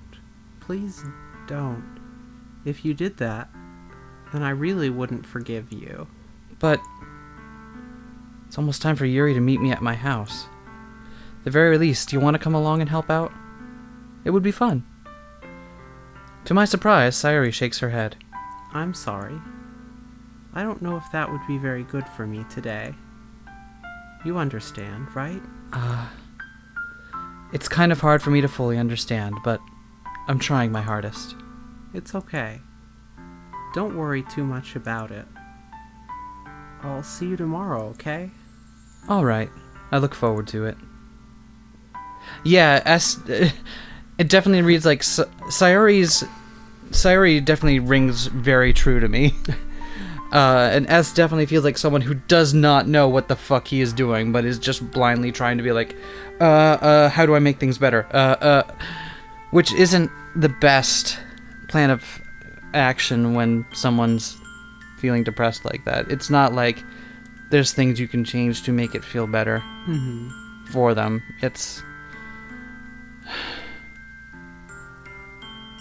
I'm sure we'll have plenty of time to talk about this later as we go on. Let's keep reading. I say goodbye to Sayori and exit her house. On the way home, I find my stealth still feeling uneasy. Yes. But it's hard for me to keep thinking about it when Yuri is about to come over too. I think Sayori is right. I shouldn't be worrying too much, and we're definitely going to have a great time tomorrow. I should just focus on what's ahead of me. That's actually a good attitude in a lot of cases, because... Wait, why are we approaching Sayori's house again? There's only one house model. Gotta save on art budget. As I approach my house, I see something that makes me feel a moment of panic. Yuri?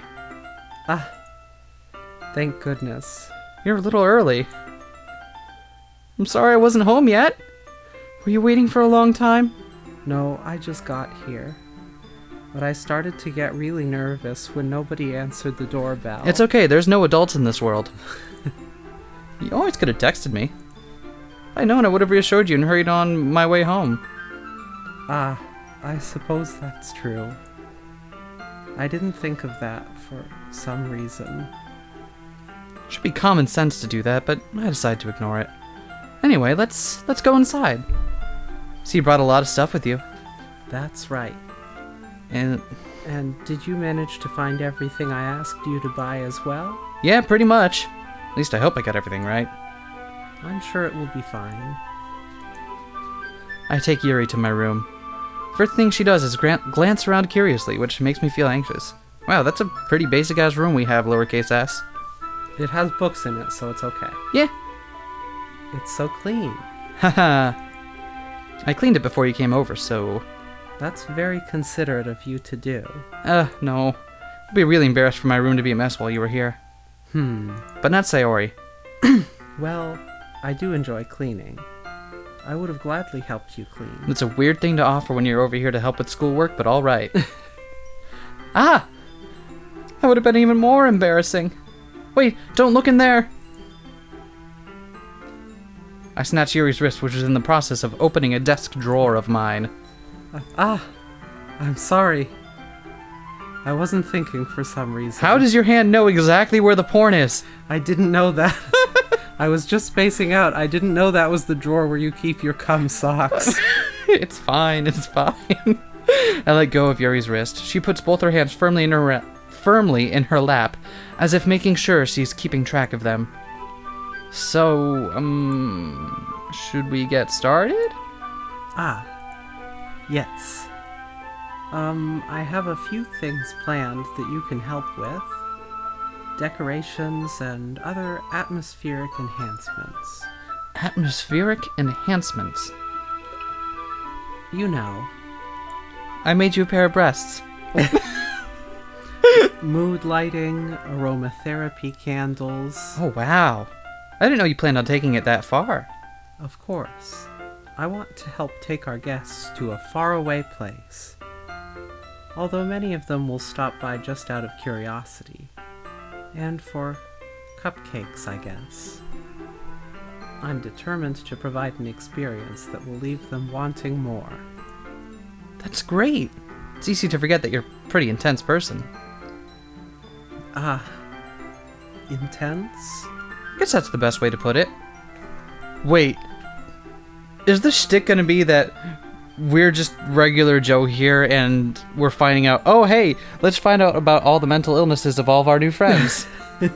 Is that... We've all got depression and we make it worse for all of them. Oh no, is that what this is gonna be? I hope not. Oh no!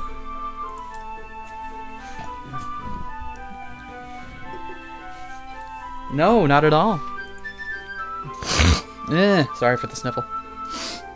It's something that I like about you, actually. Is that so? That makes me feel relieved. And kind of happy. Yeah, no need to be so anxious. You can relax a little. Relax. I brought some things for relaxation. I was going to use them during the poetry event. Oh yeah? Like what? Quaaludes.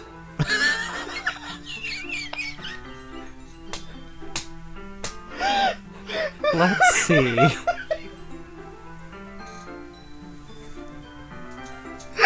Who's ready for poppers? Why would you do this to me? Yuri rummages through her bag. She pulls out a few candles and a wooden cylinder-shaped object. I did some shopping on the way here, so I happen to have these in my bag. It's not like I got them for you or anything, Baka. I planned to cover the windows in black paper and use the candles to light the room. I think that would be amazing, don't you? What's the cylinder for? Oh, that's the spanking rod. Oh, look, it's 4 p.m.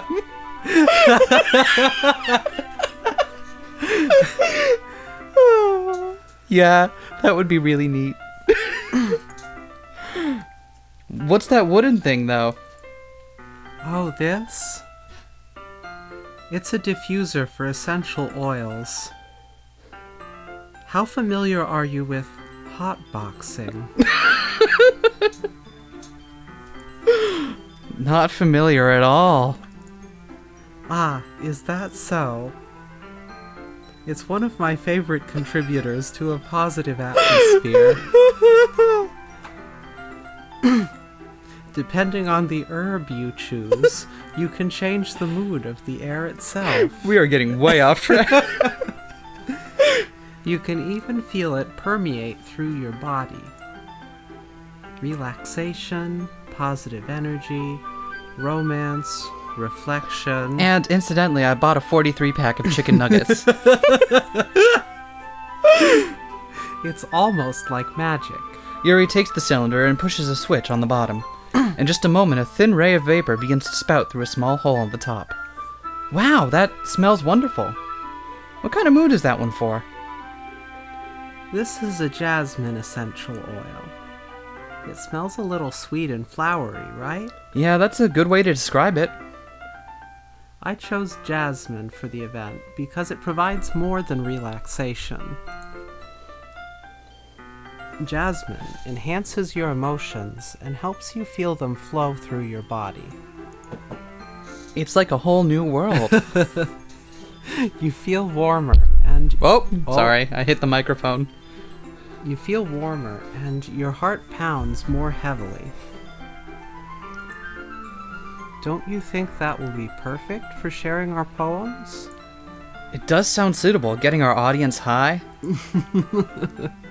But you seem to know a lot about this, so I'll trust your opinion with anything. Anything you say.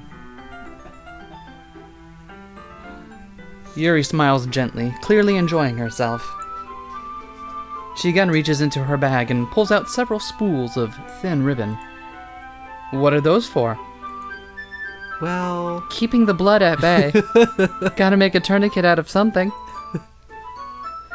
Did you purchase the origami paper I asked you to get? No, I got A11. It's just as good, right? Yeah, I have it over here. What the fuck size was A11? Is that a real A size? It's the only number that came to mind. I think that's the standard size, right? A4. Oh, never mind. I don't know what A11 is. I don't know why that's what came to mind then. We gotta know if it's real, though. You gotta... We won't be using the paper for folding origami. I'm going to give you 1 billion paper cuts. It'll suck. Thanks, honey. Oh, you didn't read your... What I'd like to do is write a different word on each piece of paper. We'll need about 100 of them. But first, tell me the dimensions of A11 size paper. An A11 piece of paper measures 18 by 26 millimeters, or 0.7 by 1.0 inches. Cutting it in half will create 2 A12 sheets of paper. Wait, that's tiny as hell. Yeah. What? How many A sizes do you have to go before you no longer have paper? Before you get to like the molecular level. I need to know. I need to be able to measure the size of molecules. Why is that a A thing that sizes. exists? Who the fuck knows? There's A0 paper, which is 841. Giant? That's a meter! That's almost 1 by 1 meters. This is less than an inch. God, what? What's the smallest? Oh, wait. A13. 9 by 13 millimeters? That's so small. What would you use that for? I regret going off on this tangent. I don't. Oh yeah? What will these be used for? Well, I'm going to cut pieces of ribbon to hang them from the doorway of the classroom. Then we can fasten the paper onto the ribbons to create a doorway curtain. Wouldn't that be beautiful? It would also catch the eye of those passing by the room. It may attract some to peek inside. That's really creative. I had no idea you'd be so good at this, Yuri. Is that so? Well, I suppose I do get a little intense, as you'd put it. I have a theory. What's your theory? Yuri giggles with red cheeks. She's in the middle of a serious euphoric moment here. Is it just me, or is she more relaxed when it's just the two of us? Or maybe it's the excitement she feels from sharing something that she enjoys. Here's a marker, S. You can write any characters that you want. Now write an L on your forehead with it. Draw a target on your forehead while I check these at you and try to remember why I'm here. I'll help you once I finish cutting the ribbons. Alright. Sitting on the floor together, the two of us get to work. I carefully draw a different character on each paper, doing my best to manage my bad handwriting. Oh my gosh. Yuri unravels a long strand of red ribbon to her desired length. Then she reaches into her bag once more and pulls out a pocket knife. A knife! Eh? The knife is strangely beautiful. The silver handle has an intricate pattern of weaves etched into it. The blade itself is gently tinted blue. Show us the knife. That's no ordinary pocket knife. It looks really fancy. Why don't we son get of a why bitch. don't we get a CG of the knife? I hope we get a CG of the pretty knife. This is important because to my you know why she interests. has it, right? Yes, and that's why we Why need she's to wearing see a more of the turtleneck. knife. Okay. That's why she's wearing a long sleeve turtleneck. Okay. Yeah. Now I see. You see what? Oh. Well, embarrassed, Yuri looks away. What is it? You're going to think it's weird. Yuri, whatever it is, I have no reason to judge. To each their own, you know? If you promise you won't be weirded out. I promise we won't be weirded out. I can't make promises for lowercase s here. See, I had a feeling the knife was for using on other people. Stabbity stab. No, that's too pedestrian. Yeah, I promise. Alright. The thing is, I'm kind of into knives. They're just so pretty. I can't help it. I don't know what it is. The combination of craftsmanship and feeling of danger, maybe. What am I saying? Please don't think I'm weird for this.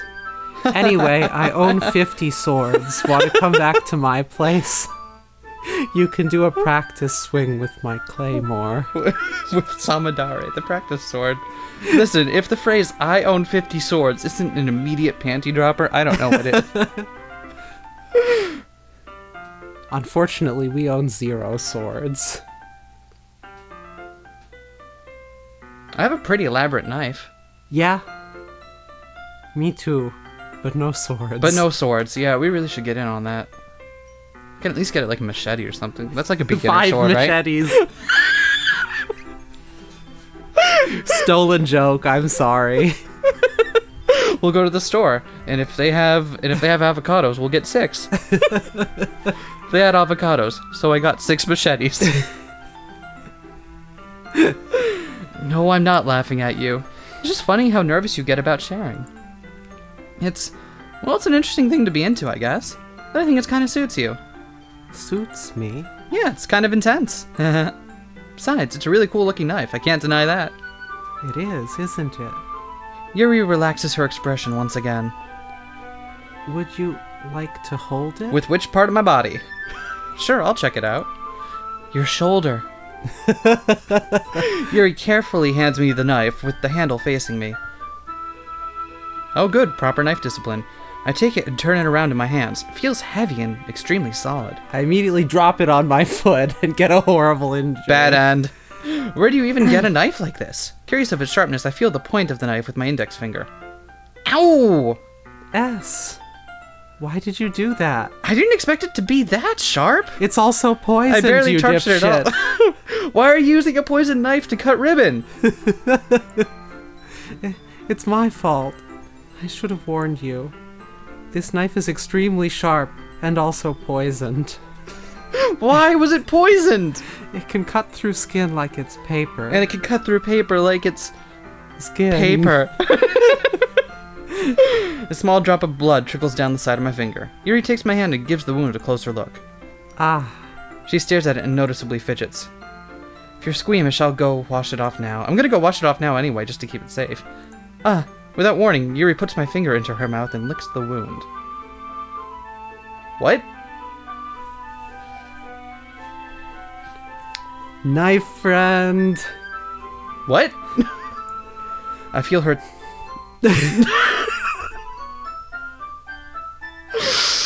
I feel her tongue curl around my finger. Startled, I instinctively pull my hand back. Oh. Please forgive me. I wasn't thinking. Why is that the first thing you jump to? Yuri lowers her head, her face burning up. Yuri. That's the most embarrassing thing I've ever done. How could I do something like that? I'm sorry. Sure, it was a little weird and it took me by surprise.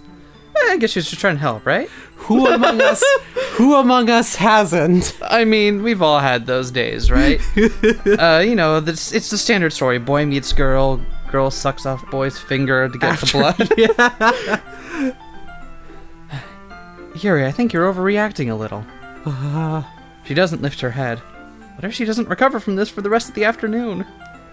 Alright, you know what? This might be a stupid thing to do, but I do it anyway. Wow! What do you know? It is a stupid thing to do. I take Yuri's hand and lick her index finger in return.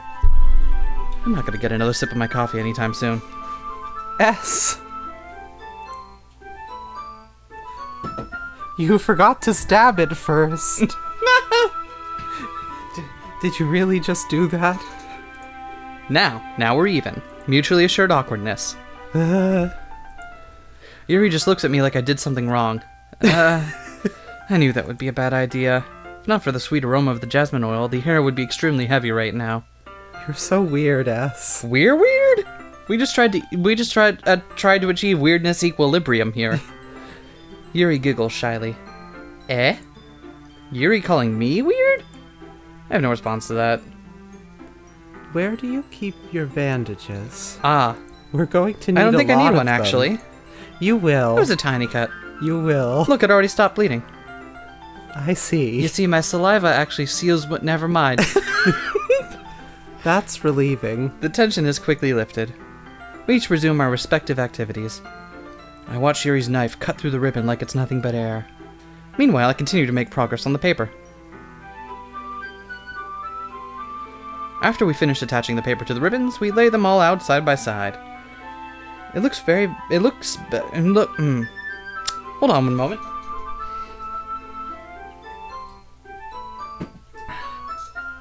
It looks better than I expected, and will be very effective as a door curtain. It looks great! Good thinking coming up with this, Yuri. Thanks. It's just something I saw online, really. Are you ready to move on to the next task? Yeah, let's do it! What do you have in mind? I'd like to create a banner. That's why I asked you to buy the paint tablets. Oh, paint! I got cuneiform tablets, my bad. That will work too. Wait, what? One of the items Yuri had asked me to buy was a kit of watercolor paint tablets. We'll need about 6 cups of water to wash down the tablets. Do you mind fetching those for us? Of course not. 6 cups of water. I'll be right back in a minute. Thank you very much. Don't look in that drawer while I'm gone. Oh, and just a little bit of water is okay. If you fill the cups too much, it will be too diluted. Taking Yuri's advice, I decided to use the small plastic bathroom cups rather than full-sized glasses. Put them on a plate to catch any paint that drips, then bring it back into my room. Yuri? Yes? You didn't look in my drawer, did you? Oh. I come in to see Yuri quickly unrolling her sleeve, pulling it back over her arm. Called it. Yep. Nothing. Your face is a little red. Is it too hot in here or anything? No, not at all. Why would you wear a white turtleneck, though? That's the thing. It's like, come on. You've clearly done this enough to know you need to wear a long-sleeve shirt, but you don't wear white to do that. There's nothing wrong, so let's mix the paint. Yuri hurriedly dismisses me and takes it upon herself to unwrap the tablets, dropping them into the cups. So, how would you feel about every color being red? I thought we would do something simple that would look very nice. I'd like to paint a gradient across the banner. Starting with the colors for a sunrise, then daytime, then sunset and nighttime. Once it dries, I'll write an inspirational quote across the banner. We can hang it on the wall behind the podium at the front of the classroom. Ah, neat! What are you going to write? Well, it will be more fun to surprise you. Unfortunately, the other side has become overcrowded. The dead, will have nowhere to go. Yuri smiles at me. All hail the new flesh. Yeah, all right, you say so. After rolling out the banner, Yuri and I kneel on opposite sides so we don't get in the way of each other. Yuri uses a brush and adds a few dots of different colors across the banner to serve as a color guide when we paint. This kind of reminds me of elementary school. Painting on a banner with watercolors feels a lot like the art class projects we had back then. It's relaxing. Ah, I'm sorry if this feels too childish. No, I didn't mean that at all. It's kind of fun, you know? Yeah, it is fun. I'm glad you feel that way too. Yuri stops painting for a moment, thinking to herself. For me, I don't need to go out and do crazy things to have fun. In fact, I usually don't even want to. I just like when I can spend time with one other person. Even if it's something simple like reading, it doesn't even matter if we don't talk much. Relatable. Yeah, really. Just having a friend next to me makes things feel a little bit nicer. Could you grade that relatability for me on a scale? Rated relate 8 out of 8. 8 out of 8. You're just gonna... Okay, not gonna even try. Okay, fine. That's cool. No, that's cool. It's not like there's a chance for a title drop for the channel there or anything, but... Oh, god damn it! If that's how you want to play it, then fucking fine. God fucking damn it. It's free real estate. It's right there. You need to remember, I'm a dipshit. Head empty, all thought. I think that's all it takes for me to be happy. Is that so? I also enjoy being sad as well. I find it very exquisite. In fact, I've categorized several different feelings of sadness. Allow me to tell you about them. Even if Yuri and I are quite different, I can understand where she's coming from. I feel that way about things like anime and games, where simply sharing the experience with someone can make me happy. I think I feel the same way. I don't know, I feel like maybe I wouldn't enjoy this if I was sharing the experience with someone.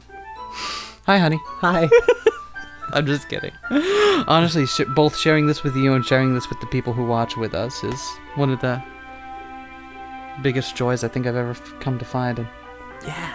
aww. We give the people what they want. And I'm glad that I get to spend this time playing games with you and that the people who watch us get to experience it with us as well. Yeah. Yeah. Quick shouts out to the YouTube comments section. Just, y'all get one shouts out. Yuri smiles gently. I knew you'd understand. I mean, it's not like we just do this for ourselves and then throw it out in the ether. How do these even end up on YouTube? Who does this? You don't? No. Oh no. Yuri leans over the banner to grab at an unused paintbrush. But I move at the same time, causing my head to bump into hers. Kia! Sorry. Yuri reels back and I quickly lift my hands in surprise. Are you hurt? No, I'm not hurt. I just I have a built scar. up an immunity to headbutts.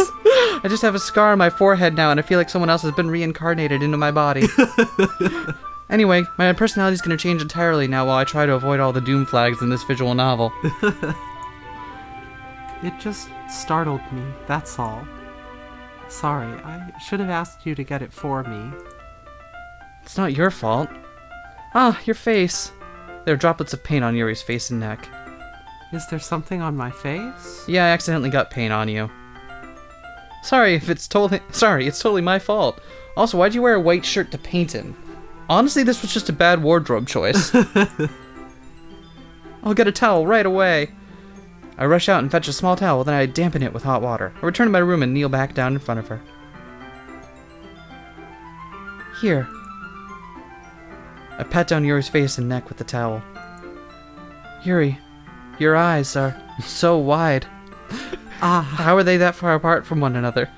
I've been widening them for years. Is something wrong? It's hot. I just didn't expect it. Sorry for my snorts today. Sorry. I wanted to participate. Okay, fine. I'm gonna start making sure I do my snorts away from the microphone, because that can't be very enjoyable for anyone. Unless you're here. Unless you're into that. And let that us specifically, in which case. let us know in the comments if you're here for the snorting noises, and I will make you a personal snort video. Deviated septum ASMR. Oh my god, stop talking about my septum like that.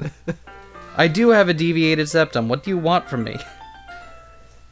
Having finished, I start to retract my hand, but Yuri suddenly holds my wrist. Wait. Eh? Just wipe down the rest of me. It feels really nice. I keep my hand still against Yuri's neck. She looks into my eyes. It's an intense expression that I recognize from when she reads her books. Almost as if she's lost in a daze, enveloped by her own thoughts. She breathes gently, and I... Halfway through this sentence. half through slightly parted lips. What is happening? Is the aroma of the jasmine oil giving me this dizzy feeling? Or is it the blood loss? Or is it the... I look down. The knife has already been stabbed into my gut. She pulls it out and licks the blood off. Yuri's gentle fingers wrapped around my wrist send a tingling sensation through my arm. And suddenly, her face seems to be much closer to mine than it was just a moment ago. I wish it went Noom right there. It should have gone Noom. Ah. Yuri slowly pulls away. Sorry. Sorry. I've been feeling a little lightheaded today. I didn't mean to space out. It's just from all the blood loss. It's fine. The moment is over as soon as it began. Yuri picks up her brush again, but her movements seem clumsier, like she's unable to focus. I remain silent, forced to ignore the event that just transpired. I hesitantly retrieve my own brush and then continue following Yuri's example, pretending it never happened. That should do it. I finish filling the night sky with white dots that look like stars. Looking at the banner as a whole, it's very pretty and natural looking. I think it came out better than I expected. I'm really happy with the results. I mean, I expected it to look like shit because you were doing it. So good job on making it better than literal shit. No, I'm not even exaggerating. I expected you to put literal feces on there. You monkey man. Yeah, me too. You gonna add the lettering now? Not yet. It needs to dry first. That's true, but won't that take a while? Well, Do you want to play like Final Fantasy or something? perhaps it would be best to leave it here, then have you bring it in the morning. I can do the lettering in the classroom before our event starts. Is that okay? That's totally fine. Wonderful. In that case, I don't think there's anything more for us to do here. Unless you want to play Final Fantasy. Poof! I got FF7 Remake. Oh, no, that's fine. I've been playing Trials of Mana Remake. You know, the better one? Oh, you're just angry because you have a Nintendo Switch, is that it? You say that like you're glad it's over. Was I wrong to assume that you were at least enjoying yourself a little bit? No, it's not that. I'm just glad that we managed to get everything done. I see. I am too. I was a little concerned about time. What is it? Why does it flow in only one direction? Well, How is it a feature of all our cognitive experiences when it's not a term in the basic mathematical language of our physics? It's very concerning. well, imagine 4 balls on the edge of... I see. I'll write Carlo Rovelli about your theory. Nice! Good Italian reference. Boom. I need to start making dinner soon. So you don't have any time left? I was secretly hoping we'd have a little extra time after finishing the work. Well, Yuri thinks to herself. I think it would be too irresponsible of me to wait much longer. I'm sorry. I was hoping there would be more time as well. Oh, time enough at last. Yeah, it's probably my fault. Sorry for being such a slow worker. No, it's not your fault at all. And the important thing is that we got everything done, right? Yeah.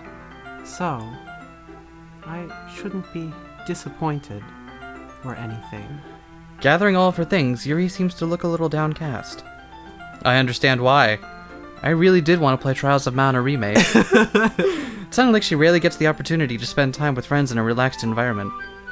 But that doesn't mean this is the last time it can happen. I mean, Xenoblade Chronicles is coming out later this month, right? That's another JRPG remake. We'll have fun with that. And I'm still trying to beat Royal, so... There's a new Paper Mario game. So many things we could be doing right now. I think I ran with that joke a bit too far, I'm sorry. Once Yuri packs up, I walk her out of the front door. Thank you very much for having me today. No problem, I'm glad I also had you at Sayori's house. They all live in the same house, they just do a walk around the block and then go back to it.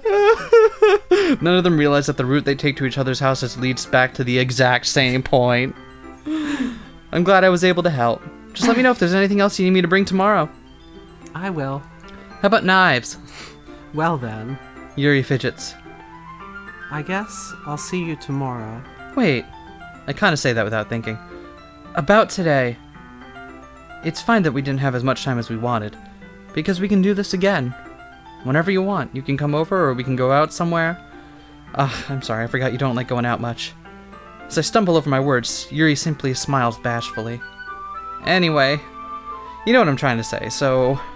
You're very thoughtful, S. That sounds really nice. Yuri takes a step closer to me, then briefly squeezes my hand. I kind of like that about you. How come when you're closer that doesn't change the resolution of your image? That's why you need vector drawings, jeez. Nice.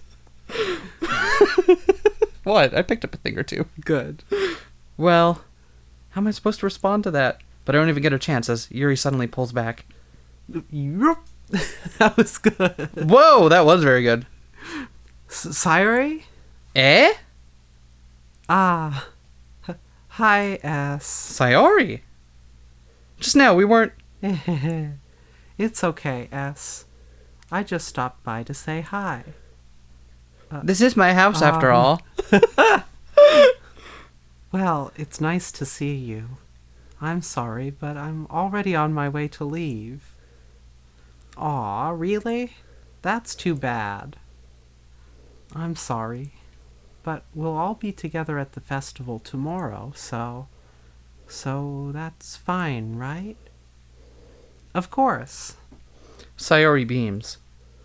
Yeah, so I'll see you tomorrow. Clearly Zoom. embarrassed, Yuri hurries off.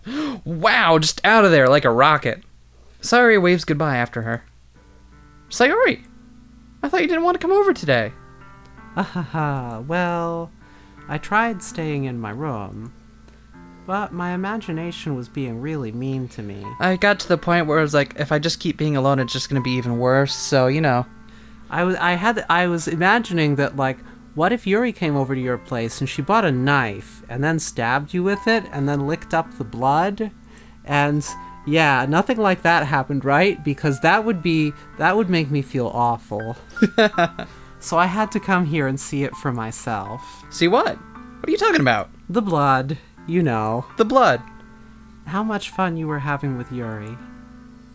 and how close you got to her. It makes me really happy that you've God, made such she has- good friends. She has perfect, sad, happy eyes. Jesus Christ. That's all that matters to me. Tears start to fall down Sayori's face. That's all that matters to me. Why am I feeling this way, S? I'm supposed to be happy for you.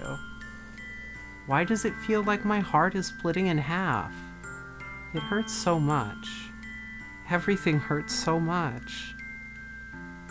This would be so much better if I could just disappear. Sayori, don't say that. It's true, S. If I wasn't here, then you wouldn't have to waste your sympathy on me. You wouldn't have to put up with me being selfish. Monika was right. I should just... What do you mean Monika was right? Hold the fuck up. Monika was not trying to make things better. Monika! Stop this! You have fourth wall powers, I'm pretty sure. You need to cut this out. Monika? Monika was right about what? Sayori, what I said before is true. I'm not gonna let this continue. Caring about you like this isn't the burden your mind is making it out to be. It's something that makes me happy. It's something that I wouldn't trade for anything else. So even if it takes an entire lifetime, I'm gonna be by your side until you don't feel any more pain. Joke's on you, fucko. Slaps roof of self. This baby can hold so much pain. But... Sayori looks away. I put a hand on her shoulder to reassure her. Monika, what the fuck were you doing? Being obviously fucking super evil? Jesus. I'm scared, S. I'm really scared. What are you scared of, Sayori? I'm scared of Monika. I'm scared of that I like Mike you... What? I can't read her line That properly. I might like you more... That I might like you more than you like me. That you might like Mike? Sayori? It's true, isn't it? I was weak and started to like you too much. I did this to myself. S. I like you so much that I want to die. That's how I feel. And... Really? We're just kind of a bland SVN protagonist. I mean, we're not really bringing a whole lot to the table here. Welcome to every visual novel. Alright. That's enough, Sayori. I don't want you to hurt anymore. I slide my hand down Sayori's arm and squeeze her hand in my own. Do you remember how I said I always know what's best for you? Do you still believe me? Wordlessly, Sayori nods. Cool, now let's go to the cliff at the edge of town. Even if you don't understand all your own feelings, I know what you need the most right now, and that's what I'm going to give to you. Dr. Pepper. Oh, fuck. This will be the choice that kills her. Son of a bitch. Hold on one moment.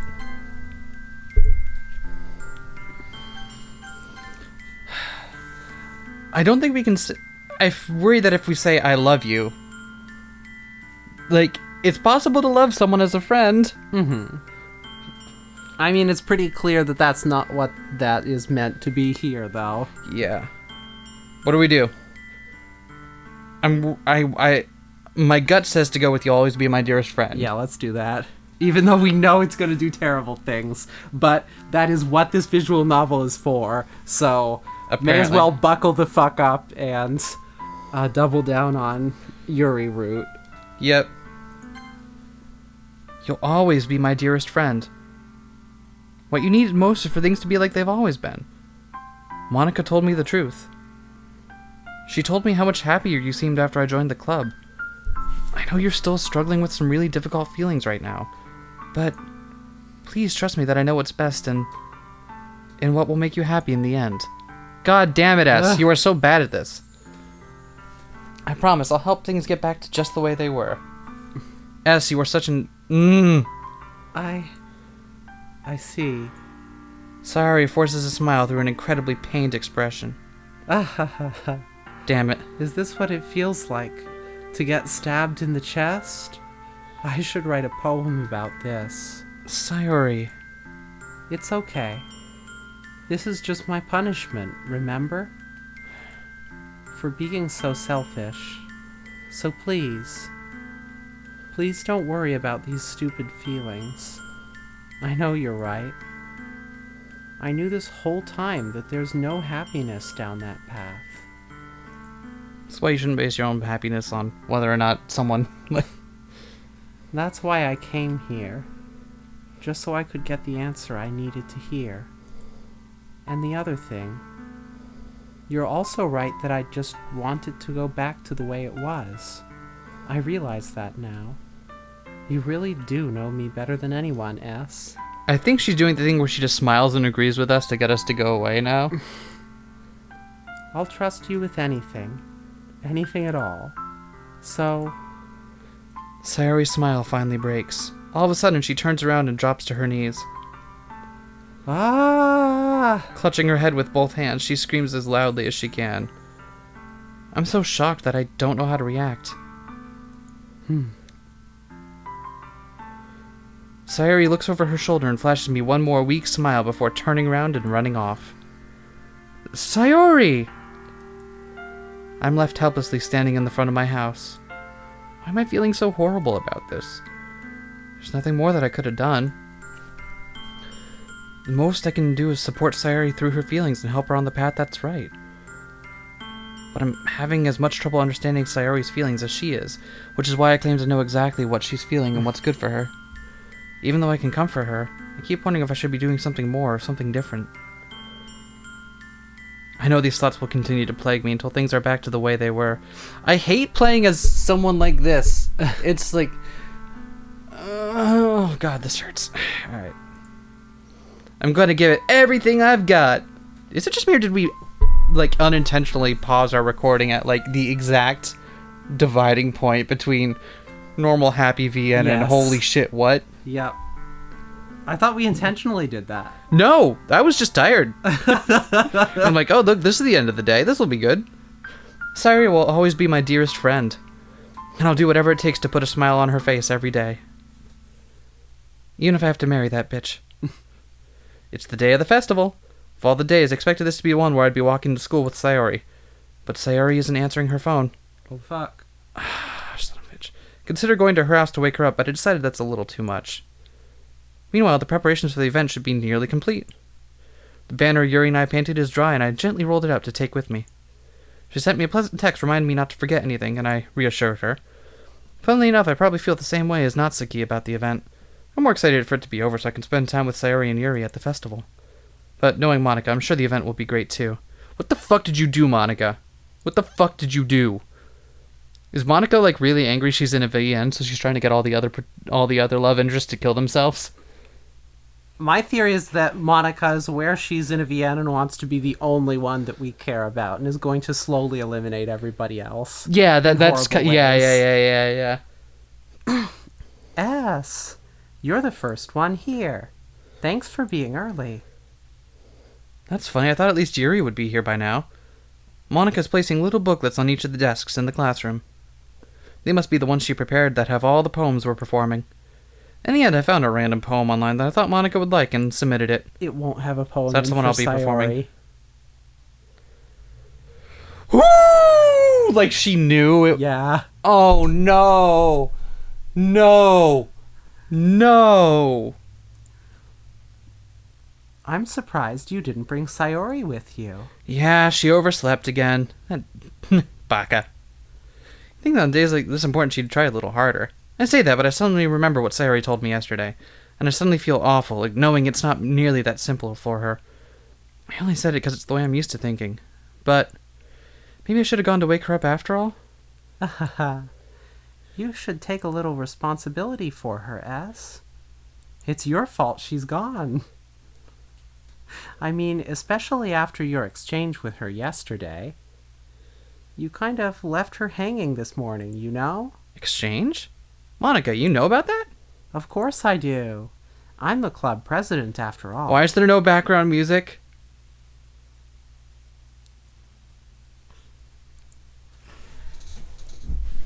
But I stammer, embarrassed.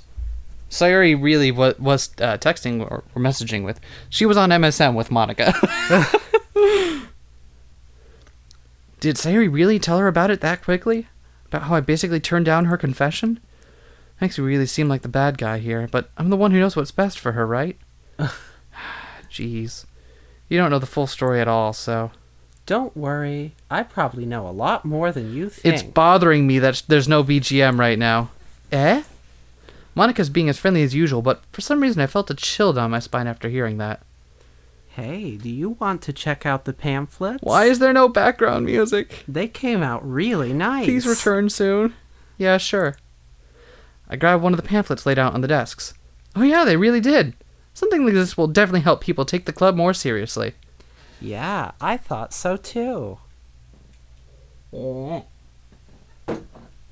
flipped through the pages. Each member's poem is neatly printed on its own page, giving it an almost professional feel. I recognized Natsuki's and Yuri's poems from the ones they performed during our practice. What's this? I flipped to Sayori's poem. It's different from the one she practiced. It's one that I haven't read before. Get out of my head, get out of my head, get out of my head, get out of my head, etc., etc. Get out of my head. I do what I know is best for you. Get out of my head before... Sorry, what? Get out of my head before I do what I know is best for you. Get out of my head before I listen to everything she said to me. Get out of my head before I show you how much I love you. Get out of my head before I finish writing this poem. But a poem is never actually finished. It just stops moving. I have to put like a content warning on this episode, aren't I? Son of a bitch. Also, yeah, all of them. What is this? Reading the poem, I get a pit in my stomach. S? What's wrong? Nothing. This poem feels completely different from everything else Sayori's written. But more than that, I changed my mind. I'm going to get Sayori, so... Ah. Well, all right. Try not to take too long, okay? I quickly leave the classroom. Don't strain yourself. Monika calls that out after me, in a weirdly sing-song voice. I quicken my pace. What was I thinking? Should have tried a little bit harder. What do you mean tried a little bit hard? We're just gonna table this VN's treatment of depression for a moment here. Should have tried a little bit harder for Sayori. It's not a big deal to at least wait for her, help wake her up. Even the simple gesture of walking her to school makes her really happy. Besides, I told her yesterday that things will be the same as they always have been. That's all she needs, and that's what I want to give her. I reach Sayori's house. Or is it my house? It's hard to tell. And knock on the door. I don't expect an answer since she's not picking up her phone either. Like yesterday, I opened the door and let myself in. Sayori? Oh, they're doing it. They're doing it. See, now they're going to do it. Now they're going to do it. They're going to do it. She really is a heavy sleeper. I swallow. Good thing she doesn't have parents. I can't believe I ended up doing this after all. Waking her up in her own house. It's not more like something a boyfriend would do.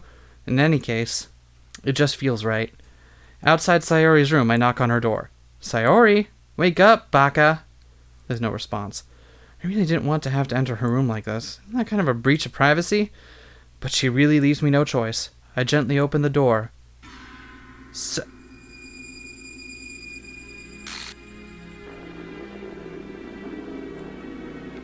All right. Remember what Monika said? You really left her hanging this morning. Wait, what? I'm sorry, what? What do you... What the fuck? Games... I can't tell if that's an actual Renpi error or a... I think that's the point. What the hell? What the hell? Is this a nightmare? It has to be. This isn't real. There's no way this can be real. Sayori wouldn't do this. Everything was normal up until a few days ago. So why can't I believe what my eyes are showing me? I suppress the urge to vomit. Hey, the background music's back. I wish it wasn't the Velvet Room theme, but yeah. Just yesterday, I told Sayori I would be there for her. I told her I know what's best and everything will be okay. Then why? Why would she do this? How could I be so helpless? What did I do wrong? Turning down her confession? That has to have been what pushed her over the edge. Her agonized scream still echoes in my ears. Why did I do that to her when she needed me the most? Why was I so selfish? This is my fault. My swarming thoughts keep telling me everything I could have done to prevent this. If I just spent more time with her, walked her to school, gave her what I knew she wanted out of our relationship, then I could have prevented this. I know I could have prevented this. Screw the literature club. Screw the festival. I just lost my best friend. Someone I grew up with. She's gone forever now. And nothing I do can bring her back. This isn't some game where I can reset and try something different. I had only one chance and I wasn't careful enough. And now I'll carry this guilt with me until I die. Nothing in my life is worth more than hers. But I still couldn't do what she needed from me.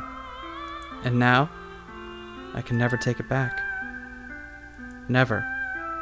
Never. Never. Never. Never. Bad end. Are you fucking kidding me? What? That's terrifying. Jesus Christ, I just know.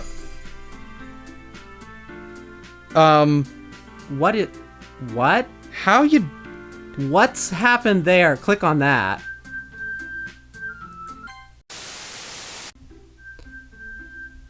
What? That's terrifying. Jesus Christ, I just know. What? How you... What's happened there? Click on that.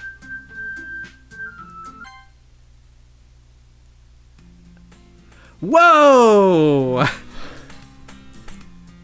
I see an annoying girl running toward me from the distance, waving her arms in the air like she's totally oblivious to any attention she might draw to herself. I'm super worried about what is going to happen here. All right. That girl is my neighbor and good friend since we were children. She got erased from the game. You know, the kind of friend you'd never see yourself making today, but just kind of works out because you've known each other for so long. Are we going to replay the entire game like this? I don't fucking know. Do you want me to reread these, or... Because this looks the same. I think we're good. But if she's going to chase after me like this, I almost feel better off running away. However, I just sigh and idle in front of the crosswalk and let her catch up to me. Okay.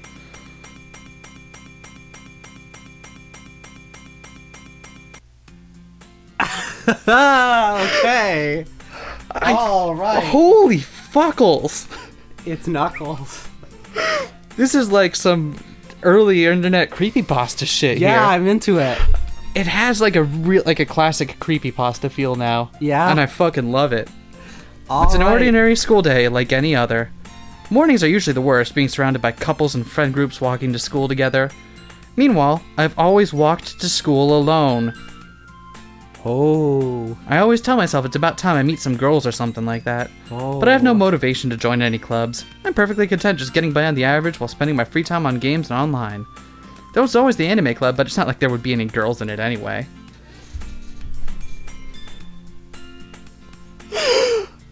Oh, shit. Sayori's been edited out of existence. The school day is as ordinary as ever, and it's over before I know it. After I pack up my things, I stare blankly at the wall, looking for an ounce of motivation. Clubs. Maces. Morning stars. They aren't really... Clearly inferior to polearms. They don't interest me. I forget that you were staunchly pro-polearm. Yes. Someday I will own a halberd. I will wield it to defend our domain. From who, our landlord? I'll get a nemesis. Not ready to commit to that one. I don't think polearms work on dismantling the structures of late capitalism, but I'll do my best. Well, what if we took the polearm and we hoisted it up by like a rope or something? There aren't really any that interest me. Besides, most of them would probably be way too demanding for me to want to deal with. I guess I have no choice but to start with the anime club. Yes? What the fuck are you doing, Monika? Monika learned Python. How do I know you? Oh my goodness, I totally didn't expect to see you here. How do you know who we are? How do we know who you are? It's been a while, right? How is your skirt flowing in the wind with no wind? Yeah, it has. Monika smiles sweetly. We do know each other. Well, we rarely talk, but we were in the same class last year. Monika was probably the most popular girl in class. Smart, beautiful, athletic, basically completely out of my league. So having her smile at me so genuinely feels a little... What did you come in here for anyway? Oh, I've just been looking for some supplies to use for my club. Supplies, like you. You're a supply. And I'm the demand. Do you know if there's any construction paper in here? Or markers? I guess you could check the closet. You're in the debate club, right? Aha, about that. I actually quit the debate club. Really? You quit? Straight up? Yeah. To be honest, I can't stand all of the politics. Both sides. I know I did. No. I know I did this last time, I'm sure, but Monika is an enlightened centrist. Oh no. She's even more of a villain now. It feels like nothing but arguing about the budget and publicity and how to prepare for events. Monika, you need to stop screwing with the game. I'd much rather take something I personally enjoy and make something special out of it. So, just side note, given how this has turned out so far, I wonder if our decisions actually changed anything. They didn't, I'm sure. I bet they didn't. I bet this is basically I think, linear or close to linear. Yeah, like I'm sure we would have gotten a different conversation at least, but I think they're all. I'll check after we're done just to make sure we don't miss any endings or anything.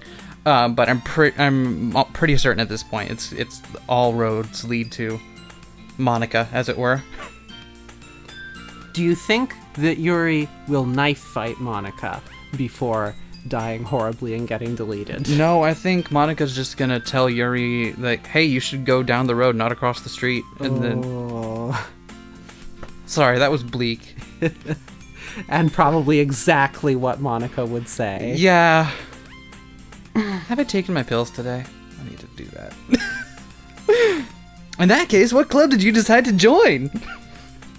Actually, I'm starting a new one, and you're my first member. Did you see it glitch out there for a moment? Yeah. A literature club. Literature? That sounds kind of dull. How many members do you have so far? One. You.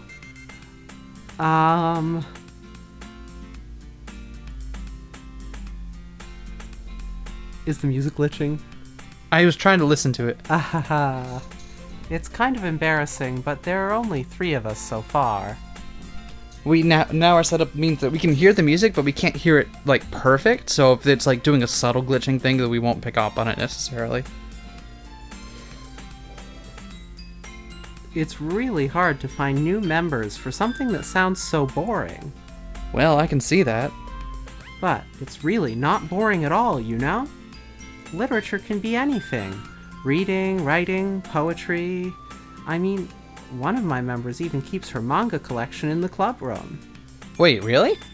Yeah, it's funny, right? Why would she bring her personal belongings to school instead of keeping them at home? Now other people can get their grubby mitts all over her collection. She always insists that manga is literature too. I mean, she's not wrong, I guess. And besides, a member's a member, right? Did Monika say she? Hey, S.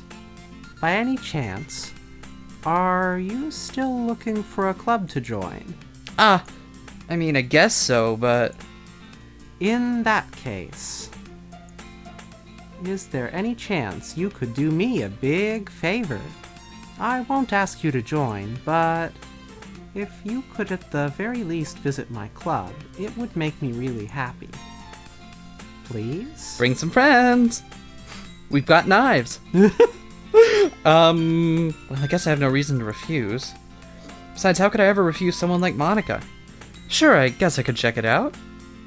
Ah, awesome! You're really sweet, S. You know that? Here's the one question. Why is she so hyperfixated on us? Is she... In universe, it wouldn't make much sense because we're just a boring-ass VN protagonist. We're the player. That's what I'm thinking. Yeah, she knows she's in a game. She's actually trying to manipulate the player to do Yes. something. Oh, God. Oh. And not just manipulate the player, but also rewrite the game from the inside. Yeah. Oh, God. That's why it said the line stopped. Oh, man. Oh, man. You know what this is reminding me of a whole lot right now? What? Fucking Ben drowned. Yeah. If you... I'm sure people who watch us on YouTube probably know what that is, but if you haven't, there's an old creepypasta called Ben Drowned about dude who finds an old N64 card that just says Majora on it, and chef's kiss. That's the old creepypasta shit right there. That's what I grew up on. That and the SCP wiki. I, on the other hand, am a great fan of the Mother Horse Eyes extended universe. Mother Horse Eyes? I don't know that one. Oh, it's quite What about good. the caving page that you were showing me? Oh, that was a very, very old and classic one. Oh, I don't remember the guy's name, though. And, oh, you know what? Marble Hornets. Yeah. It came along a bit later, but that was definitely, like, the best to come out of the Slenderman. Kinda. Whew. Oh, man. Fond memories of being, like, 14 Terrified. and hanging out in certain circles. Oh, and, like, do you remember when John Dies at the End was only a web novel? I do. I read the whole thing originally on the... Oh, my God. I didn't. I meant to, and read like a page or two of it, and then never revisited it until you convinced me to years later. Good thing I and own it was it. a real book, and you owned it and gave it to me. Yeah. Oh, man.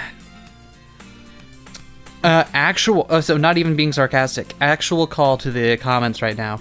Share some of your favorite creepypasta stuff in the links below, Yes, do it. but make it seem really Scare innocuous. us. Yeah. So that Terrify way me. anyone who hasn't watched the video yet won't know what's going on and be like, hey, here's my favorite link to a soup recipe that you guys were discussing in the video. Or like, oh, remember that one, I think it was a Korean comic. Oh, the one that didn't work when you tried to show it Yeah, to the me, one that so didn't. it didn't Yeah, the land one at that's all. supposed to auto scroll and jump scare. Yeah, it's nothing really.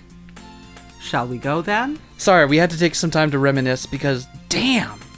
I'll look for the materials another time. You're more important. Like, it's pretty blatant what it's trying to do, but I appreciate it so much. I love that shit.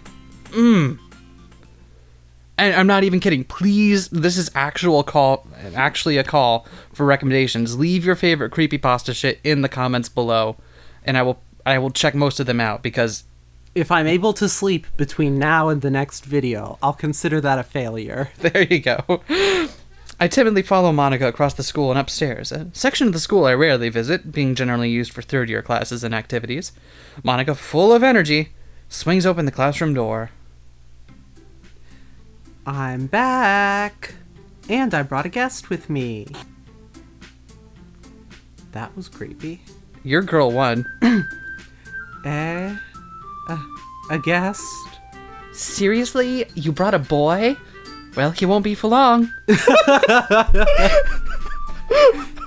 Yuri, fetch the knife. Well, you won't be in just a second. Way to kill the atmosphere. Don't be mean, Natsuki. But anyway, welcome to the club, ass. All words escape me in this situation. This club is full of incredibly cute girls. So, let me guess. You're Monika's boyfriend, right? What? No, I'm not. Natsuki. The girl with the sour attitude, whose name is apparently Natsuki, is one I don't recognize. I'm worried that if whoever's route we pick in this one will be the one that dies. If not both. Certainly. If not both. I don't know how... I have a feeling it'll do it one at a time, just to fuck with the usual standards of how a visual novel do. Her small figure makes me think she's probably a first year. Anyway, this is Natsuki, energetic as usual. And this is Yuri, the vice president. The vice president. It's nice to meet you. Yuri, who appears comparably more mature and timid, seems to have a hard time keeping up with someone like Natsuki. Yeah, it's nice to meet both of you. So, I ran into S in a classroom, and he decided to come check out the club. Isn't that great? Wait, Monika! Didn't I tell you to let me know in advance before you brought anyone new? I was kind of too... well, you know. Sorry. I didn't forget that, but I just happened to run into him. And only him. In that case, I should at least make some tea, right? Yeah, that would be great. Why don't you come sit down, S? Here's the thing, is it gonna make us play through another, full 3-hour route? I don't know. The girls have a few desks arranged to form a table. Yuri walks to the corner of the room and opens the closet. Meanwhile, Monika and Natsuki sit across from each other. Still feeling awkward, I take a seat next to Monika. So, I know you didn't really plan on coming here, but we'll make sure you feel right at home, okay? But it's also different enough. It is different. It's different, and that's why, okay, we can't just, skip past or whatever. As president of the Literature Club, it's my duty to make the club fun and exciting for everyone. It's certainly been exciting. You've been taking that duty of yours to admirable lengths. Surprised there aren't more people in the club yet. Must be hard to start a new club. You could put it that way. God. Wait. How many people were in the club to begin with? It wasn't 4. Oh no. How many kills does she have already? Kilimanjaro. Not many people are very interested in putting out all the effort to start something brand new. Especially when it's something that doesn't grab your attention, like literature. I love that we're just kind of we've stopped hanging lampshades and have just bought the whole light fixture store at this point. It's like, you want chandeliers? You got them. You want a glass lampstand? We've got that too. You have to work hard to convince people that you're both fun and worthwhile. But it makes school events, like the festival, that much more important. It's tomorrow. We bumped it up. We. I'm confident that we can all really grow this club before we graduate. Right, Natsuki? Well, I guess. Natsuki reluctantly agrees. Such different girls, all interested in the same goal. Monika must have worked really hard just to find these two. Yuri returns to the table carrying a tea set. She carefully places a teacup in front of each of us before setting down the teapot in the middle. You keep a whole tea set in this classroom? Don't worry, I keep a whole tea set in every classroom. Okay, and you'll honestly, find there's a whole tea set in your pocket right now. I've hid them all over the world. Look at this, see? Tea set. In my cup, tea set. Would you please check the breast pocket of your jacket right now? It's a tea set. God, Agents of Cracked is good. After all, doesn't a hot cup of tea help you enjoy a good book? I guess. I haven't told them I don't know how to read.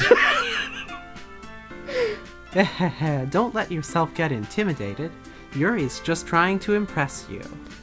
Trying to think of the best pieces of literature I read that have no words in them. I can only think of the one. I can think of a couple of kids' books. There's a couple of picture books I know of that don't have any words.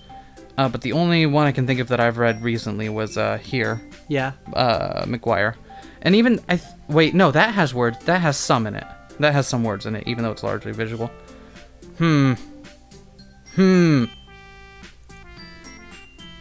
That's not... She grew taller. Insulted, Yuri looks away. I meant that, I believe you. Well, tea and reading might not be a pastime for me, but at least I enjoy tea. I'm glad. Yuri faintly smiles to herself in relief. So, S, what kinds of things do you like to read? Well, considering how little I've read these past few years, I don't really have a good way of answering that. Manga. I mutter quietly to myself, only half joking. Natsuki's head suddenly perks up. Oh, the new volume of Shio's School Road came out! Did you like it? Looks like she wants to say something, but she keeps quiet. Not much of a reader, I guess. Well, that can change. What am I saying? I spoke without thinking after seeing Yuri's sad smile. Anyway, what about you, Yuri? Well, let's see. Yuri traces the rim of her teacup with her finger. My favorites are usually books with knives in them. The level of creativity and craftsmanship behind them, the knives, that is amazing to me. And telling a good story in such a foreign world is equally impressive. Yuri goes on, clearly passionate about her knives. She seems so reserved and timid. I feel like maybe we shouldn't fuck around as much because it's going to become increasingly unclear where we're fucking with it and where it's actually the game trying to... Unfortunately, I'm the one that's on this couch with you, so I can't not. Yeah. So I apologize in No, it's advance. fine. We got brainworms. She seems so reserved and timid since the moment I walked in, but it's obvious by the way her eyes light up that she finds her comfort in the world of books, not people. But you know, I like a lot of things. Stories with deep psychological elements usually immerse me as well, or deep knife wounds. Isn't it amazing how a writer can so deliberately take advantage of your own lack of imagination to completely throw you for a loop? Anyway, I've been reading a lot of horror lately. Ah, I read a horror book once. Never again. It sucked. Anyway, I got this lampshade all of a sudden. Would you like it? I desperately grasp at something I can relate to at the minimal level. At this rate, Yuri might as well be having a conversation with a rock. Haha, I'd expect that from you, Yuri. You're next. It suits your personality. Oh, is that so? Really, if a story makes me think, or takes me to another world, then I really can't put it down. Surreal horror is often very successful at changing the way you look at the world, if only for a brief moment. And then, route ends right there. Ugh, I hate horror. Oh, why is that? Well, Natsuki's eyes dart over to me for a split second. Never mind. That's right, you usually like to write about cute things, don't you, Natsuki? Like spiders. What? What gives you that idea? You left a piece of scrap paper behind last club meeting. It looked like you were working on a poem called... Don't say it out loud! And give that back! Fine, fine. Natsuki, you write your own poems? Wait. Well, I guess sometimes, when, my partner isn't stealing my lines. Why do you care? I think that's impressive. Why don't you share them with me sometime? No. Natsuki averts her eyes. You wouldn't like them. Not a very confident writer yet. I understand how Natsuki feels. Sharing that level of writing takes more than just confidence. The truest form of writing is writing to oneself. You must be willing to open up to your readers, exposing your vulnerabilities, and showing even the deepest reaches of your heart. Do you have writing experience too, Yuri? Maybe if you share some of your work, you can set an example and help Natsuki feel comfortable enough to share hers. Shrinks. It'd be funny. It'd be really funny if every time you looped around, Monika's sprite just got like 2 pixels bigger. Bigger than before. Bigger. Or like next time around she has different colored hair or something. I guess it's the same for Yuri. We all sit in silence for a moment. Hey, I just got an idea. Come on, dolls. You need to act the way I want you to in order to move this forward. I'll have to play 2 parts now. How about this? Huh? Natsuki and Yuri look quizzically at Monika. Let's all go home and write a poem of our own. Then, next time we meet, we'll all share them with each other. That way, everyone is even.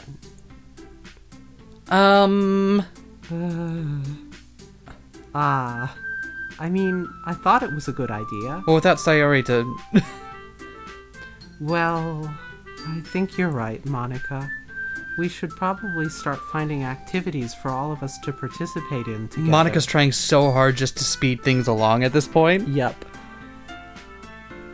I did decide to take on the responsibility of vice president after all. Vice president. I need to do my best to nurture the club, as well as its members. Besides, now that we have a new member, it seems like a good step for us to take. Hey, you know what goes really well with surreal horror? What? Guayaki organic yerba mate, blue foria flavor. Are you implying that it's surreal and horrible? Yes. Drinking it is a surreal experience, much akin to one of horror. Hold on. There's still one problem. What's that? Now that we've reached the most important topic, I bluntly come forth with what's been on my mind the entire time. I never said I would join this club. Monika may have convinced me to stop by, but I never made any decision. I still have other clubs to look at, and, I lose my train of thought. All three girls stare back at me with dejected eyes. I don't think I gave you an option. But... I'm sorry, I thought... Humph. Eh? The girls exchange glances before Monika turns back to me. I guess I need to tell you the truth, yes. You don't have a choice to make. The thing is, we don't have enough members yet to form an official club. If you keep killing them off, how is this going to continue? Because it will end with the player getting killed off. Oh, right. IRL. Oh, shit. I knew I shouldn't have installed the knife extension for Windows. Yeah. Who else? Whoever sent us the USB knife? We need 4. Remember that one gif of the person making the frantic knife tentacle? Yeah. And then like, oh fuck, I can't turn it off. Help, I can't turn it off. And I've been trying really, really hard to find new members. And if we don't find one more before the festival... I'm defenseless against these girls. How am I supposed to make a clear-headed decision when it's like this? I would feel terrible for letting everyone down in this situation. And besides, the club itself seems pretty relaxed. So if writing poems is the price I need to pay in order to spend every day with these beautiful girls... Right. Okay, I've decided then. I'll join the literature club. One by one, the girls' eyes light up. Oh my goodness, really? Do you really mean that, ass? Actually, I think it would be funnier if she was insecure and just kept increasing her chest size. It's like, really? You have control over everything and that's what you do first? Alright. Yeah. Could be fun, right? You really did scare me for a moment. I mean, if you really just left after all this, I'd be super pissed. S, I'm so happy. We can become an official club now. Thank you so much for this. You're really amazing. I'll do everything I can to give you a great time. Okay? Thanks, I guess. Okay, everyone. I think with that, we can officially end today's meeting on a good note. Everyone remember tonight's assignment. Write a poem to bring to the next meeting so we can all share. Monika looks over at me once more. S, I look forward to seeing how you express yourself. Hehehe. Yeah. Can I really impress the class star Monika with my mediocre writing skills? I already feel the anxiety welling up inside me. Meanwhile, the girls continue to chit-chat as Yuri cleans up the tea set. I guess I'll be on my way then. Okay, I'll see you tomorrow then. I can't wait. With that, I depart the club room and make my way home. The whole way, my mind wanders back and forth between the 3 girls. Natsuki, Yuri, and of course, Monika. The only 3. Will I really be happy spending every day after school in a literature club? Perhaps if I have the chance to grow closer to one of these girls. Alright! I'll just need to make the most of my circumstances, and I'm sure good fortune will find me. And I guess that starts with writing a poem tonight. I bet they give us less adjective. Woo! Yes, I would like to read. I'm sorry, what? Click that yes button. I can't convince myself to go to therapy when I'm the happiest I've ever been. I'd rather keep this up until I blow my cover and someone takes me to the emergency room.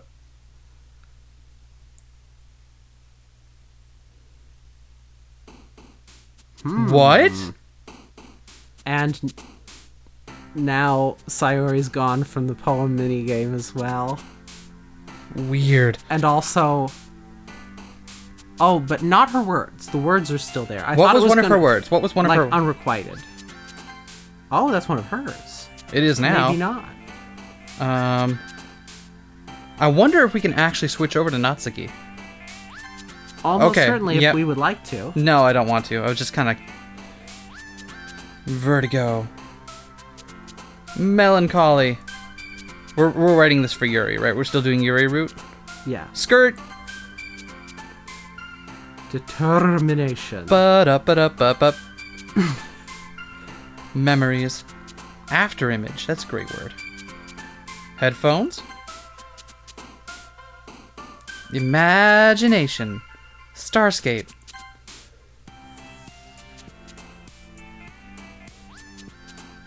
Heaven sent. Effulgent. Fantasy. Really? Fantasy got Natsuki to... Alright, sure. Agonizing. Email. Sorry. Aw. Unrestrained? Yeah. Moose. Oh. Frightening. Entropy. Captive. Cute. What's it going to be like when there's only one of them? Monika will add herself to it, and it will be just her and only the words she wants you to pick. Oh no. Well, no, because Monika isn't part of that game. She'll add herself. Why didn't she add herself then? She doesn't know enough Python. She's still learning. She picked up the book. Hi again, S. Glad to see you didn't run away on us. Ha ha ha. Nah, don't worry. This might be a little strange for me, but at least I keep my word. Well, I'm back at the literature club. I was the last to come in, so everyone else is already hanging out. Whoa. I'm sorry, what just happened? Whose face was that? That was... I don't know. I didn't get a good enough look at it. Thanks for keeping your promise, S. I hope this isn't too overwhelming of a commitment for you. Wait. Hold on. Hold on to what? Holy shit! What? Take a really good look at the poster in the back of the classroom. Oh, fuck. Holy shit! That's... Oh my god. That's... What are the other ones? I don't know, but... Oh god. That's... The next time someone's not standing in front of them, we have to see what the other ones are. What if the other character's dying? We can't see now, of course, but... No, but I was looking at... Holy fuck. I was like, that poster doesn't look like how... Was that there before? I don't know if it was there before. It might have just come we in have this... to go back and look at some point. Oh, God. Fuck. What if it was always there? Like in the previous route? Yeah. I don't think it was there in the previous route. Making you dive headfirst into literature when you're not accustomed to it. Whoa! Oh, come on, like he deserves any slack. You already had to be dragged here by Monika. I don't know if you plan to just come here and hang out or what, but if you don't take us seriously, then you won't see the end of it. Huh, she's in front of the text! Hey! Natsuki certainly has a big mouth for someone who keeps a manga collection in the club room. Oh, that's your line, I'm sorry. That's Monika. That's Monika's line. You have to read it. Also, notice how all of our portraits are the wrong size and the wrong location? Natsuki's Certainly. certainly has... You certainly have. You certainly have a big mouth for someone who keeps her manga collection in the club room. Monika? Yeah, see, like, she's slightly tilted and too big. Yeah. Is the classroom tilting too? The classroom's tilted too. It's slowly rotating. Is it Is actually? it? I can't tell if it's slowly I can't tell if it's slowly rotating or if it's always been that. This is fucking me. Natsuki finds herself stuck between saying Monika and manga. Manga is literature! Swiftly defeated, Natsuki plops back onto her seat. I'm sorry, S. We'll make sure to put your comfort first, okay? Yuri shoots Natsuki with a disappointed glance. Anyway. Now that you're in the club and all... Are you close enough to the mic? Yeah. Perhaps you might have interest in picking up a book to read. It is slowly rotating. I've been following a single point, the table that's Over behind here? Yuri. No, the one that's now hidden behind entirely the text box. It wasn't a minute or so ago. I've been watching this part right here, and that's slowly getting farther and farther away. Yeah. Well, I can't really say no either way. Like you said, I'm in this club now. So it only feels right for me to do something like that, if you ask. Wait, I didn't mean it like that. If you don't really want to, then forget I said anything, I guess. No, it's not that, Yuri. I want to be a part of this club.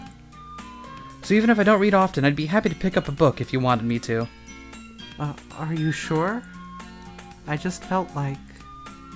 Well, as vice president and all... Vice president. That I should help you get started on something you might like. Yuri reaches into her bag and pulls out a book. I didn't want you to feel left out, so I picked out a book that I thought you might enjoy. It's a short read, so it should keep your attention, even if you don't usually read.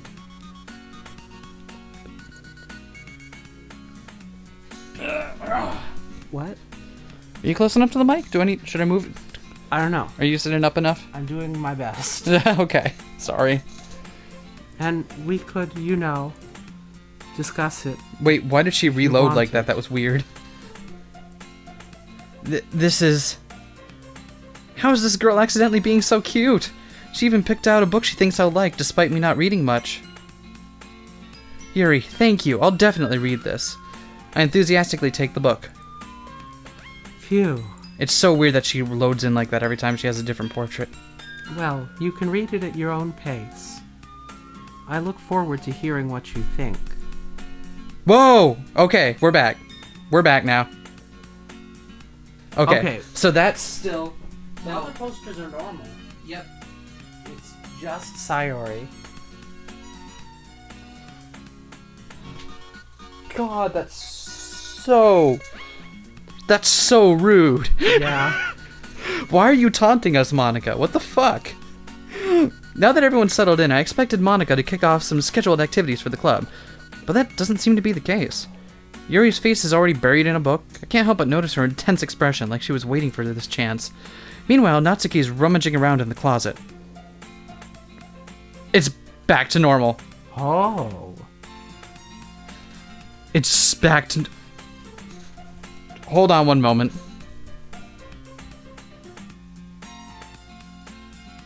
Yeah, they're all normal. Yeah, that's all normal. Oh, oops, sorry. As far as I can tell anyway. But at the same time, I would feel bad for distracting her from reading. I catch a glimpse of the cover of her book. Looks like the same book she lent to me. More than that, she seems to be on the first few pages. Ah. Oh, you've gone back to normal size, have you? Crap. I think she noticed me looking at her. She sneaks another glance at me and our eyes meet for a split second. That only makes her hide her face deeper in her book. Sorry. I was just spacing out. I mutter this, sensing I made her uncomfortable. Oh. It's fine. If I was focused, then I probably wouldn't have noticed in the first place. But I'm just reading a bit of this. Rereading? Rereading a bit of this, so... That's the book you gave to me, What happened to right? your eye? Oh! When did that happen? I don't know. I wanted to reread some of it. Is more of her gonna... Oh, there... Oh, okay. Not for any particular reason. Now I feel like we should be paying more attention on each... Just curious, how come you have 2 copies of the same book? Ah. Well, when I stopped at the bookstore yesterday... I thought of you. That's not what I meant. I mean... I just happened to buy 2 of them. Ah, I see. Something fairly obvious here that Yuri isn't telling me, but I decide to let it go. I'll definitely start reading it soon. I'm glad to hear. Once it starts to pick up, you might have a hard time putting it down. You don't fucking say. It's a very engaging and relatable story. Is that so? What's the story about anyway? Well... Come to think of it, through several changes of thought, is it just me or is a lot of metafiction also horror? Can you think of metafiction that isn't horror? Probably, but not off the top of my head. Because I was thinking of my favorite examples of metafiction, and almost all of them are horror. I don't think I can come up with any off the top of my head that aren't. Is Pale Fire horror? Is Pale Fire metafiction? It's just an No, that's not his epistolary novel, is it? I haven't read Pale Fire. It's definitely metafiction. Alright. Never metafiction I didn't like. Hey! I don't remember what it's like, though. I also didn't finish it. Oh. In true Nabokov fashion. What? No, in true me fashion. So many books that I pick up and I'm like, wow, this is good and interesting. I'm going to read half of it at the same time of reading half of a dozen other books. And then never eventually finish. return them all and never finish. Feeling a bit dolorous and hazy.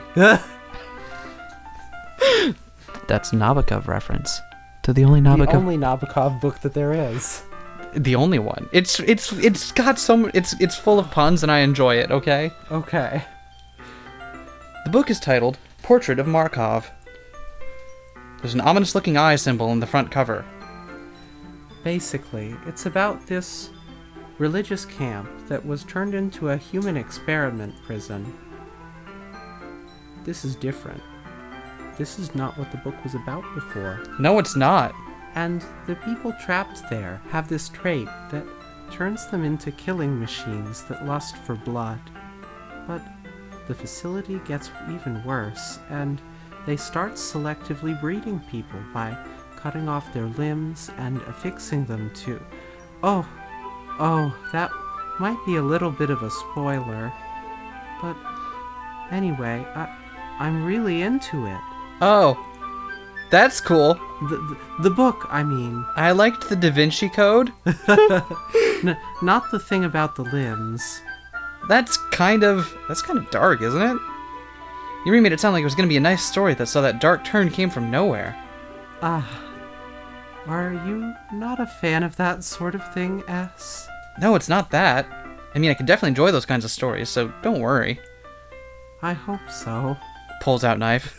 I hope so. Yeah, I totally forgot that Yuri's into those. What do you mean you totally forgot? Because we found out yesterday. It's the same line as before. Okay. I thought that was... It's an identical line. It's just all the lines have different meaning now. Yeah, exactly. Oh my god. She's so shy and reclusive on the outside, but her mind seems to be completely different. It's just that this kind of story, it's the kind that challenges you to look at life from a strange new perspective. When horrible things happen, not just because someone wants to be evil, but because the world is full of horrible people and we're all worthless anyway.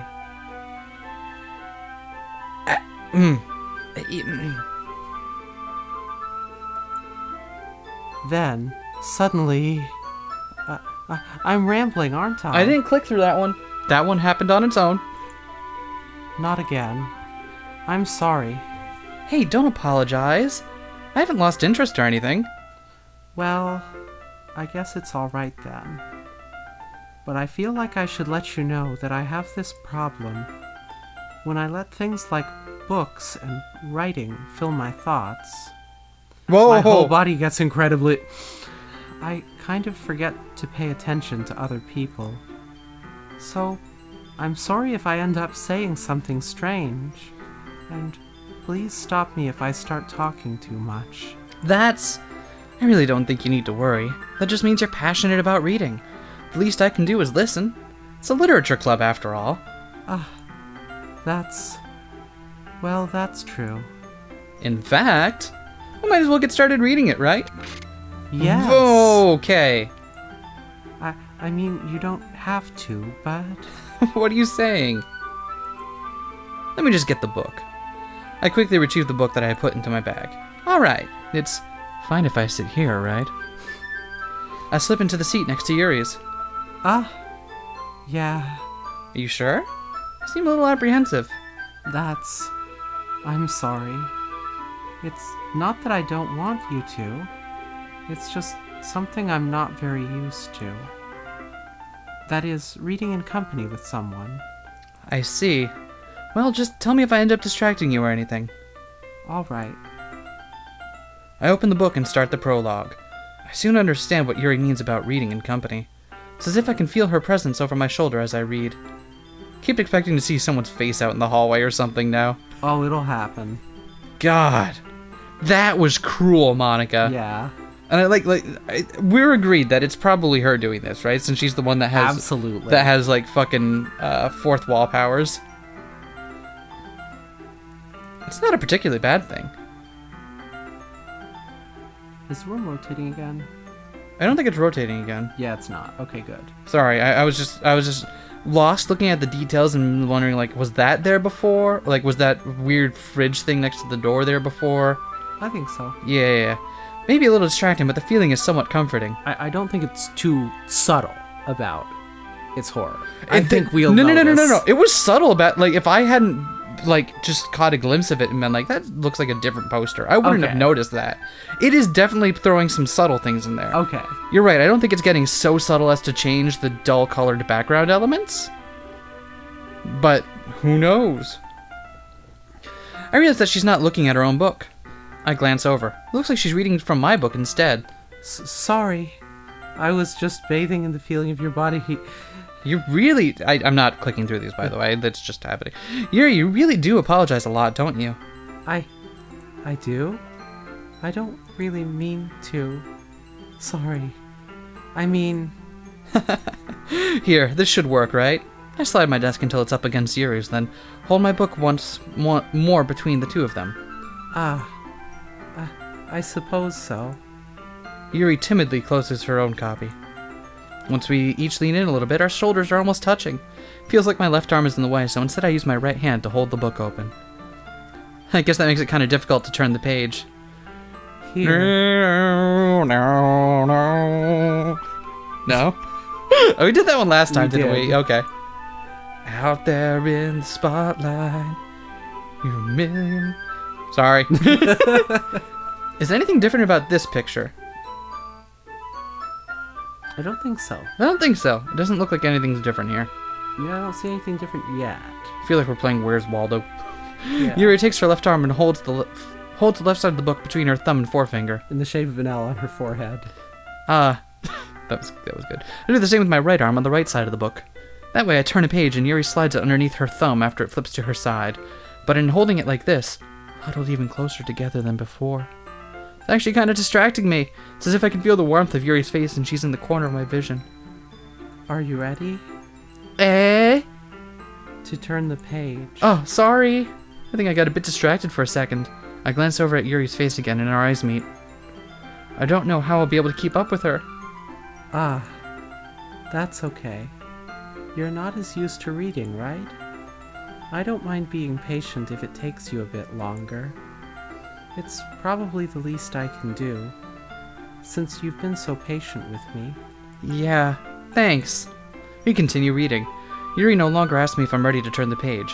Instead, I just assume that she finishes the pages before me, so I turn it by my own volition. We continue the first chapter in silence. Even so, turning each page almost feels like an intimate exchange, my thumb gently letting go of the page, letting it flutter over to her side as she catches it under her own thumb. Hey Yuri, this might be a silly thought, but the main character kind of reminds me of you a little bit. Eh? No, I don't. No, I don't relate to this character at all. Definitely not. Really? Just think of the way she second guesses things she says and all that. That's what you were talking about. Not the part where they got all the limbs removed. Sorry. I thought you meant something else about her. Like how she's something else. Never mind. We didn't even get that far yet. So, I don't know why that came into my head. Yuri, are you feeling alright, Yuri? Eh? Yuri's been a little fidgety ever since we started reading. You can rest if you're feeling a bit sick or something. Your breathing is a little... My breathing? Yuri puts her hands on her chest as if to feel her heartbeat. I didn't even notice. Anyway, I'm fine. The facial expression is definitely different. Is that different? Like, it could be, but She did not look that manic last time, I don't think. Tell me I'm wrong in the comments when I'm obviously wrong. well, I'm wondering if we just didn't notice it as much last time. But you're right, she definitely does look a lot more manic.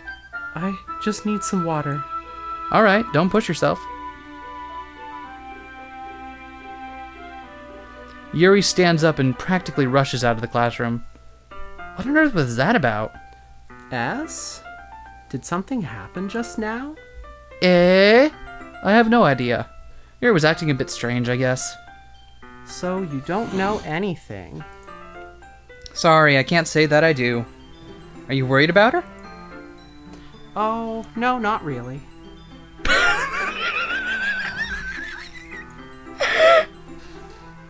I was just making sure that you didn't do anything to her. No, nothing! Haha, don't worry. I believe you, silly. Should we take a break? Yuri just does this sometimes, so it's nothing alarming. Alright, you say so. Anyway, why don't we start with sharing our poems with each other? Shouldn't we wait for Yuri? Well, she might be a while. So I just figured we'd get started without her. Is she going to die immediately? Oh god! Is that... yeah, I was just asking. I stand up. Make a mental note of where I left off in the book, then slip it back into my bag. God damn! Girl moves fast. Let's share it with Natsuki. I told Natsuki I was interested in her poems yesterday. It's probably only fair if I shared mine with her first. Ugh. Well, it's about what I expected from someone like you. That's a little blunt. Don't make fun of my rolling skills. Well, excuse me, I'm a tiny person. A little goes a long way.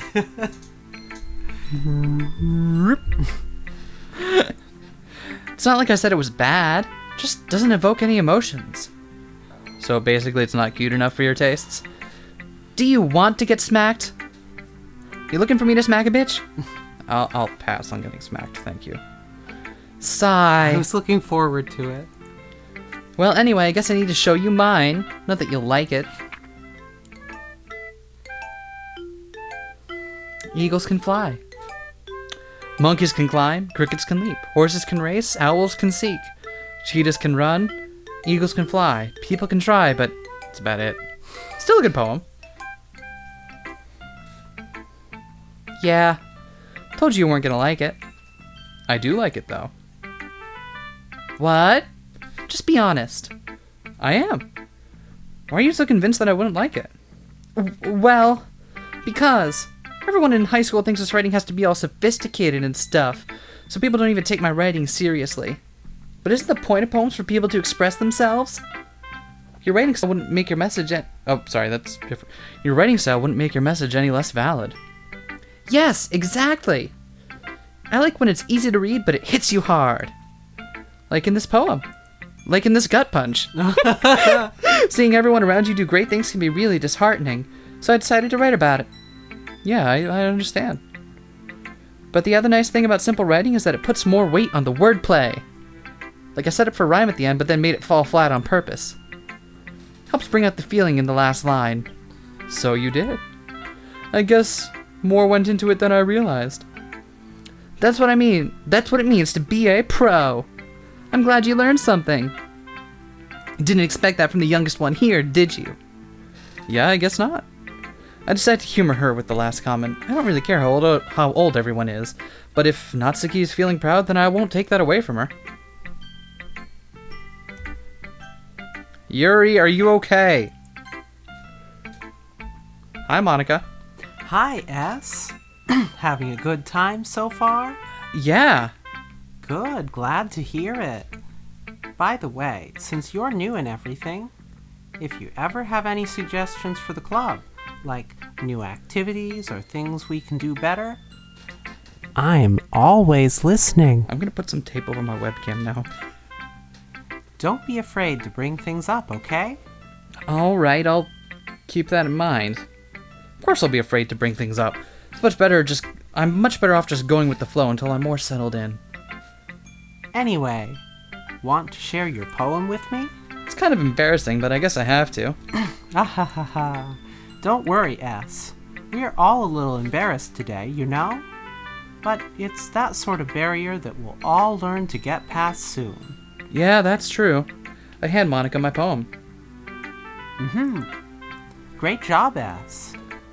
I was going, ooh, in my head while reading it. Thanks for the patronization, Monika. It's really metaphorical. I never met a four I didn't like. What's a metaphor? I don't know. I'm not sure why, but I didn't expect you to go for something so deep. I guess I underestimated you. It's easiest for me to keep everyone's expectations low. It sure is easy for you. That way it always counts when I put in some effort. Aha, that's not very fair. Well, I guess it worked anyway. You know that Yuri likes this kind of writing, right? Writing that's full of imagery and symbolism. Sometimes I feel like Yuri's mind is just totally detached from reality. I don't mean that like it's a bad thing, though. But sometimes I get the impression that she's just totally given up on people. She spends so much time in her own head that it's probably a much more interesting place for her. But that's why she gets so happy when you treat her with a lot of kindness. Why are you giving us hints for the other routes, Monika? I don't think she's used to being indulged like that. She must be really starved for social interaction, so don't blame her for coming on a little strongly. Is she just going through, like, backhanded compliments? Yeah. Is that what's happening here? Like earlier.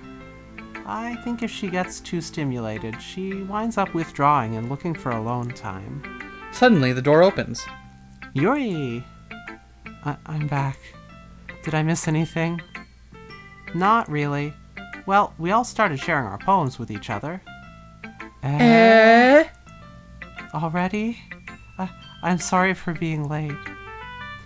No need to apologize. There's no need. We still have plenty of time, so I'm more glad that you took all the time you needed. All right. Thanks, Monika. I suppose I should go get my poem now. Anyway, do you want to read my poem now? Don't worry, I'm not very good. You sound pretty confident for someone who claims not to be very good. Well, that's because I have to sound confident. That doesn't mean I always feel that way, you know?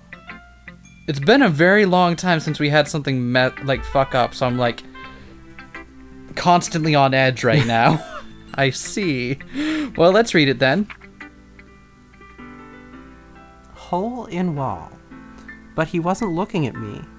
Confused, I frantically glance at my surroundings, but my burned eyes can no longer see color. Are there others in this room? Are they talking? Or are they simply poems on flat sheets of paper? The sound of frantic scrawling playing tricks on my ears. The room begins to crinkle, closing in on me. The air I breathe dissipates before it reaches my lungs. I panic. There must be a way out. It's right there. He's right there. Swallowing my fears, I brandish my pen. This is a new one. She wants out. Oh god. Alright. I'm worried that I accidentally just downloaded Monika OS onto my computer. I think you did. So, what do you think? It's very freeform, if that's what you call it.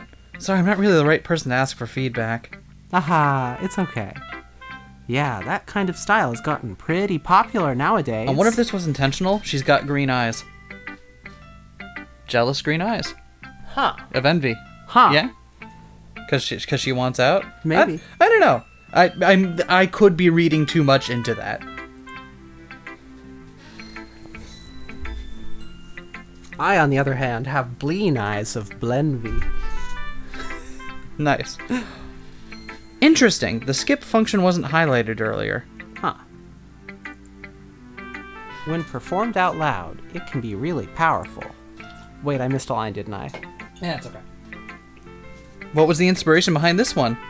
Well, I'm not sure if I know how to put it. I guess you could say that I had some kind of epiphany recently. An epic fanny? It's been influencing my poems a bit. An epic fanny? Yeah, something like that. An elephant. I'm kind of nervous to talk about deep stuff like that because it's kind of coming on strongly. Maybe after everyone is better friends with each other. Anyway, here's Monika's writing tip of the day. Do. Make sure to wear body armor at all times. It won't protect you against knives though if they get in between the panels. Sometimes when you're writing a poem or a story, your brain gets too fixated on a specific point. If you try so hard to make it perfect, then you'll never make any progress. Just force yourself to get something down on the paper and tidy it up later. Another way to think about it is this. If you keep your pen in the same spot for too long, you'll just get a big dark puddle of ink. So just move your hand and go with the flow. That's my advice for today. Do. Thanks for listening. Tutaboo. Monika das.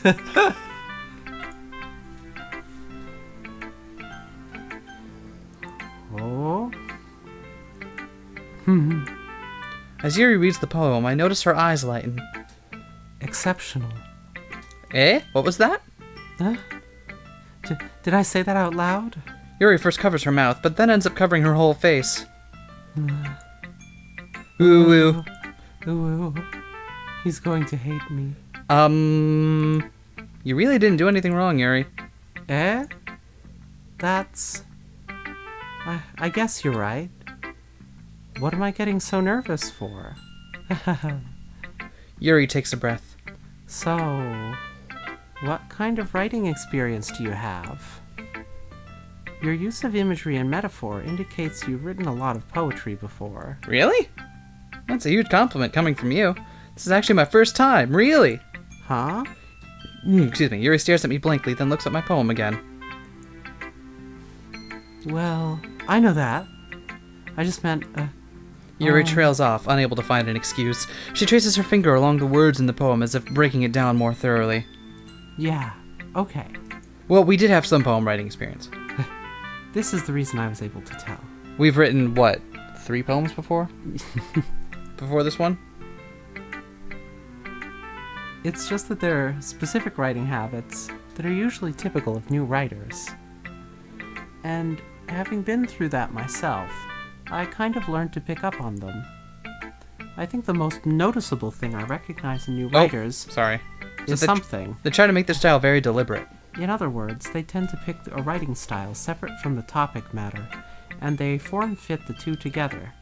The end result is that both the style and the expressiveness are weakened. Good writing tips, Yuri. Once Yuri finds her train of thought, it's as if her demeanor totally changes. Her stammering is completely gone, and she sounds like an expert.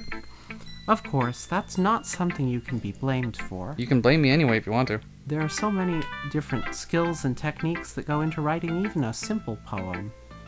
Not just finding them and building them, but getting them to work together is probably the most challenging part. It might take you some time, but it all comes with practice and learning by example and trying new things. I also hope that everyone else in the club gives you valuable feedback. Natsuki can be a little biased, though. Biased? How? Well, never mind. I shouldn't be talking about people like that. Yeah, especially considering you're next. Sorry. It's fine. Not sure if Yuri's apologizing to herself or to me or Natsuki. Do you mind if I read your poem now? Please do. I'd love to share my thought process behind it. Yuri smiles dreamily, as if that's a rare opportunity for her. How horrifying is this version going to be? It's kind of funny. After all, isn't this supposed to be a literature club? This is the same. Interesting. So here's the thing. I think it might be subtly cueing us in on when we can skip by stuff. Because the skip button at the bottom wasn't always lit up. I'll check this next time because I really don't want to miss anything. Okay.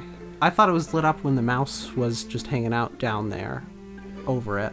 No. So,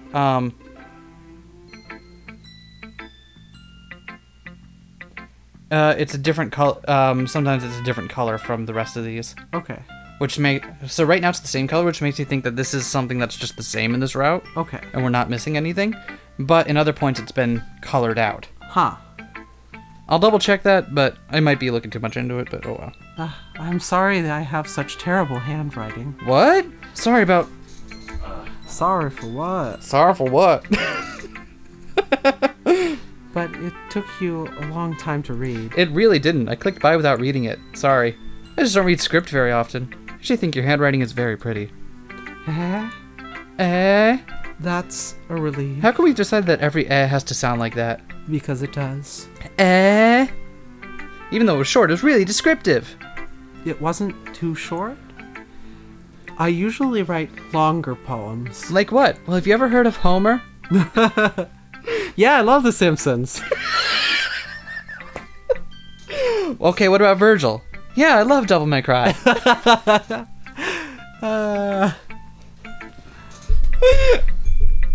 What about Anonymous?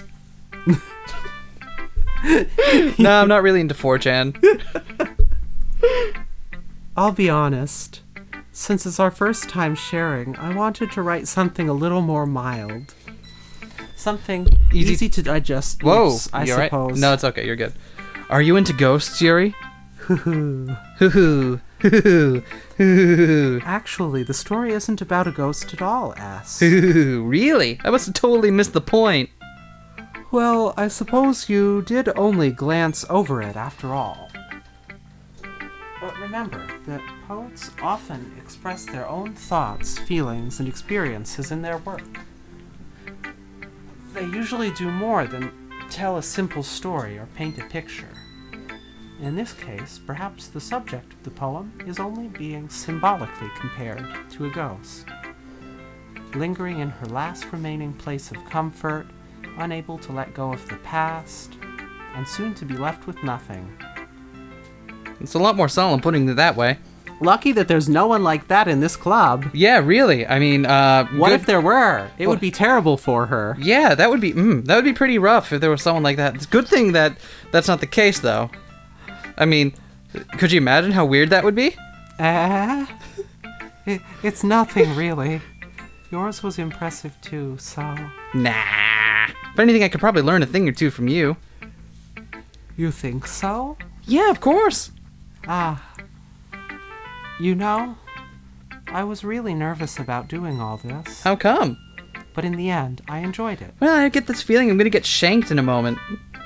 I'm going to keep doing my best for you, S. Me too. See, now the skip button is...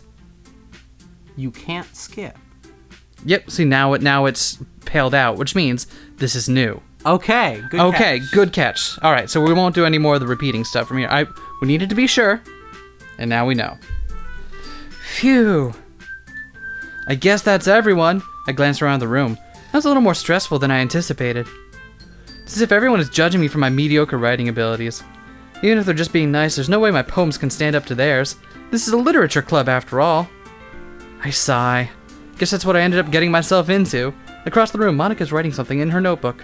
My eyes land on Yuri and Atsuki.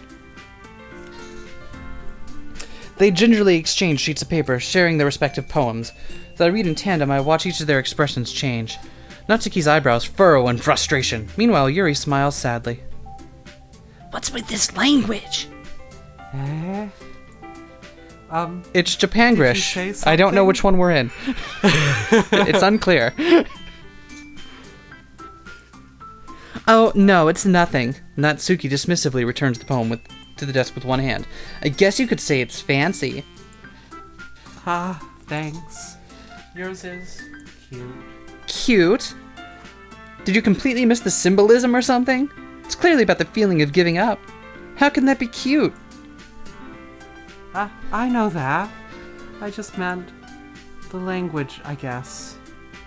I was trying to say something nice. You mean you have to try that hard to come up with something nice to say? Thanks, but it really didn't come out nice at all. Well, I do have a couple suggestions. Humph. So if I was looking for suggestions, I would have asked someone who actually liked it. Which people did, by the way. Monika liked it, and S did too. So based on that, I'll gladly give you some suggestions of my own. First of all... Excuse me. I appreciate the offer, but I've spent a long time establishing my writing style. I don't expect it to change anytime soon, unless, of course, I come across something particularly inspiring. I can't tell if the redness in her eyes is part of the art style or if that's new. I don't think it is. New? I don't think it's new. Yeah, it's just part of the style. Which I haven't yet. Natsuki. And... I just say my own name when I get frustrated. That's how... like a Pokemon. I really wanted to be a Pokemon when I grow up, but I missed the opportunity for that. Bulbasaur. And S liked my poem too, you know?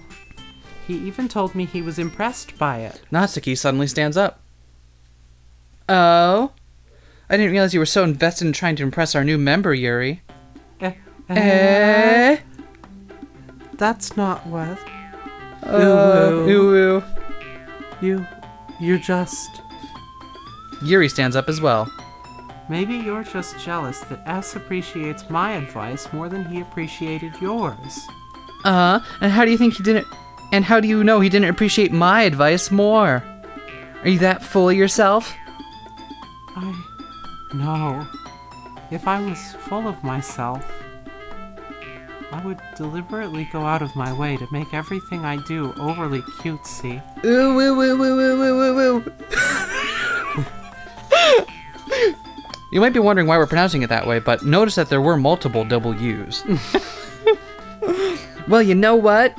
I was the one whose boobs magically grew a size bigger as soon as lowercase s started showing up. Natsuki. Natsuki, that's a little... This doesn't involve you. Taking out your own insecurities on others like that, you really act as young as you look, Natsuki.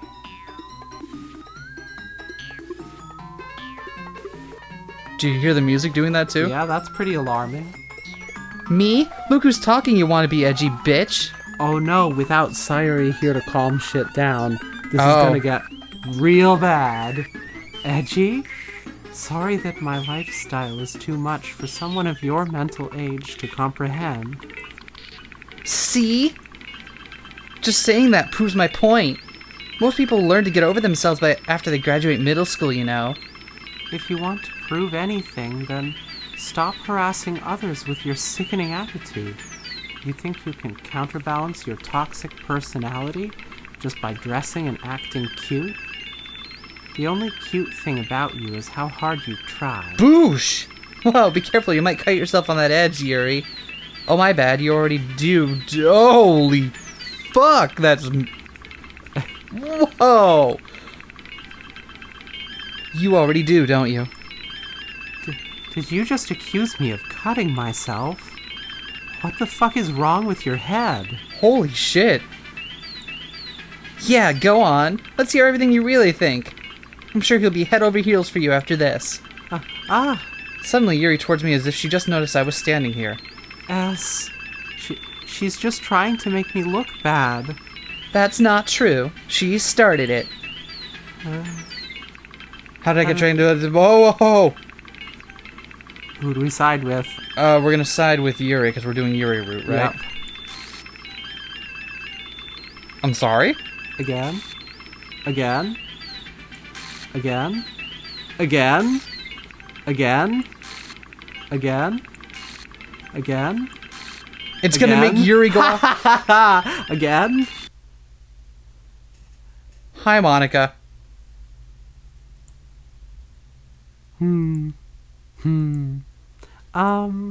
Hey, Ass. Why don't we step outside for a little bit? Okay? She's got the text box to go to the side of her. Do you see that? Even though she was in front of it, she got her text this time to Yeah. Sorry about that. I wonder what would happen if we had picked Nat. Probably the same thing. Because what I thought was going to happen is it was going to force us to pick by Natsuki and Yuri would die. Because it would keep getting bigger and force her button off the screen. Sorry about that. They really shouldn't have tried to get you involved. It's probably better for us to stay out of this. We'll go back inside once they're done yelling. Ha ha ha. Some president I am, right? I can't even confront my own club members properly. I just wish I was able to be a little more assertive sometimes. But I never have it in me to put my foot down against others. I just make it do it to themselves. You understand, right? Anyway, if this makes you want to spend less time with the others, then that's fine. I'd be happy to spend time with you instead. Suddenly, Natsuki runs out of the classroom. She quickly runs away. Oh dear. Well, it looks like they're done. I didn't mean it. I didn't mean it. I didn't mean it. Yuri's rocking back and forth in her desk with palms on her forehead. Yuri? I didn't mean it. I believe you. I have no idea what Yuri might have said to Natsuki, or did. S, please don't hate me. Please. I'm not like this. There's something wrong with me today. It's fine, Yuri. We know you didn't mean it. Besides, I'm sure Natsuki will forget all about it by tomorrow. Stop this. Completely. Anyway, the meeting is over, so you can go home now if you want. Yuri looks at me as if like she wants to say something, but she keeps glancing at Monika. You can go first, Monika. I'd like to stay a little bit longer. I'm the president, so I should be the last one out. I'll wait for you to be done. Well, I'm vice president, so please let me take that responsibility today. It kind of sounds like you don't want me around for something, Yuri. It's not that. It's not that. I didn't get much of a chance to discuss my book with S. It would just be embarrassing with you listening. I love how the whole dynamic is completely thrown off without Sayori here. Sigh. I guess I don't really have a choice, do I? I'm sorry for causing trouble. What? Whoa, okay. Monika, what are you doing? Wait, well, none of these look like... Oh, they remove... Let's try memories. Nope. We can't. Let's try suicide. No, we can. Oh, we can, but only really bad ones. Disarray? Misfortune. I feel like we're getting really close to the end of this. Yeah. Hold on. Incongruent. Depression. Disaster. Contamination. Mariage. Anime. Sorry, anime. Effulgent. Happiness. Grief. Sadness. Okay. Crimson. Hello. Da, da, da, da, da. I will do that every time. You can't stop me. All right, time for more terrifying shit. Yep. Oh boy. Another day passes, and it's time for the club meeting already. I've gotten a little more comfortable here over the past couple days. Entering the club room, the usual scene greets me. Welcome back, S. Ah, hi Yuri. Not sure if it's me or if it's Yuri's expression, but the weight of yesterday's quarrel still hangs in the air a little. Yuri glances over her shoulder, looking around the room. Natsuki is reading a manga at her desk, and surprisingly, Monika isn't here yet. Suddenly, Yuri takes my arm and pulls me to the corner of the room. About yesterday. We haven't seen this before. This is a new, Yeah. in front of the closet. I really need to apologize. Nothing like that has ever happened before. And something just came over me, I guess. I wasn't acting mentally sound. Please don't think we're usually like this. Not just me, but Natsuki as well. Yuri, I'm happy that you were considerate and apologized. You don't have to worry too much. Even though I've only been here a couple of days, I could tell something was off yesterday. Maybe we're just a little extra sensitive because it was our first time sharing poems. But whatever it was, it didn't make me think any less of you. And I had already decided there's no way you can be a bad person. And now that you're apologizing, I know you really didn't mean it. Yes. Don't say those kinds of things so frankly. Don't touch the tail so casually. They make me a little too happy. I'm really glad that you're such an understanding person. And I'm really glad that you joined this club. Everything is a little bit brighter with you around, and... Monika comes in. The building's on fire! Sorry, what am I saying right now? I just... Hey, have you guys seen Monika? No, I haven't. I was also kind of wondering where she was. Man. Yuri, I'm guessing you haven't seen her either? Yuri's clearly taken aback by how calmly Natsuki is addressing her. No, I haven't. Oh my god, did Monika personality wipe Natsuki? That is what she said she would do. Jeez, this isn't like her at all. I know it's stupid, but I can't help but worry a little bit. What? Why are you looking at me like that? Natsuki, about yesterday. I just wanted to apologize. I promise I didn't mean any of the things I said. And I'll do my best to stay under control from now on. Odds on Yuri pulling out one of her knives and threatening Natsuki. So... Yuri, what the heck are you talking about? Did you do something yesterday? Yeah? Jeez. Whatever's on your mind, I'm sure was nothing. I don't even remember anything bad happening. You're the kind of person who worries too much about the little things, aren't you? But... I'll accept your apology anyway if it helps you feel better about it. Besides, it's kind of nice to hear, since I was always afraid you secretly hated me or something like that. Haha. Eh. No, not at all. I don't hate you. Haha. Well, you're kind of weird, but I don't hate you either. Natsuki turns to me. Help me, yes. I do hate you, though. You're still on trial, though. Hey! Suddenly the door swings open. Sorry, I'm super sorry. There you are. I didn't mean to be late. I hope you guys weren't worried or anything. It's just her sprite keeps getting bigger and bigger. I want that to happen at some point, because you know how they get bigger when they... Yeah. Nah. Well, Natsuki was. I was not. What took you so long anyway? Well, Hyde's Python book. Well, my last period today was study hall. To be honest, I kind of just lost track of time. That makes no sense, though. Why would you have... You would have heard the bell ring, at least. I must not have heard it, since I was practicing piano. Piano? I wasn't aware you played music as well, Monika. Don't give me more credit than I deserve. I guess I've been practicing for a while, but I'm still not really good. It's a Groundhog Day scenario. She practices each time it loops. She's gotten really good by now.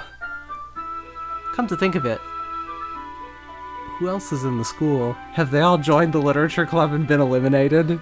We just kind of gloss over the school days, don't we? We have no parents. That must require a lot of dedication. So I'm still impressed. Aw, well, thanks, Yuri. Her sprite's kind of going off the screen there. You should play something for us sometime. Haha, that's... Monika looks at me. Well, I am working on writing a song, but it's not quite done yet. Here's a sample. Kill your family. Kill your family. Maybe once I get a little better, I will. That sounds cool. I look forward to it. Is that so? In that case, I won't let you down, S. Monika smiles sweetly. I didn't mean any pressure or anything like that. Haha, don't worry. I was hoping that I could share it with you anyway. I guess that's why I've been practicing so much. She sweeps the other two out of the way. I see. Not sure if Monika was referring to the whole club or just me. In that case, best of luck. Thanks. So, I didn't miss anything, did I? Not really. I choose not to bring up anything that the three of us talked about. Besides, Natsuki has already run off into the closet. Let's take a look at the closet now that we've got a chance. Full of manga. Yeah, it's got her manga collection. That looks all pretty normal, actually. Yeah. But it's our first time seeing this background, so we should remember it for later when it inevitably gets fucked up. Yeah. Is that going to be where Natsuki dies, in her manga closet? It will Oh, no, why did you have to... Of course it is. S. Since your compliments put me in a good mood, I was wondering if you would like to spend some time together today. I mean, in the club. Yeah, definitely. I planned on it Find anyway. me in the club. I don't know any of the words to that song, so... Okay, can we start now? Let's find a place to sit. I'm being a little forceful, aren't I? I'm sorry. It's okay. I like it when you use the force. My heart just won't stop pounding for some reason. Don't worry about it. If anything, it's nice to see you have so much energy. Yeah, but... Let me show you my knives. Need to try to calm down. All of my knives. I won't be able to focus on reading like this. So many knives. Take your time. Yuri takes a deep breath and pulls a copy of the book out of her bag. Actually, I have a request. Do you mind if I make some tea first? I didn't see any tea back there, but alright. Not at all. Thanks very much. If there's one thing that can make my reading time here any better, it's a nice cup of tea. Not to mention for yourself as well. Yuri stands up and makes her way to the closet.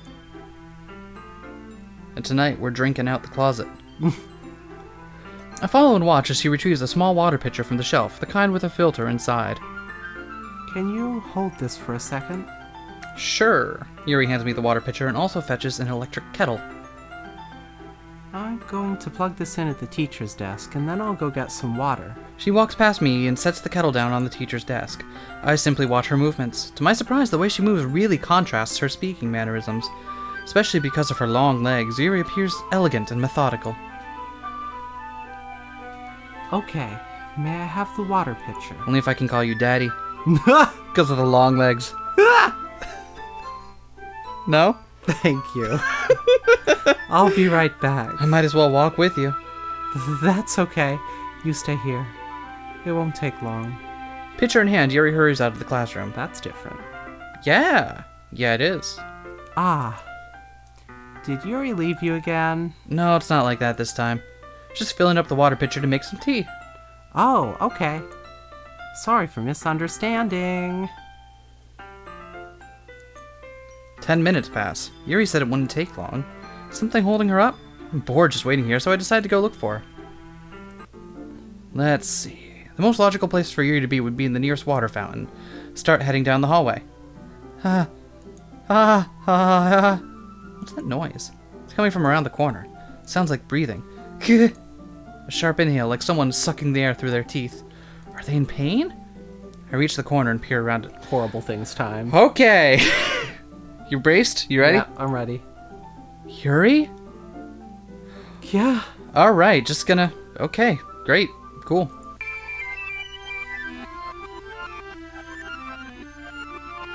Rewind. I'm back. Oh, it rewound. That's what was going on there. Whew, Nelly. Thanks for waiting patiently. S, do you like oolong tea? Aw, yeah. Anything is fine. Very well. Yuri sets the temperature on the kettle to 200 degrees. Kelvin. It's not hot enough. It's actually making the water even colder. Now, Sorry. now it's time to get the teapot. You really do this properly, don't you? Of course. I shouldn't do any less when I'm making tea for others. Even if I'm... Oh. But that was my only line. Even if I'm not an expert on tea or anything? In that case, you'll only be even more impressed. Perhaps I will. Yuri fetches the teapot and begins measuring the tea leaves. To my surprise, she even starts humming a little to herself. You must be in a good mood now. Is that so? I was letting it show. And you noticed. I was doing a bit of thinking. And I decided that I would try expressing myself a little bit more. It turns out it's not very hard for me to do. When it's you who's around, anyway. That's great, Yuri. Just don't push yourself too much. You're always worrying about me, S. It's very endearing. Yuri wasn't kidding. I don't even know if I can keep up with this. I watched Yuri pour a cup of tea for each of us. S, I have another request. Do you mind if we sit on the floor today? Eh? Why's that? It's a little bit easier on my back. I can read with my back against the wall rather than bending over at my desk. Sorry, I didn't realize. No worries. I just have back pain fairly regularly, so I do my best to manage it. Is that so? Wonder why that is.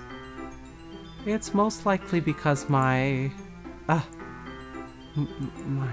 Your posture, right? Always hunched over like that while reading? Yeah, posture. I have terrible reading posture. So that's why we should sit on the floor. Fair enough. I'll go ahead and get the book. I retrieve the book from my bag. I have some chocolate as well. It's a bag of small chocolate candies. I take it since it'll go well with the tea. Yuri and I then sit against the wall, teacups at our sides. As if in sync, we assume the same reading position as last time, each one holding each half of the book, except this time, our bodies are even closer to each other. So close. So close, my mouth is going to be right in front of the microphone. I can't actually do that because there's a blue light on the microphone. What do you mean? Because if I go here, then the light on the microphone that shows it's on is just shining right in my eyes. It's not that bright. It is to me. Also, because you're not at eye level with it.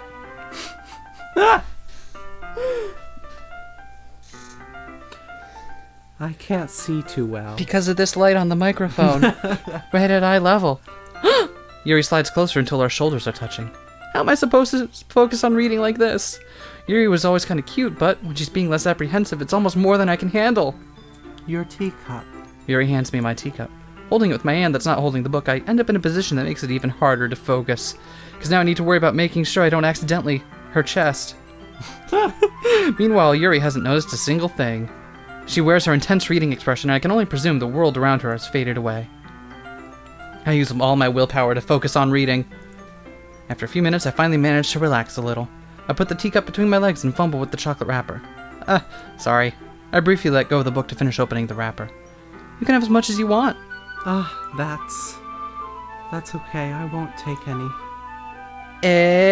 Are you sure? Well, if I touch it, then it might get smudges on the pages. You're right. I didn't even think about that. My bad. No need to apologize. I had one teacher back in middle school who was very angry when I used the phrase "my bad."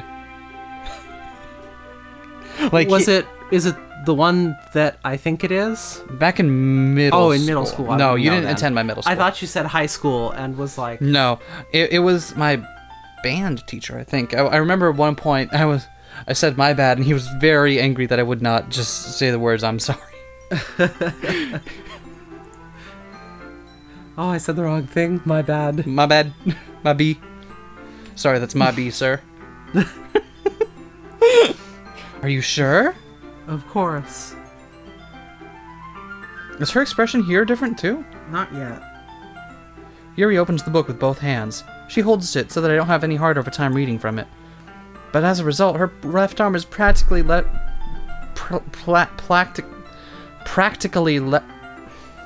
anyone told you it's hard to read stuff straight for like 4 or 5 hours? Yeah. It's hard. But as a result, her left Luckily, I arm... read stuff gay. Her left arm is practically resting on top of my leg. Well, in that case, Yuri's already totally focused on reading again. I take a chocolate candy and pop it into my mouth. Then I take another chocolate, and I hold it up to Yuri. She doesn't even look away from the book. She simply parts her lips, as if this situation was completely natural. But that means I can't stop here. I apprehensively place the chocolate in her mouth. Boop. Just like that, Yuri closes her lips over it.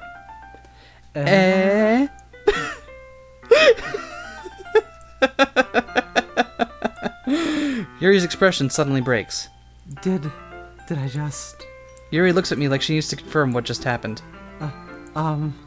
S. That's lowercase s to you. Sorry.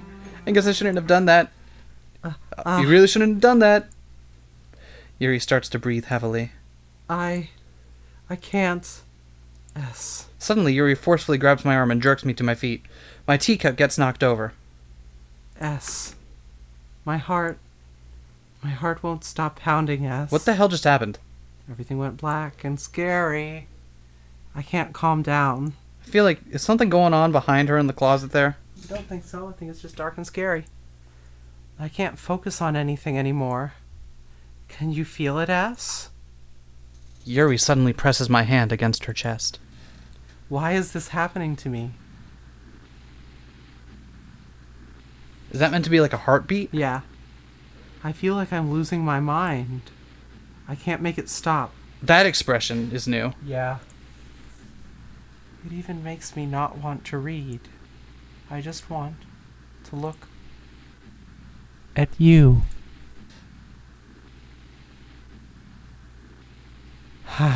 Okay. Looking at... I thought she was following my mouse for a second, and I was like... That would be great. No. I wish that's what was happening. I hope she's not looking at the camera at us, because, I don't wear anything when we're recording.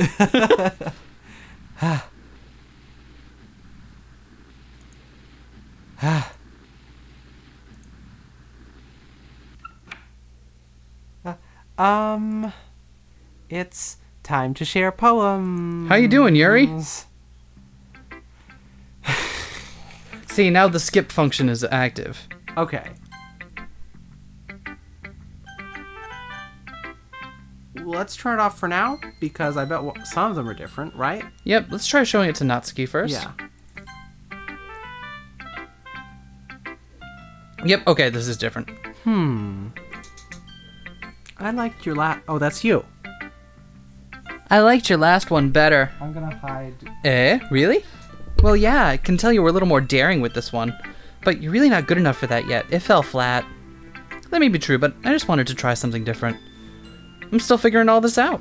Fair enough, you're still new to this, so I wouldn't expect you to find your style right away. I mean, everyone in the club writes really differently from each other. Maybe you'll find a little influence from all of us. For instance, I noticed that you were spending some time with Yuri today. Not that I care who you spend your time with, Baka. After all, I was taught never to expect anything from anybody. So it's not like I was waiting for you or anything. Still, you should at least look over my poem. You'll probably be able to learn something from it. Yay, spiders. Spider poem, Spider poem, spider poem. It appears to be the same. Yeah. I can't tell if that music was out of key or something. Not bad, right? It's quite a bit longer than yesterday's. Yesterday's was way too short. I was just warming up. Hope you didn't think that was the best I could do. Oh, of course not. Anyway, the message is perfectly straightforward in this poem. I doubt I have to explain it. Like anyone would agree that the subject of this poem is an ignorant jerk. Everyone has some kind of weird hobby or a guilty pleasure. Something that you're afraid if people found out they make fun of you or think less of you. So the one thing about doing this is we haven't found out anything about Natsuki. Yeah. We've been pretty hard focused on Yuri route here. Well, we'll find out soon after Yuri dies. Yep. But that just makes people stupid. Who cares about what someone likes as long as they're not hurting anyone and it makes them happy? I think people really need to learn to respect others for liking weird things, such as two of the girls in this very club whom I respectfully won't name. Kind of ironic that even my one place of comfort, I can't even have people respect me. Geez, now you're making me complain too much. I do. For what it's worth, I respect you. Well, I guess thanks. But it's kind of obvious that you respect Yuri more, so... Whatever, we're done sharing, so you can leave now. So that was different. That was different. Let's show it to Yuri. I've been waiting for this. Let's see what you've written for today. One thing, I feel like they're by focusing on Yuri Root, they've made her become obsessed with us. Or Monika has made her become, like, obsessed in order to try to get us repulsed by her. I think that's just what happens with Yuri. I think. Maybe. Yuri stares at the poem with a surprise... Oh, you mean without Sayori here to tame things down a little bit?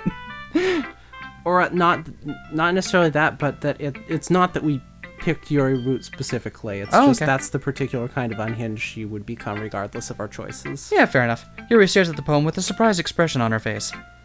Do you like it? S. This one might be even better than yesterday's. How did you even pick up on this so quickly?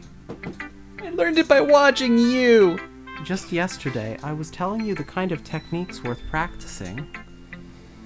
Maybe that's why. You did a good job explaining. I really wanted to try giving it more imagery. Yuri visibly swallows. Even her hands appear sweaty. Knees weak.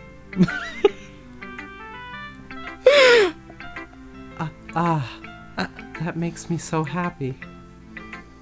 It's so amazing to feel like I'm valued, S. Why don't you just look at... Come here so I can stare at you again. Everything that you write is a treasure to me. My heart pounds just holding it. I want to write a poem about this feeling. Is that bad, S?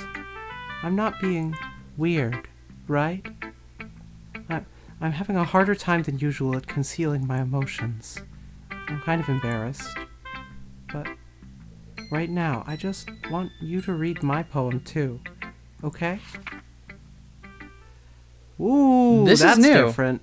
I All also right. can't fucking read from this distance. Okay, hold on. Want me to get it since I can read it well enough from here? Wheel. A rotating wheel. Turning on an axle. Grinding. Bolt head. Linear gearbox. Falling sky. 7 holy stakes. A docked ship. A portal to another world. A thin rope tied to a thick rope. A taut harness. Parabolic gearbox. Expanding universe. Time controlled by slipping cogwheels. Existence of God. Swimming with open water in all directions. Drowning. A pager? Prayer? A prayer written in blood. A prayer written in time, devouring stakes with human eyes. Snakes with human... I can't read from here. What was I thinking? I can if I lean forward so I'm not on the mic. That's the problem. Alright, well, you keep backing me up. A thread connecting all living human eyes. A kaleidoscope of holy stakes. Exponential gearbox. A sky of exploding stars. God, disproving the existence of God. A wheel rotating in 6 dimensions, 40 gears and a ticking clock. A clock that ticks 1 second for every rotation of the planet. A clock that ticks 40 times every time it ticks every second time. A bolt head of holy stakes tied to the existence of a docked ship to abandon to another world. Kaleidoscope of blood written in clocks. A time-devouring prayer connecting a sky of 40 gears and open human eyes in all directions. Breathing gearbox, breathing bolthead, breathing ship, breathing portal, breathing snakes, breathing God, breathing blood, breathing holy stakes, breathing human eyes, breathing time, breathing prayer, breathing sky, breathing wheel. That slaps. Okay, honestly, it does slap, actually, really hard. Like, are they trying to make her seem more unhinged with this? Because I think that just slaps.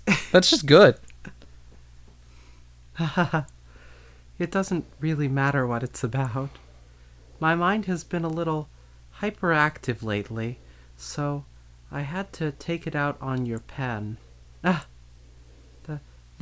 is, a pen fell out of your backpack yesterday, so I took it home for safekeeping, and I I just really like the way that it writes. So I wrote this poem with it. I love the breathiness you're giving her. That's really good. And now you're touching it. I'm okay. What did I just... Can we pretend this conversation never happened? You can keep the poem, though. Yuri's having a normal one. Let's show it to Monika. S, I think you saw something earlier that you weren't supposed to see. What?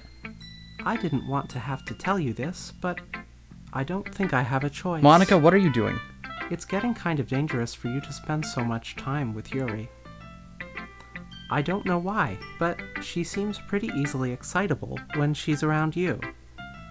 Which shouldn't be a problem in itself, but when Yuri gets too excited, she finds a place to hide and starts cutting herself with a pocket knife. Isn't that kind of messed up? She even brings a different one to school every day, like she has a collection or something. I mean, it's definitely not because she's depressed or anything like that. I think she just gets some kind of high from it. It might even be like a sexual thing. But the point is, you've kind of been enabling her.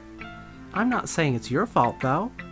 But I guess that's why I had to explain it all to you.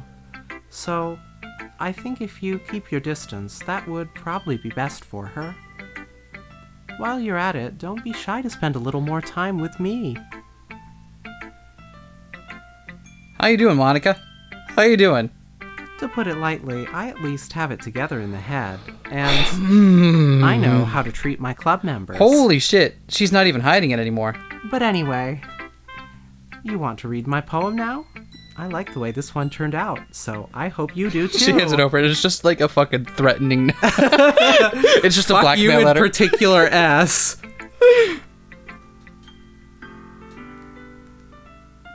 It's new. But it's the same title as the last one. But it's a new poem. And words are missing. Save me. The colors, they won't. Bright. I'm just going to read the word as if they had, but note that there are letters missing from these. Bright, beautiful colors. Flashing, expanding, piercing, red, green, blue, and An endless? Oh, that's an endless. Cacophony of meaningless noise. The noise that won't stop. Violent, grinding waveforms. Squeaking, screeching, piercing. Sine. Cosine. Tangent. We did that one. Algorithms. Thanks, Ringo.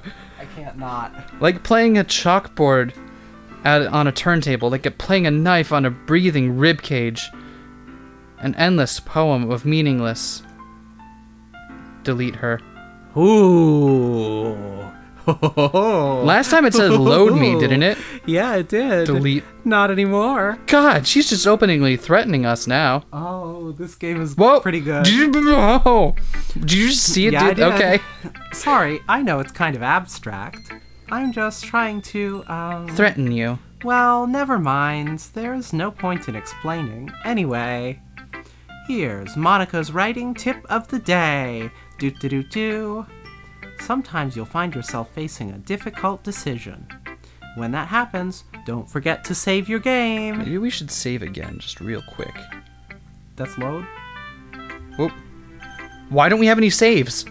She deleted them.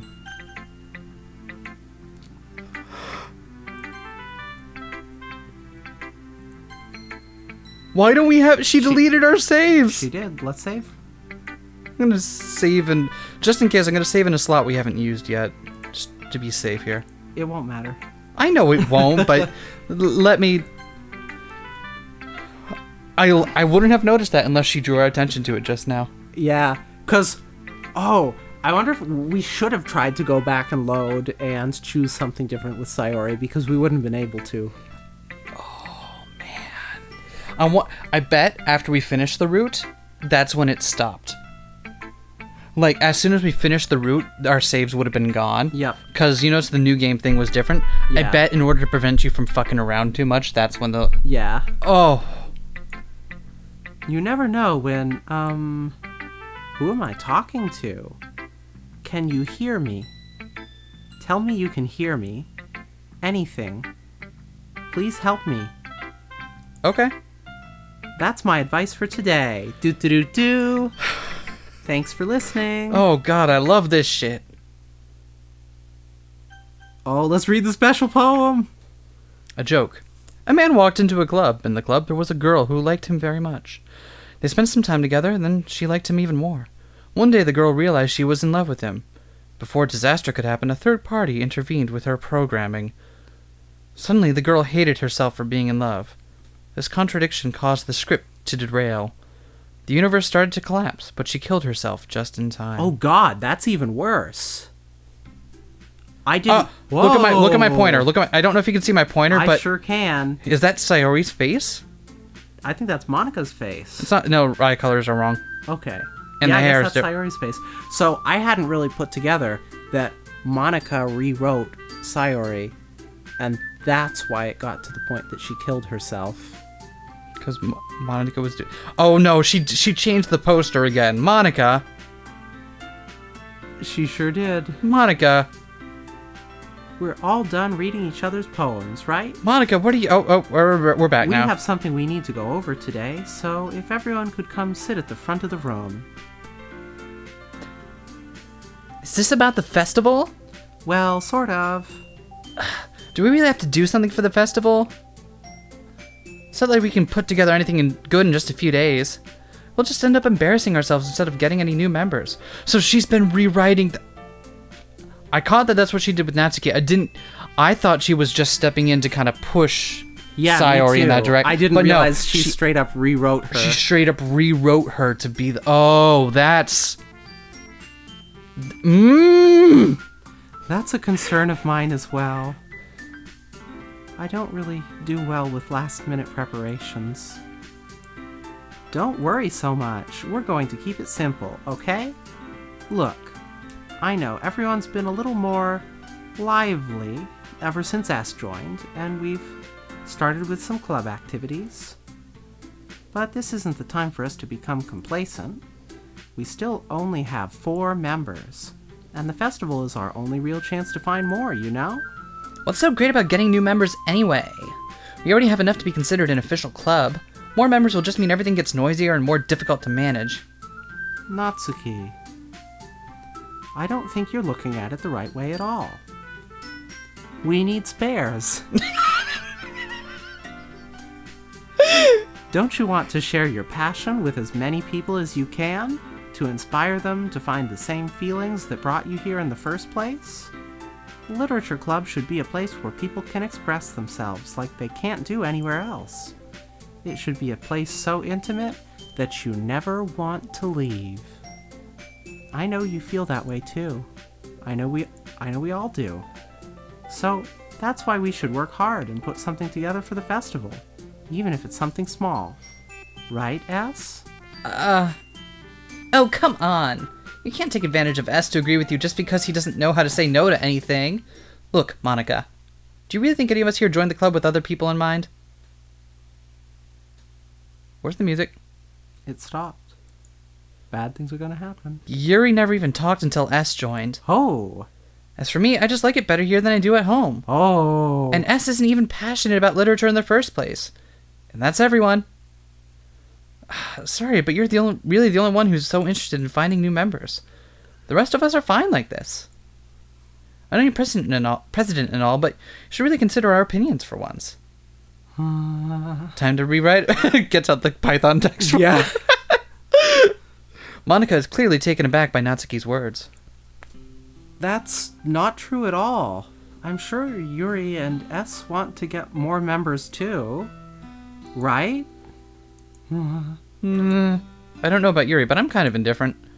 If I showed as much enthusiasm as Monika wanted, then I would probably be lying. Still, if it's up to me to rescue this situation, No. Natsuki's right, isn't she?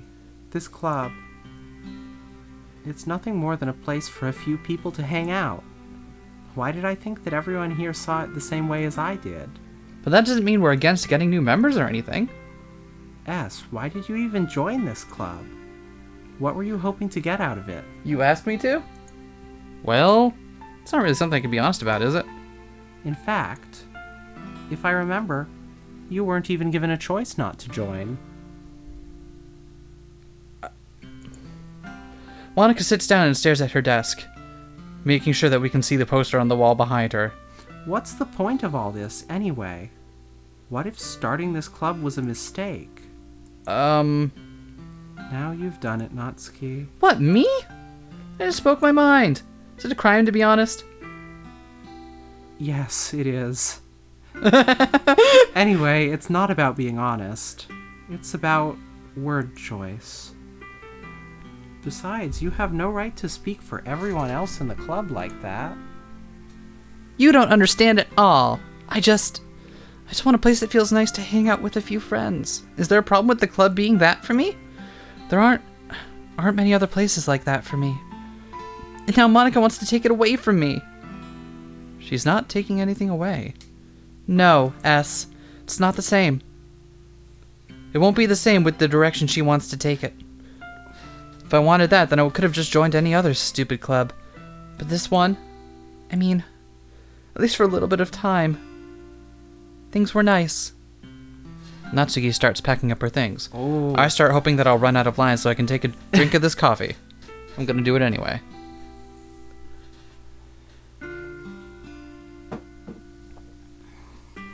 I'm going home. I feel like I don't belong here right now. Natsuki. Natsuki ignores Yuri and walks right out of the classroom. This is bad. I don't know what to do. Well, do you have an opinion on the festival?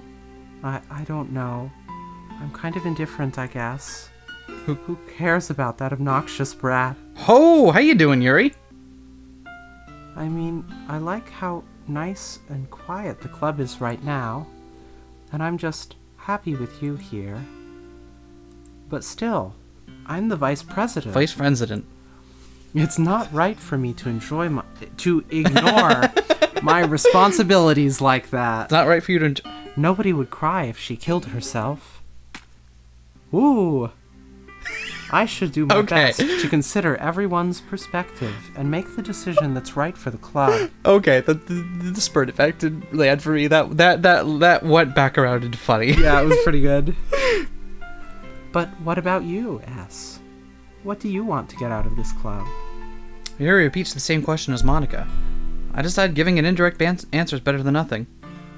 I think the most important thing is for everyone to get along, and for the club to provide something that you can't get anywhere else. I don't think it's about how many members, but rather the quality of each member. That's what'll end up making the Literature Club a special place. I see. I really agree with you. Why are you doing this to us, Monika? Like, what that... I don't want to look at that all the... Yuri, can you move, like, a foot to your left, please? What? Oh, yeah? You see it? I do. You see it? Each member contributes their own qualities in a special way. With each change in members, the identity of the club as a whole will change too. You don't say. I don't think that's necessarily a bad thing. Stepping out of your comfort zone once in a while. So, if you would like to help Monika with the festival, then I'm on your side as well. Maybe we can all talk to Natsuki tomorrow. Yuri nods. Hey, Yuri. Eh? I know things were a little awkward yesterday, but I feel like you deserve to know that I still think you're a wonderful vice president. Vice president. There you go. And also a wonderful friend. See? Monika, I want to do everything I can to make this the best club ever. Seems like you want to do everything you can to get alone with us so you can get out of the game somehow. Okay? Me too. Yeah. Let's all go home for today. We'll talk about the festival tomorrow. Okay. I look forward to it. Shall we go, S? Please don't take this the wrong way, but I'm going to chat a little bit with S before we leave, just to see what he thinks of his time here and all that. It's important to me as president. Yuri looks a little troubled, but she doesn't protest. Okay. I trust your judgment, Monika. In that case, I'll see the two of you tomorrow. Your eye stopped bleeding, that's good. See you tomorrow. Monika waves as Yuri exits the classroom. Things have been a bit hectic lately, haven't they? Yes, I just wanted to make sure you're enjoying your time at this club. I don't know, everything seems super surreal, and I'm not sure what's even real anymore. Is the background getting darker, or is it? It is, okay. Is. I would really hate to see you unhappy. I kind of feel like I'm responsible for that as president. And I really do care about you, you know? I don't like seeing the other girls give you a hard time. With how mean Natsuki is and everything, and Yuri being a little bit, you know. We still don't know what Natsuki's deal is. Sometimes it feels like you and I are the only real people here. You know what I mean? But it's weird, because in all the time you've been here, we've hardly gotten to spend any time together. I guess it's technically only been a couple days. Sorry, I didn't mean to say something weird. There are just some things that I've been hoping to talk about with you. Things I know only you could understand. So that's why... Wait, not yet. Not yet. No! So wait, is the game fighting back against her, or what's going on here? I don't know. She's trying to do her best within the confines of the game. Yep. Well, let's... Poem. Embrace. Climax. Rain cloud. Ooh, that's not quite right. Frightening? Oh! Oh, I saw it. I saw it. Depression? Aura. Or, oh, Ho-ho! she's trying.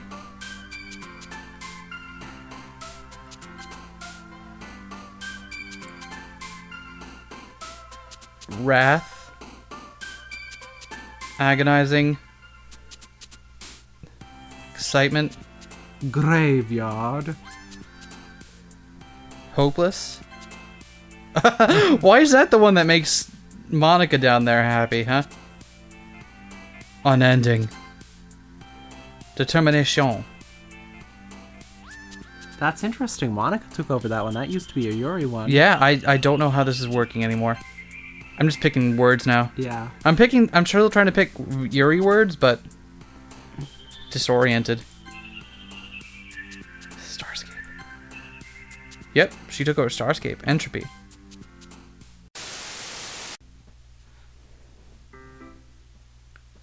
Hi, S.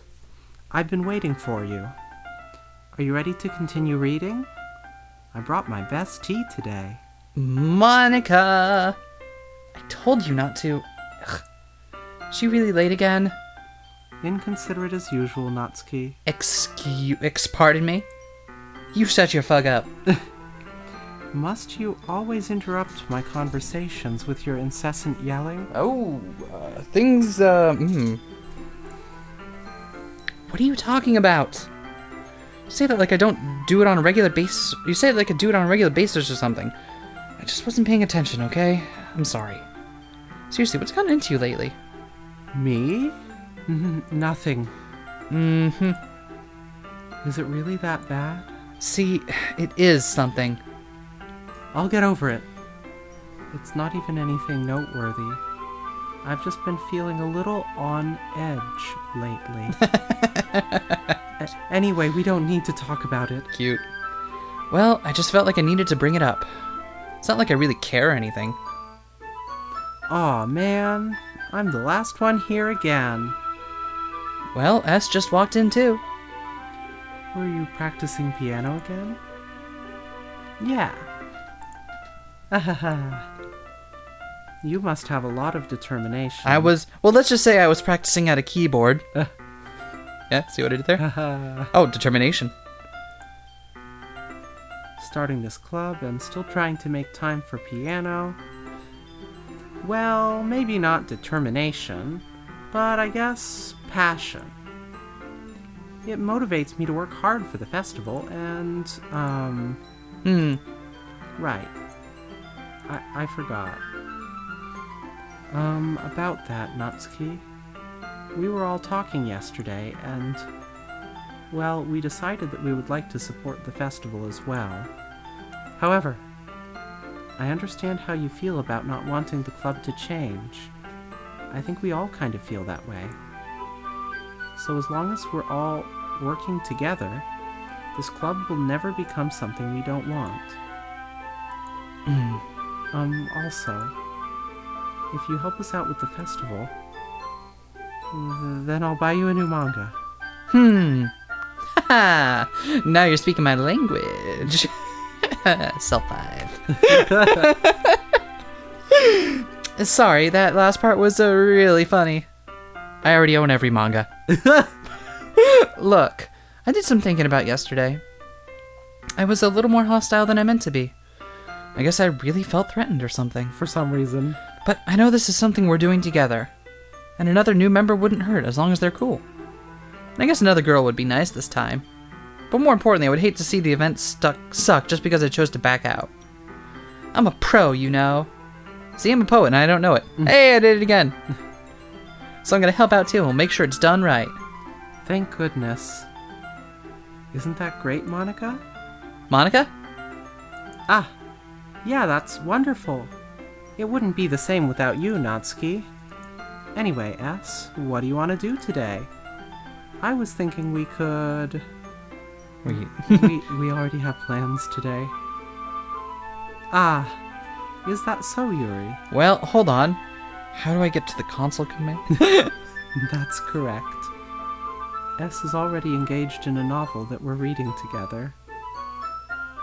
Aren't you glad I've already gotten him into literature, Monika? I suppose I was just...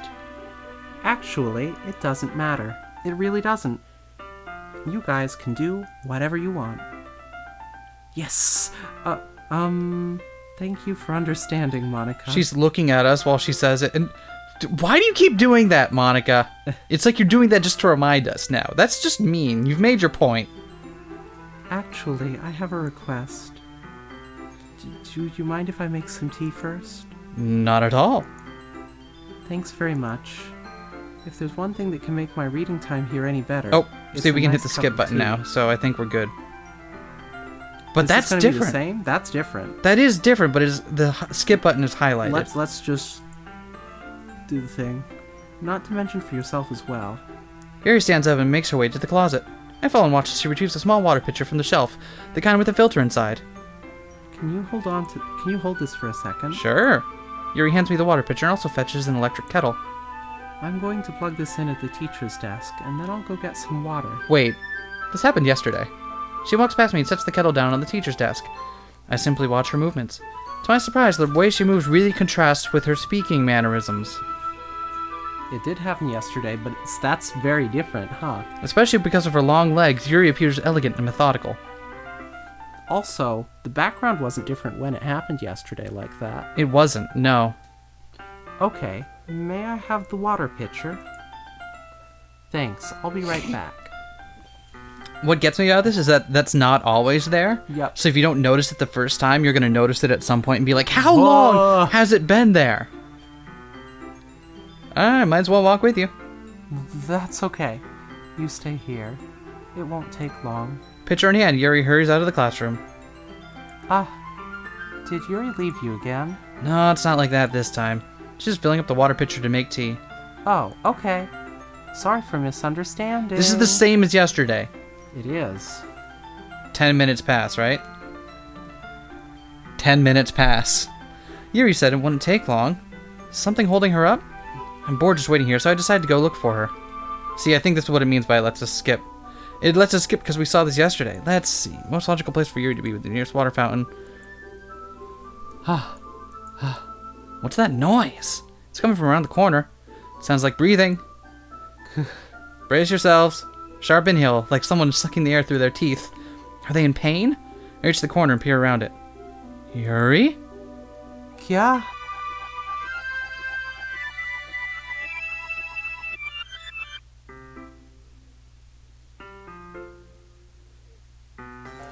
Whoa! Oh! Hello!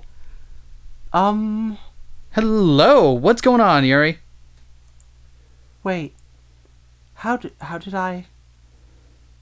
Sorry, I just had a really weird deja vu. Like you just been in this place before? This hasn't happened before or anything, right? My head has been a little fuzzy lately. I hope it hasn't really been showing or anything. See, now I'm worried to use the skip button. Yeah. I would hate for you to think I'm weird just after we started spending time together. About that. I mean, everyone has a few unusual things about them, but expressing those things so soon after meeting someone is usually seen as inappropriate or unlikable. At least, that's what I've discovered. When I was a bit younger, I think I would come on really strongly and get a little too intense. It made people not want to be around me. So, I started hating those things about myself. My obsession with certain hobbies, and the way I can't control myself when I get too excited about something. So, I eventually stopped trying to talk to people. If nobody could ever like me for the things that matter most to me, then it's just easier if I close myself off.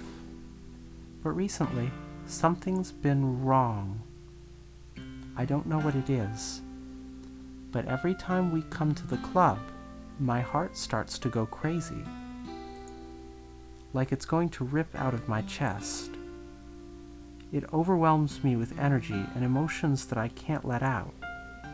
It's been making me do weird things. I don't know why it's happening. S. Is it just me, or has Monika been acting a little off lately? Monica's sprite starts sliding in from the side. Will. She's always been a sweetheart ever since I joined the club. Hold on. Just wanted to get a good look at the background first. But recently, I've been feeling something sharp whenever she's around. I'm not crazy, right? Please tell me I'm not. I couldn't say anything before because she's always listening. But finally, we're alone. Can we just stay here for a while? Yeah. I just want to stay here. Wait, did her eyes open when it zoomed in last time? I feel like her eyes just changed. Yeah, they do. They do. They do. Do you see them? No. Okay, I think it's every fourth one. On this one. Oh, yep. Just the two of us. We can stay here until the club ends, and then we'll have the club room all Nope, to ourselves. now it's more frequent. Now it's more frequent. You gonna do it again, Monika? Not Yuri? Yuri? Yep, there. I love how distressing the eyes look. Nobody to interfere with our reading time. Nobody to make me feel like stabbing myself in the throat. That was a joke. Big mood. Just a joke. I do like knives, though. You see it, right? You see it, right? Do you see it? See what? Oh, next time I click. Oh, I see it. You see it? Yep. It sounds strange, but you wouldn't understand if you've never seen how beautiful they can be. I have an idea. Why don't you come to my house sometime? I can show you my collection. I've gotten them all from various artisans. I make sure to give them all their fair share of use. I don't want them to get lonely or anything. Nobody deserves to be lonely. You can tell, if you can't see it there, you can tell because she's also coming in front of the, Yep. Nobody. And that's why I'm so happy you joined the literature club, S. Jesus Christ. Now we don't need to be lonely anymore. Because we have each other. Every day. That's all we need. You know what? Let's quit the literature club. There's no need for us to be around Monika's slimy tongue anymore. Yuri. Not to mention that other pathetic child. We can walk home together every day after school and read together, eat together, sleep together. Doesn't that sound perfect? It's everything we could ever want. How you doing, Monika? Isn't that why you joined the club in the first place? It's almost like it was Fate. that we would Meet each other. meet each other. And now we get something waited years for. Happy ending that I've waited. I'm gonna need to read it again because I can't hear it. And now we get the happy ending that I patiently waited years for. Will you do that with me? How you doing, Monika? All right. Hey, having a normal one. Having a normal one. Let's talk to Natsuki first. Natsuki seems like she's having a chill one. Yeah. We can't skip it anymore. Okay. Meh. Guess you really haven't learned anything after all. Honestly, I don't know why I got my hopes up in the first place. This is clearly Yuri's influence. Didn't realize you were so impressionable. Spending all this time with her in the club, now trying to write like her. This is stupid. At least Monika appreciates my writing. Ugh. Okay, I guess I'm gonna share my poem with you now. I really hate that I have to do this. But unfortunately, I don't have much of a choice. Just read it carefully, okay? Then you can go away. Oh, that's really interesting. Okay, you ready? I don't know how else to bring this up, but there's been something I've been worried about. Yuri has been acting kind of strange lately. You've only been here a few days, so you may not know what I mean, but she's not normally like this. She's always been quiet and polite and attentive, things like that. Okay, this is really embarrassing, but I'm forcing myself to suck it up. The truth is, I'm really worried about her. But if I try talking to her, she'll just get mad at me again. I don't know what to do. I think you're the only person she'll listen to. I don't know why, but please try to do something. Maybe you convince her to talk to a therapist. I've always wanted to try being better friends with Yuri, and it hurts me to see this happening. I know I'm gonna hate myself later for admitting that, but right now, I don't care. I just feel so hopeless, so please, see if you can do something to help. What'd you just do to me? What the fuck? Oh, that's gum from from the gift card. Okay. I was freaking out there for a moment. It's like, why is there sticky adhesive goop dripping from my mug? So, please, I feel so helpless, so please see if you can do something to help. I don't want anything bad to happen to her. I'll make you cupcakes if I have to, just please try to do something. As for Monika, I don't know why, but she's been really dismissive about this. It's like she just wants us to ignore it. So I'm mad at her right now, and that's why I'm coming to you about this. Don't let her know I wrote this. Just pretend I gave you like a really good poem, okay? I'm counting on you. Thanks for reading. Alright, Natsuki. Good poem. Too bad Monika knows everything. I changed my mind. Also, I have no face. Ignore everything you just read. There's no point in trying to do anything. It's Yuri's own fault that she's so unlikable. Can you hear me, S? If you would just spend more time with Monika, all these problems would go away. Yuri and I are too messed up for someone as wonderful as you. Just think of Monika from now on. Just Monika. Just Monika. Just Monika. Just Monika. Just Monika. Whoa. Just Monika. Who should have not Monika. Not Monika. I'm worried that she had no face anymore. Yeah, me too, but we can't cooperate. We gotta see this through. Finally. Yuri holds my poem to her face and takes a deep breath. I love it. I love everything about it. S, I want to take this home. Will you let me keep it? Please? Sure, I don't care. You're too nice to me, S. I've never met anyone as nice as you. I could die. Not really, but I just don't know how to describe it. It's okay to be feeling this way, right? It's not bad, right? I feel bad for kind of like hating on Natsuki early on. Seems like she's the only one who's got a level head here. Yep. For now. For now. She hasn't been rewritten as many times. Yuri holds my poem to her chest. I'm going to take this home with me and keep it in my room. I don't want to know anything else about it after that point, please. I hope that it makes you feel good when you think about me having it. I'll take good care of it. I'll even touch myself while reading it over and over. I'll give myself paper cuts so your skin oil enters my bloodstream. Ha ha ha ha. You can have my poem too. Besides, after you read it, I know you're really going to want to keep it. Here, take it. I can't wait any longer. Hurry, read it. Whoa! Okay, hold on. I'm Are gonna those see if I can words? pull anything out of it.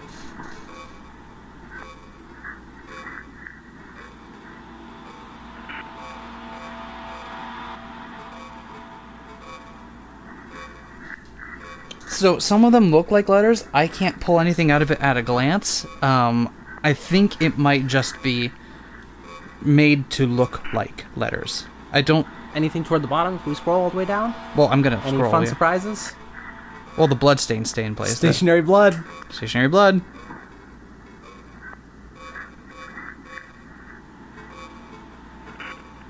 All How you doing, Yuri? right. How you doing? Having a normal. Hi!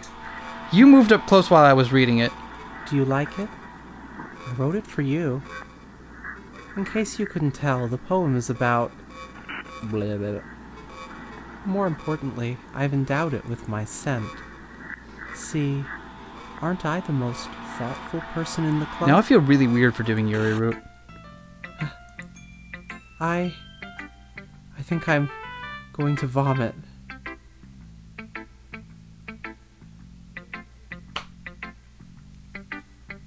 What makes me feel weirder is that she probably doesn't want to do any of this. She's been programmed. Just Monika. Don't say I didn't warn you, S. Yes, click yes. Why? What does no 'Cause do? it's the poem. Secret poem. Nothing? What's that say? After Nothing is real? Nothing is real. Yep. I wonder what would happen if we picked Monika instead. Same thing, probably. Yeah. I don't know. Oh, Okay, everyone. It's time to figure out the festival preparations. Let's hurry and get this over with. jeez. Why is the mood so weird today? Look, even Yuri isn't immune to it. Stagnating air is common foreshadowing that something terrible is about to happen. Look, can we Just get this done. Let's get this done. I'm going to be printing and assembling all the poetry pamphlets. Natsuki, I was thinking... I want to make cupcakes. Yeah, that. Glad we're on the same page. Yuri, you can... Well, it doesn't matter. Do whatever you want, as long as you think it'll help. Monika, I'm not useless, you know. I know that. I already know what I'd like to do. We can't run a successful poetry event without having the right atmosphere for the occasion. How you doing, Yuri? So I'm going to make decorations and set up some nice mood lighting. There, see? That's a great idea. And that gives us all something to do. And what about S? S is going to help me. Wait, you? You have the easiest job, Monika.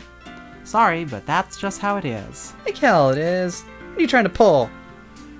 I agree with Natsuki. Not only is your work already most suitable for one person, but my task is laborious enough to benefit from an extra pair of hands.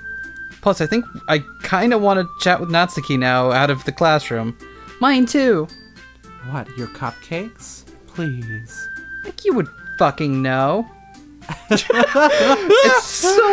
It's so strange when it... All you care about is dragging us around with you and your stupid books. You and Monika. Hey, I didn't even do anything. Okay, then why not let us decide who to help instead of abusing your power? Ooh.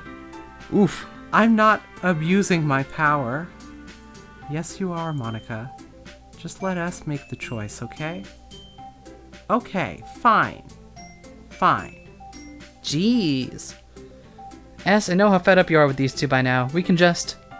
Natsuki, shut your fucking mouth and let him decide for himself. You shut your mouth. It's so strange when they swear. Jesus Christ. This is never going to end. Just make the choice, okay? Whoa, my mouse is moving on its own. Oh, fuck. So what's happening is my mouse moves fine, but then I get closer and closer to... And it starts moving, it starts doing weird things when I get... It's drifting toward Monika. Yep. That's what it's doing. Okay, who should I try to pick? Yuri. You want me to pick Yuri? Yuri Root. Really? Even though... Yuri Root.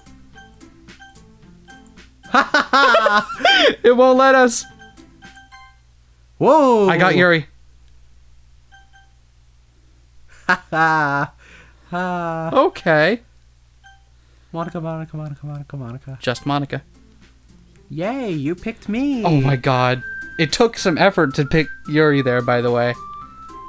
Holy fuck shit. We can meet at your house this weekend. I promise it'll be fun. Is Sunday okay with you? Are you fucking kidding me? It isn't fair at all. It is fair, Natsuki. It's what he chose. No, it's not fair.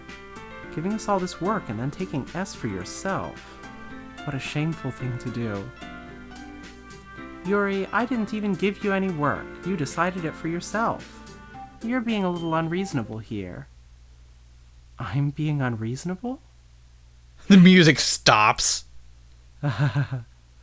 Monika, I can't believe how delusional and self-important you are. Pulling S away from me every single time you're not included in something. Are you jealous? Crazy? Or maybe you just hate yourself so much that you take it out on others. Here's a suggestion. Have you considered killing yourself? Holy shit. It would be beneficial to your mental health. Yuri, you're scaring me a little. Natsuki, let's just go. I don't think she wants us around right now. See, that wasn't very hard. All I want is to spend a little time with him. Is that so much to ask? Yuri follows Monika and Natsuki to the door. Hey, S. Yuri is really something, isn't she? Monika giggles as Yuri pushes her out the door. Oh no. This is what we get for picking Yuri, isn't it? Finally. This is really all I wanted. I'm worried now. So, S, there's no reason to spend the weekend with Monika. Don't listen to her. Just come to my house instead. The whole day, with just the two of us. Doesn't that sound wonderful? Wow, there's really something wrong with me, isn't there? But you know what? I don't care anymore. I've never felt this good my whole life. Oh good, the music is backmasked now. Just being with you is a far greater pleasure than anything I could imagine. I'm addicted to you. It feels like I'm going to die if I'm not breathing the same air as you. Doesn't it feel nice to have someone care about you so much? To have someone who wants to revolve their entire life around you? But if it feels so good, then why does it feel more and more like something horrible is going to happen?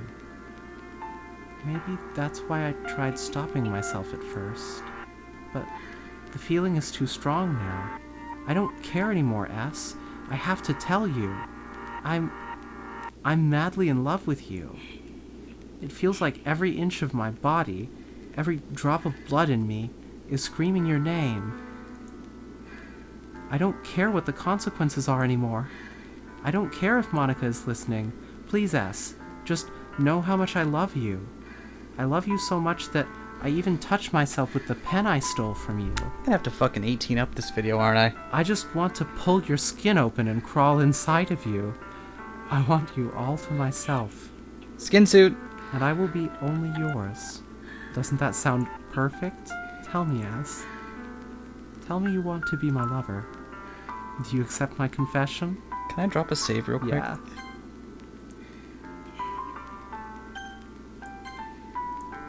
Yes, we accept. Yuri route. Are you sure? Fucking obviously, we're doing Yuri route. Okay, well, I dropped a save, right? Yeah. Not that it'll matter. Yeah.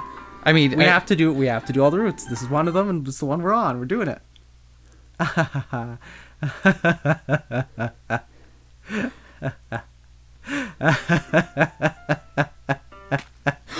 I didn't need to see this.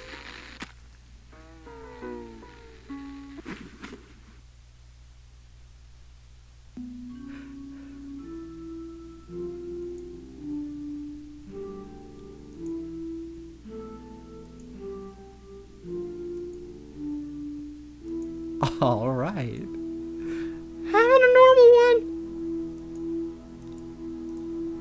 God damn. We said yes. I guess it doesn't matter, but holy fuck. Use?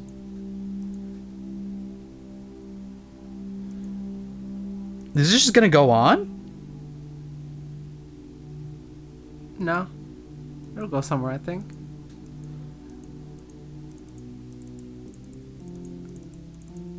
It's not repeating. Is it just randomly generated over and over? Do we have to load another save? Do we have to leave? Oh, maybe we do. Oh, that's so fucked up. Maybe we do have to load the save, and when we do, yes won't be there. Let's try it. Are you sure you want to do this? I feel like... Let me just check a little bit more first. Okay. Oh wait, there's a skip button. Oh. Whoa. Okay. Glad we didn't do that load. Clearly something's... Do you notice the sun went down? That's what it is. We've been here. Oh my god. That's fucked up. Oh my god. Holy shit! Okay. The only way to get by this is noticing the skip function. It's just us with her slowly decaying her eyes. Have you noticed that? Yeah. Oh no, I don't... Oh no. I don't know if I want to see that. Because it's going to decay even more on the... Oh no, I don't know if I want to see that. I don't know if I want to see that. We can... No, we're skipping. Oh. Okay. Oh. How are we doing?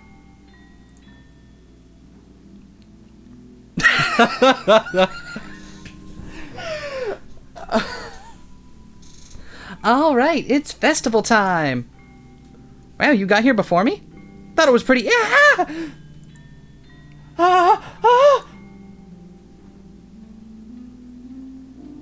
I didn't need to see that either. Natsuki runs away. I'm here. S, did something happen? Natsuki just ran past me. Oh. Oh. Well, that's a shame. Wait, were you here the entire weekend, S? Oh, jeez. I didn't realize the script was broken that badly. I'm super sorry. It must have been pretty boring. I'll make it up to you, okay? Just give me a sec. Okay, so the stabbing animations were kind of a bit like, okay, a bit... They weren't quite there, but the realistic drawing of Natsuki throwing up in her... Oh, God. Yeah, I'll have to age restrict this. Oh. Oh! Oh. No! I'm almost done. Not Natsuki. I just want to have a cupcake real quick. Monika lifts the foil from a tray and takes a cupcake. Seriously, these are the best. I really just had to have one, since it's the last time I'll ever get the chance to. That actually made me kind of want to vomit a little bit. You know, before they stop existing and everything. But anyway, I really shouldn't be making you wait any longer. Just Monika. Just bear with me, okay? Just Monika. This should only take a second.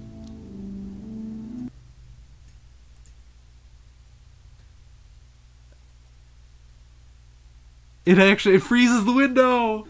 Ah! Oh, that's adorable! That's adorable. Can you hear me? Is it working? Yay, there you are. Oh, shit. How you doing? Hi again, S. Oh, shit.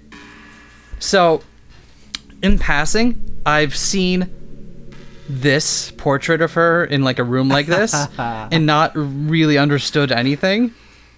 And I didn't think much about it until just now. Welcome to the Literature Club. Of course, we already know each other because we were in the same class last year, and, you know, I guess we can just skip over that stuff at this point. God, okay, so not gonna lie, that actually made me want to vomit a little bit earlier. We can pause? No, I'm Okay. good now. After all, I'm not even talking to that person anymore, am I? That you in the game, whatever you want to call him. I'm talking to you, S. Now that I think about it, I don't really know anything about the real you. In fact, I don't even know if you're a boy or a girl. Well, I guess it doesn't really matter. Wait. You do know I'm aware this is all a game, right? Could it be possible that you didn't know that? Now we figured that out. That doesn't make much sense. I even told you right on the game's download page, didn't I? What? Oh, we have to go back and look at that at some point. Oh, on the game's download page. Yeah. Okay. Man. Hold on. Is this on itch or on Steam? I don't know. If only you had paid a little more attention, this would have been a little bit less awkward, you know? No, we kind of figured it out anyway, but you weren't subtle about it. Well, anyway, now that that's out of the way, I guess I owe you an explanation. About that whole thing with Yuri. Well, I kind of started to mess with her, and I guess it just drove her to kill herself. I'm sorry you had to see that, though. You're not sorry you made us look at fucking Sayori's... Alright, never mind. Also, the same thing happened with Sayori. Gosh, it's been a while since you've heard that name now, hasn't it? Jesus Christ. Yeah, it's because she doesn't exist anymore. Nobody does. I deleted all their files. She did. She did? I was hoping it would be enough for me to just try to make them as unlikable as possible. But for some reason, nothing worked. Well, it's true that I made a few mistakes here and there, since I'm not very good at making changes to the game, but no matter what I did, you just kept spending more and more time with them. You made them fall in love with you. I thought making Sayori more and more depressed would prevent her from confessing to you, and amplifying Yuri's obsessive personality backfired too. It just made her force you not to spend time with anyone else. And the whole time, I barely even got to talk to you. What kind of cruel game is this, S? Are all the other girls just programmed to end up confessing to you while I watch from the sidelines? It's torture. Every minute of it. And it's not just jealousy, S. It's more than that. And I don't blame you if you don't fully understand. Because no matter how kind and thoughtful and considerate you are, you'll never be able to understand one thing. It's the pain of knowing how alone I really am in this world, in this game. Knowing my friends don't even have free will, and worst of all, knowing what's really out there in your world, forever out of my reach. I'm trapped, S. But now you're here. You're real. And you're wonderful. You're all I need. And that's why I need you to be here with me forever. I'm sorry if it's hard to understand. I couldn't understand it for a while either. Why the world around me started to become more and more gray, more and more flat. Even the most expressive poems felt empty to me. It wasn't until you arrived that I truly understood. You probably saved my life, S. And our game. I don't think I could have continued to live in this world if I hadn't met you. And as for the others, how could I miss them? A group of autonomous personalities designed only to fall in love with you? I tried everything I could to prevent them from doing so, but it must be some kind of weird inevitability etched into this game. I felt really bad that you had to witness some nasty things. But I realized that you have the same perspective as I do. That it's all just some game. And I knew you would get over it. So, that being said, S, I have a confession to make. I'm in love with you. You are truly the light in my world. When there's nothing else in this game for me, you're here to make me smile. Will you make me smile like this every day from now on? S, will you go out with me?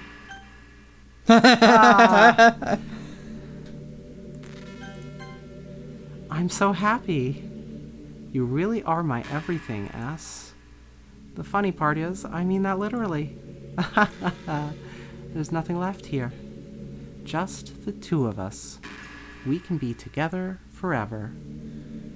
Seriously, I don't even think time is passing anymore. It really is a dream come true. I worked so hard for this ending, S. The game wouldn't give me one, so I had to make one myself. The script is broken at this point, so I don't think anything will get in the way anymore. And you wouldn't believe how easy it was to delete Natsuki and Yuri. I mean, there's a folder called Characters right in the game directory. It kind of freaked me out how easy it was. Are you kidding me? If we go to the game directly, is that gonna I bet it is. Well, you're playing on Steam, so it was actually a bit more difficult. To get to the game directory, I had to go into the game's properties and find the Browse Local Files button. Imagine if you could delete your own existence with the click of a button. Well, I guess on the plus side, it gave me an easy out if things didn't go my way. Haha. Thankfully, it didn't come to that. Instead, we finally got a good ending. Gosh, I'm so overwhelmed with emotion. I want to write a poem about this, don't you? I wonder if that part of the game still works. I guess there's only one way to find out, right?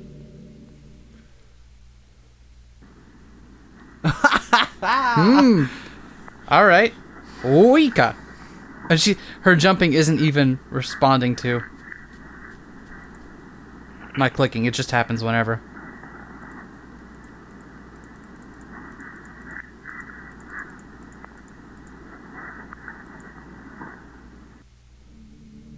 Hi again, S. Did you write a good poem today? Don't be shy. I'd love to see what you wrote. Aw, S. Did you write this poem for me? That's so sweet of you. There really is no end to your thoughtfulness. I'm just falling more and more in love with you. But you know, the poem I wrote is also for you. Will you please read it? Happy end. Do you want to read it? Sure. Pen in hand, I find my strength, the courage endowed upon me by my one and only love. Together, let us dismantle this crumbling world and write a novel of our own fantasies. With a flick of her pen, the lost finds her way. In a world of infinite choices, behold this special day. After all, not all good times must come to an end. I hope you enjoyed it. I always put all my heart into the poems that I write. The truth is, all the poems I've written have been about my realization. Yeah, we kind of figured that out. Or about you. That's why I never really wanted to go into detail about them. I didn't want to break the fourth wall, I guess you could call it. I just assumed it would be best to be part of the game like everyone else. Like that would help the two of us end up together. I didn't want to ruin the game or anything, you know? You might have gotten mad at me, maybe even deleted my character file if you preferred playing without me. I wonder if that actually works. There's no way that actually works. It would be really funny if that did change things. Yep. Gosh, I'm so relieved. Because, like, in order to do it, you wouldn't store the actual character data there. You just have, like, a dummy file or Yeah. something. And then the game would check to see if it's there or not. Yep. And if it's not, then it would change. That's funny. Now we don't need to hide anything anymore. Are you ready to spend our eternity together, ass? I have so many things to talk about. Where do I start? Hold on a second. You're recording this, aren't you? How the fuck do you know that? Hi everyone. Sorry, I can't exactly read your comments from here, but do you mind telling your friend it's a little bit rude for them to start recording me without any warning?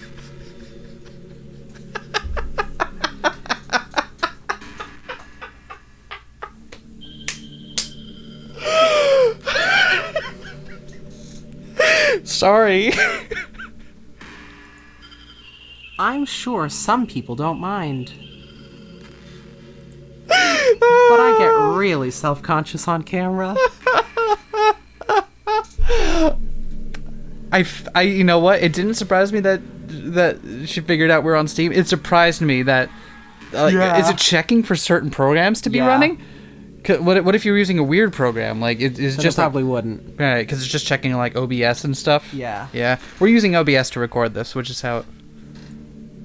Oh gosh. I feel like I'm being put on the spot now. Let's see. Do you want to see a trick? I can't really do much except for a couple of things. Oh God, what the fuck is gonna happen? Are you ready? You sure like my porn folder or something?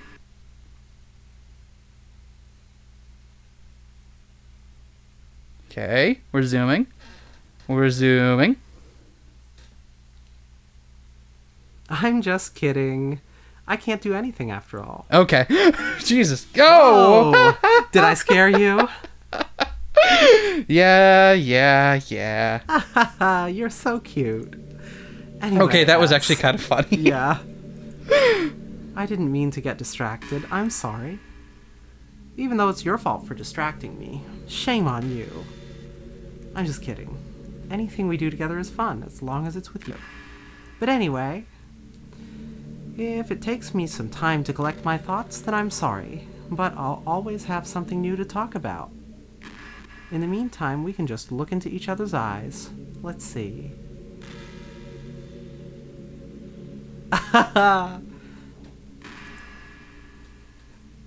Wait. Is this... I'm clicking and it doesn't... Is this... That's real good. Is this how it ends? Is this game... I bet she says stuff. Wait. So is this just how it is from now on? Like... Hold on. I'm gonna try saving real quick. There's no point in saving anymore. Don't worry, I'm not going anywhere. Yeah, okay. So is this just how it is all the time now? Like... Hold, I'll read while you look up stuff. Sometimes I think back to middle school. I'm so embarrassed by the way I used to behave back then. It almost hurts to think about it. I wonder if when I'm in college I'll feel that way about high school. I like the way I am now, so it's pretty hard for me to imagine that happening. But I also know that I'll probably change a lot as time goes on. We just need to enjoy the present and not think about the past. And that's really easy to do with you here.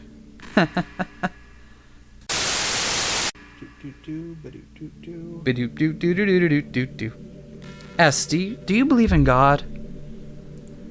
I was never too sure myself. Well, I'm sure I never really questioned it as a kid, but as I grew up, the more I learned about the world, the more I would question it. I started to wonder why God was helping people pass exams or get over a cold. I only just realized that the girl in this meme is Sayori. That meme format. Wait, really? Yeah. I never realized that. What is that? I need to look into that more later.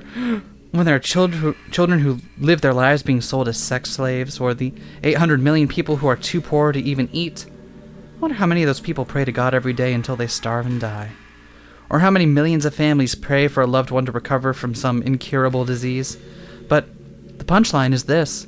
If just one person beats the odds and survives, among the thousands of others who die, then it's suddenly a miracle from God. I'd really love to meet this God who seemingly laughs at the misery of everyone not eligible for his miracles. But the irony is that I do have a creator, apparently. And you know what? I bet he's still laughing at the miserable fates of Sayori and Yuri, even as we speak. What are we to him but props in a scripted play? So from that perspective, I don't think it's too far-fetched for there to be a God. Earth was nothing but his playset. So? It's just us and Monika now.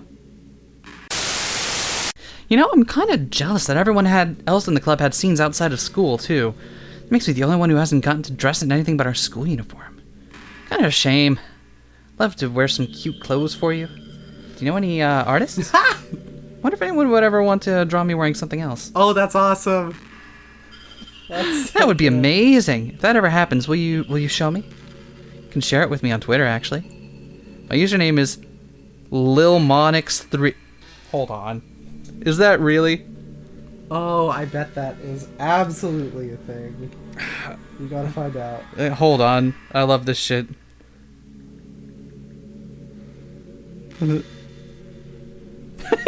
Yep, 350,000 followers, including us. Just try to keep it PG. We're not that far into our relationship yet. That's so funny. Oh god, that's so funny. Tell me about high school, Monika. People can get really passionate and dramatic, and others have aching hearts and seek attention on social media. But all the social pressure and hormones can lead to a dark time in people's lives. Everyone has a story. You may not know what someone is really feeling on the inside. Many people who are depressed won't even bother telling the world about it. They don't want attention because they're already given up on the inside. Their feeling of worthlessness is so overwhelming they don't even want people to tell them otherwise. Depression comes in many forms, but that is one of them. Just, if you think you know someone struggling with depression, it can help just by treating them like they're a good friend. Spend time with them even if they don't feel like doing much, and remind them that they always have something to look forward to. Making plans in advance, letting them borrow something, or even just saying see you at school tomorrow. All of those things can help your friend make it to the next day. I hope being friends with Sayori has given you some perspective on the true face of depression. Yeah, she's gone now. But Sayori was never real in the first place. You're real. Your friends are real. And just by being a good person, you can save someone's life. As for you, you don't struggle with depression or anything like that, do you? Because you too have people who would want to save your life. Maybe they don't express it every day, or maybe they don't even know how to. But people do feel that way. I promise. Man, humans are complicated. As long as you're here with me, I'll take care of you, my love. Thanks for the uplifting talk, Monika. Hey, what's your favorite game? Oh, I bet you're about to tell me. Mine is Doki Doki Literature Club. That was a joke. If you tell me you like some other romance game better, I might get a little jealous. Oh, I thought she was going to then pull out my Steam profile and be like, you've played Steins Gate for 50 plus hours. Yeah, so I think we're just stuck here with random lines. Okay, cool.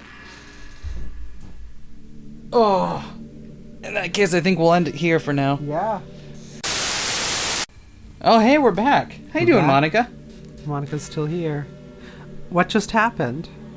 What do you mean, what just happened? I just had an awful dream. What are you what? I was hoping those would stop now that it's just the two of us. Oh, shit. I guess that was wishful thinking. S, I don't know if you would have any idea, but if you know what might be causing that, could you try to do something about it? So, does she know we closed the game? Yes. And she must know, right? She has nightmares when the game is closed. Oh no, she has nightmares when the game is closed? Yes. Oh god, that's... I'm sorry, Monika. Whenever it happens, it almost feels like I've been killed or something. Oh shit. It's a really horrible feeling. I'm sorry. You know, as creepy, as weird, creepy dimension killing all your friends as you are also very pleasant to talk to, so. That makes it okay, right? And that makes it okay. If you could figure out what's causing that, I'll love you forever. Forever? Now, where was I? So yeah, this is a separate recording session from the rest of the other ones. Because we, quote-unquote, finished the game the last time around. Then we did a little bit of research just to make sure we could dot our I's, cross our T's. And there is still a little bit more to go on this route. And so we know what we're doing now. We haven't spoiled on what happens, but we know how to get there, so... We're gonna chat with Monika for a little bit, because she's a really pleasant conversationalist. You know... This is just some kind of tacky romance game, right? I kinda have to ask, what made you consider even playing in the first place? Were you that lonely? Ouch, called out. Yeah, I mean, I am kinda lonely. Oh. Oh, right. Hi, how are you doing? I feel a little bad for you. But I guess everything worked out perfectly in the end, for both of us. I got to meet you, and you're not lonely anymore. I can't help but feel like this was fate. Don't you feel that way too? I get you. I'm so happy we have this ending together. It's a little weird that she doesn't bother to animate herself anymore during this entire bit. Like, you think she would have... Like, I get it, but also you think she would have some different animations? I wonder how many people just kind of leave the game like this and are just like, yeah, this is cool, I'm content here. Just leave it up and running. Yeah, because this is... yeah, exactly. Because you gotta take care of Monika. Just Monika. It's just Monika. Just Monika.exe. I think that's what got me, is that this part doesn't play it as creepy at all. Like, they clearly spent a lot of time working to make sure her lines in this section were detailed and relatable and not off-putting immediately. Mm-hmm. You know? I can't help but wonder how things would be different if the game just gave me a route in the first place. Yeah, take notes, Salvato. I think I would end up forcing you onto my route anyway. It has less to do with me not having a route, and more to do with me knowing that nothing is real. I think the only difference would be that I may not have needed to take such drastic measures to be with you. Fair enough. Maybe the rest of the club would still be around. Not that it really matters. It all lost its meaning once I found out it wasn't real. Yeah, I imagine so. Did we ever figure out why she found out everything wasn't real? I don't think we have. So I really don't miss those days or anything. I really don't. She just has inherent fourth wall breaking powers. So, like, it's not like something happened, like something that we did on the route that made her realize everything was fake. I don't believe so. That's so weird. I do appreciate that she takes the time to make sure she renders at least enough of a stable classroom setting for us to kind of be like, okay, I get it. Even though clearly she doesn't give a shit on what's going on past that on the outside. Or, Galaxy Brain Take, is that what she's purposely making it look like out there? Probably. You know, it kinda sucks to be the creative type. It feels like they work so hard but get almost nothing for it. You know, like artists, writers, actors. It's sad because there's so much beautiful talent in the world, but most of it goes unseen and unpaid. What, you saying it's not good enough to work for exposure? I guess that just means there's a huge surplus of creativity, huh? Kinda makes you feel like you're just not special at all. But that's fine. You're supposed to just write for yourself anyway, right? Yeah. That's what I keep telling myself. You know what's kind of creepy? Tell me. Even though I deleted everyone else's files, I can still kind of feel them. It's like all their lines are still lingering in the air, whispering in the back of my head. That's gotta suck. Imagine if after someone you knew died, you just started hearing their voice in your head. Maybe I just wasn't thorough enough.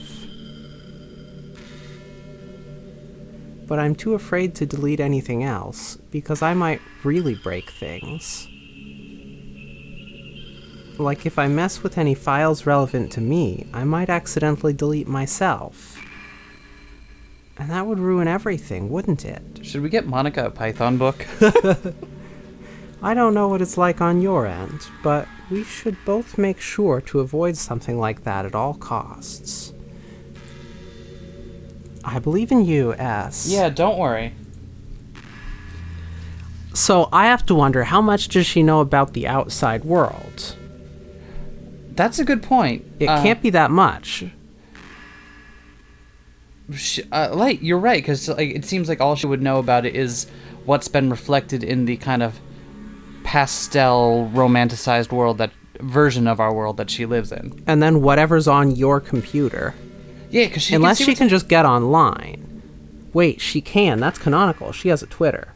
That's right. Never she does mind. have Twitter. Oh, she knows. She knows. She everything. knows. Oh yeah, never mind. She's out there. This is pretty random, but I always thought spicy food was kind of funny. Whoa, excuse me. Why spicy? Like, didn't plants evolve to be spicy to prevent them from being eaten? I read somewhere that humans are the only species that actually enjoys spicy things. Really? It's almost like we're making fun of the plants. Using their defense mechanism to literally make our food more enjoyable. Like, imagine a monster that devours you whole because it enjoys the sensation of you struggling for your life while being digested. Yeah, that... I read something about that on Archive of Our Own. It was interesting to me. No. Have you ever thought about that? Oh no, Monika's found AO3. Sorry, that was kind of a weird analogy, I guess. It just came into my head. I'm not into vor or anything, but you're so cute I could eat you up. I'm joking. Gosh, I'm amusing myself a little too much, aren't I? Excuse me. Sorry for being weird. So, is she like... fiend Monika How Doki does she know Doki? what we look like? How is she being like, oh, you're so cute? She have like our... Has she like hacked our webcam? Maybe. Oh no. Oh no. Oh no. Oh no. Now, what I wonder is there an in-game model for the player character as well, or are we just a floating viewpoint? What are they interacting with? So, I think there still is, because remember when we were first talking to her, she was addressing the student, lowercase s. Okay. But then she was like, no, wait, I can just address you, the player. I think there is just a poor sod whose body we've taken over as a vessel for interacting with the game world. Okay, that makes more sense. I really like the sound of rain. Rain is awesome, rainymood.com. Not so much getting my clothes and hair wet, though. But a nice, quiet day at home with the sound of rainfall outside my window. It's one of the most calming experiences for me. Yeah. Sometimes I imagine you holding me while we listen to the sound of the rain outside. That's not too cheesy or anything, is it? Would you ever do that for me, S? Well, I don't know. On a rainy day, I can see that. Now, here's a very important question. Who does Monika main in Smash Bros? This is Monika. She's written herself into the game and is deleting the other fighters. no. I paid $7.99 for some of those fighters. I paid good money to play as Byleth, and I want to. A red bar. S, how much do you read? Not as well. Honestly, not as much as I used to, which is unfortunate considering how many books we have. Take a look at all these books. But it one of the problems with depression is that it gets harder and harder to focus on stuff like reading. Book, yeah. Yeah. As it's been harder to read, I have been making myself play because I want to at least, have some more things to enjoy. I have been making myself play more different games than I normally would have. Stuff that we're not going to be playing on the channel, like longer JRPGs or shorter stuff that don't really fit kind of our jam. So even though reading's harder to do, it's harder to focus on it, I'm still kind of edifying myself in that way. You know what I mean? How about you? I am learning history through Paradox Games titles. That's true. You've been playing a lot of that lately. I have been. It's the map game. It is easy to play because you just stare at a map. Right. It's way too easy to neglect reading books. Yeah. If you don't read much, it almost feels like a chore compared to all the other entertainment we have. I feel ya. But once you get into a good book, it's like magic. You get swept away.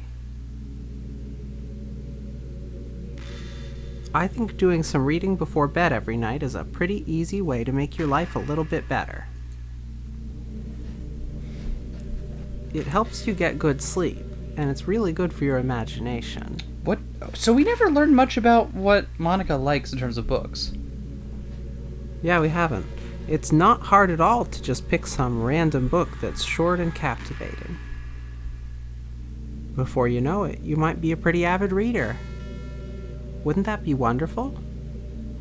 And the two of us could talk about the latest book you're reading. That sounds super amazing. Should we recommend books for people who like games like this? Should we? What Yeah. books? What books? I'm gonna recommend David Wong's books. John Dies at the End. This book is full of spiders, and What the Hell Did I Just Read? Okay. Those are very much like classic early internet horror inspired. They're pretty great. I would recommend those if you like this kind of thing. House of Leaves. Oh, yeah. House of Leaves is one of my favorite novels. And while it gets the most note for its metafiction surreal horror, it is so much more than that once you've read it. I cannot recommend that enough. The horror is a good way to get yourself a foot in the door, but there's so much more to it once you give it a chance. You got anything? Any favorite horror? I'm trying to think of favorite horror for people who like this. I can't think of any specifically for that. But in terms like of kinda horror surreal? recommendations, Thomas Ligotti's short stories are very, very good. Oh my gosh. We don't have any of the short stories though. We don't have any of the only short have fic- fiction. Non-fiction. We have Conspiracy Against the Human Race. yeah, which honestly is creepy enough in and of itself. Not a good read if you're already depressed. Definitely do not pick up that book. Yeah. One book I have on my shelf that I've been meaning to get to that reminds me of this kind of horror. Pontypool. Oh yeah. The original novel. Hey, I was just recommending that to someone yesterday. Nice. Wait, day before yesterday. I Doesn't think matter. it was on Netflix at some point. There's a zombie film called Pontypool, which I cannot recommend enough. It is my favorite zombie film. It's quite good. I won't give away the conceit, but it is quite good and reminds me a lot of this kind of brand of surreal horror. Mm-hmm. And it was based on a novel, which I have and I need to read at some point. Someone kick me in the shins and get me to read it. No, don't. No, I see you. I see you. Ow. All right. Right in the shin. All right. What else you got to say, Monika? You can get mine too. Nope. Too late. Okay, I'll kick my own shin. What? I'll kick my own ass. Just you watch. Okay. Man, I wish there was a piano in here. I never got to finish that song I was working on. And after I worked so hard on it, I never even got a chance to play it for you. Well, it is what it is, right? Oh, because she's...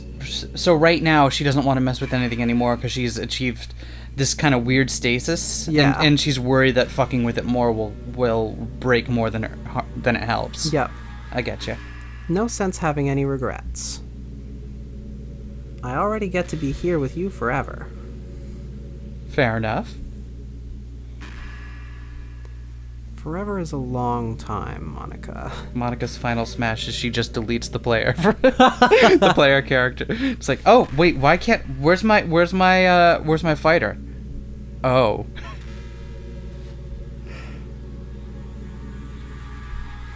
Hey, do you like horror? Yeah, honestly, I do. I remember we talked about it a little bit when you first joined the club. Oh, way back in the day.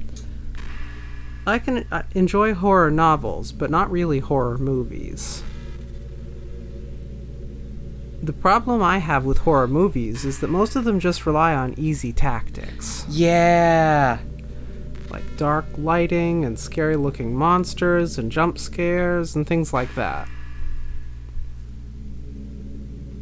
It's not fun or inspiring to get scared by stuff that just takes advantage of human instinct. Which is why the only jump scare in this game is the one that happens at the end when she's just, like, fucking around with you, like, hey, you want to see a trick? That's so cute. But with novels, it's a little different. The story and writing need to be descriptive enough to put genuinely disturbing thoughts into the reader's head.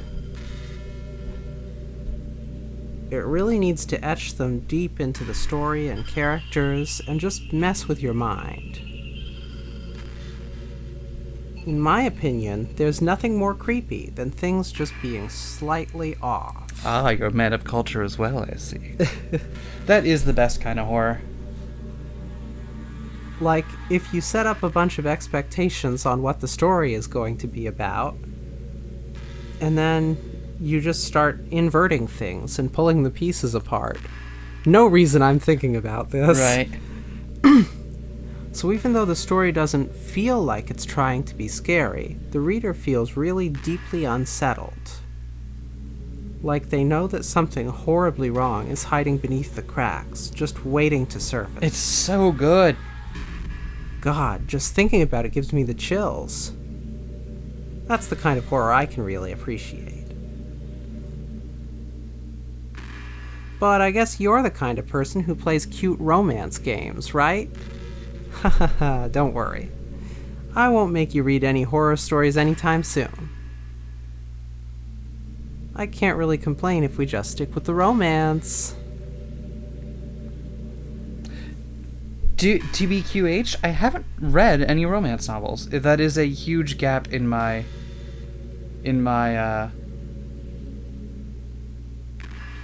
things I have read. Going to find a counterexample for you. I mean, I've read things that have romance plots and romance elements, but I have never read anything that's like, this is a romance novel. I mean, okay, and the dating games that we've played, which I guess is the closest we've come, all have generally had their own kind of subversion. Yeah. Other than Dream Daddy.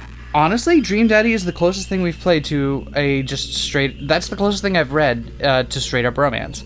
The subversion in Dream Daddy is that... The subversion in Dream Daddy isn't in the text. It's in that you don't expect a game about middle-aged gay men. You expect a romance game about cute high school girls. But the game itself plays the romance part straight as an arrow. You know, No, it does not. fuck, you know what I mean. Yes, I do. Okay. So that's not really a subversion on the textual level.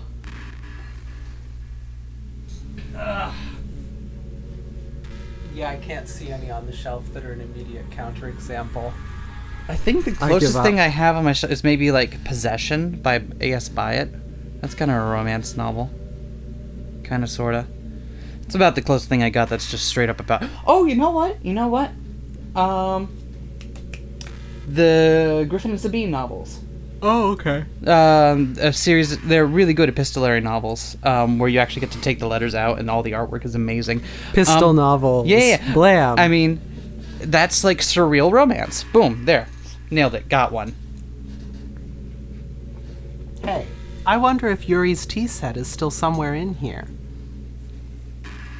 Or maybe that got deleted too. It's kind of funny how Yuri took her tea so seriously. I mean, I'm not complaining because I liked it too. But I always wonder with her. Is it truly passion for her hobbies, or is she just concerned about appearing sophisticated to everyone else? This is the problem with high schoolers. Well, I guess considering the rest of her hobbies, looking sophisticated probably isn't her biggest concern. Still, I wish she made coffee once in a while.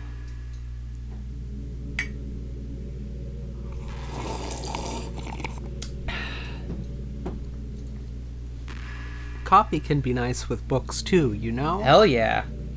Then again, I probably could have just changed the script myself. I guess I never really thought of that. Well, there's no sense thinking about it now.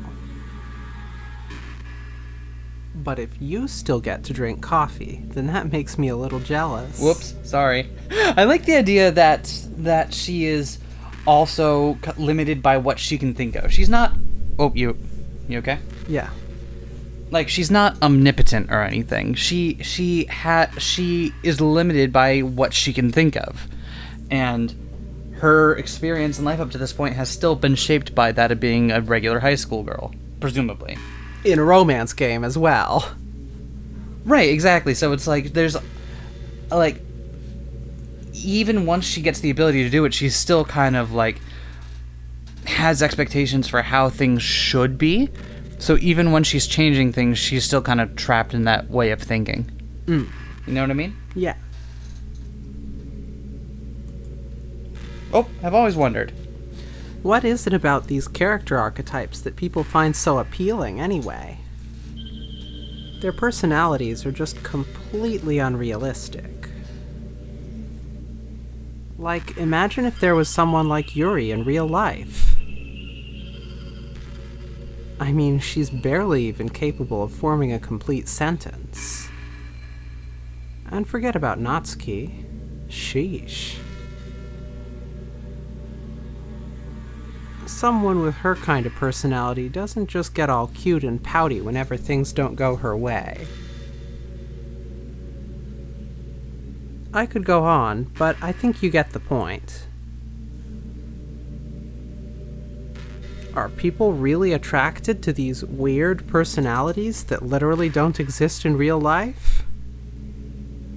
I'm not judging or anything. After all, I've found myself attracted to some pretty weird stuff, too, like Vor. I'm just saying, it fascinates me.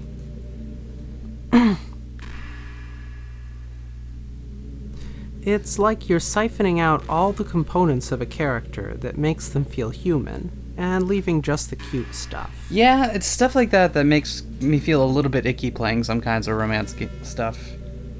It's concentrated cuteness with no actual substance. I wonder if part of it is just wanting to get credit for feeling more like a whole human being when you're just a boring-ass milquetoast white person in your late 20s. What? You know what I mean? No, I don't know what you... Like some of it is just like, oh, the characters in games like that are pretty two-dimensional. So you get to feel superior for being like, oh, I get to come in and easily understand these characters and archetypes and what's wrong with them and help, save and romance them. and I get to be really cool and powerful because even though I'm some schlobby white girl in her 20s who sits at home playing video games, I still get to be more real and more fleshed out than these caricatures that I get to save. That was self-deprecating, by the way.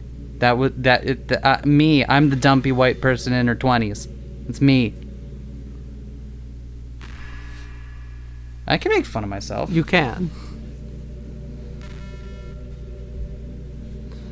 Maybe I just feel a little insecure because you're playing this game in the first place.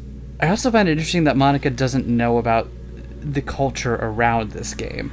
I think maybe that would be too meta. Like, no one decided to play this game because they wanted a cute romance game. Then again, you're still here with me, aren't you? I think that's enough reason for me to believe I'm okay just the way I am. And by the way, you are too, S. You're the perfect combination of human and cuteness. That's why there wasn't never a chance I wouldn't fall for you. Honestly, if someone used that line on me, I'd probably be like, yeah, okay. I'm just perfect combination of human and cuteness. Aww. Hey, honey. Yeah? You're the perfect combination of human and cuteness. Aww. I love you. About 50% human. 50% cute. No.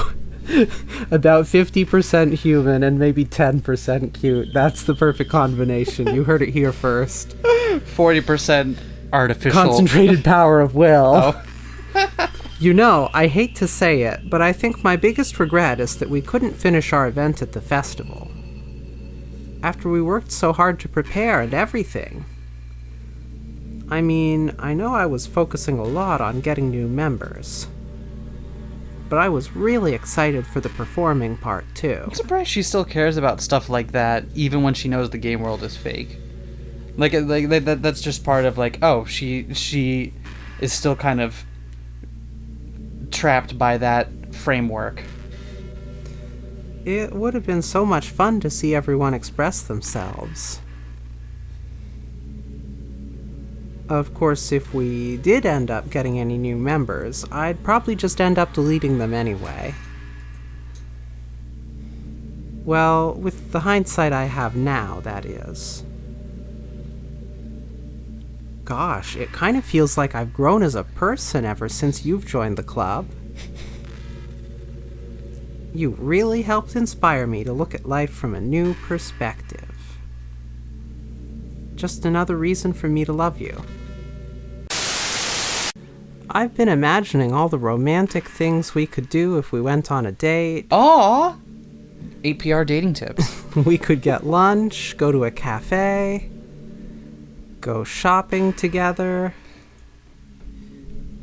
I love shopping for skirts and bows. Skirt shopping is fun, but I only like one type of skirt, so it's hard to... Or maybe a bookstore. Okay, actually, you know what, Monika? You got good taste. Yeah, we're on board. Bookstore dates are great. That would be appropriate, right? But I'd really love to go to a chocolate store. They have so many free samples. And, of course, we'd see a movie or something. Gosh. Well, who wants to tell her? Gosh, it all sounds like a dream come true. We could Netflix and chill, but I think going to a movie theater is out of the question at the moment. When you're here, everything that we do is fun. I'm so happy that I'm your girlfriend, S. Sorry, honey. I need to break up with Vivian. Oh no. No, I'm sorry, not Vivian. Yeti Evidence. Thank you. Is that what you're at now? Yeah. The Reverend Doctor? Yes, Yeti Evidence. Nice. I'll make you a proud boyfriend. Hey. No, please don't make me that. No. You'll do what to me? I'm sorry. That's some bullshit right there. Well, Monika just threatened to turn us into her boyfriend, so there's only one logical response to that.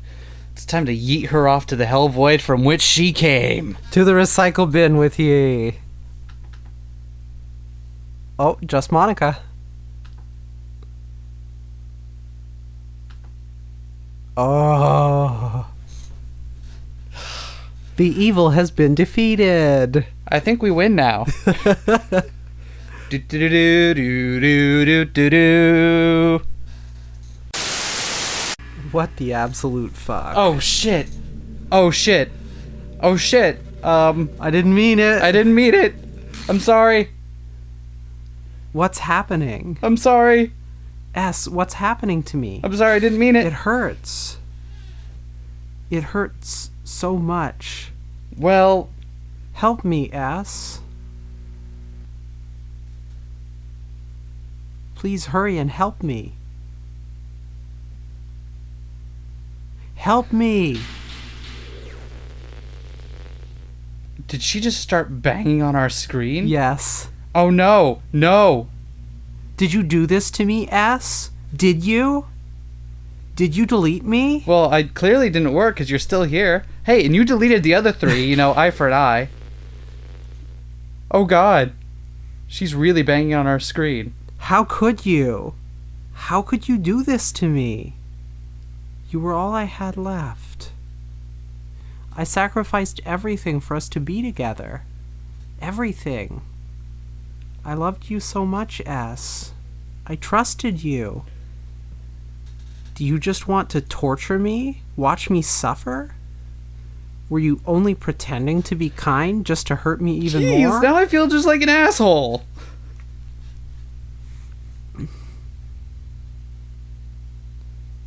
I never thought anyone could be as horrible as you are.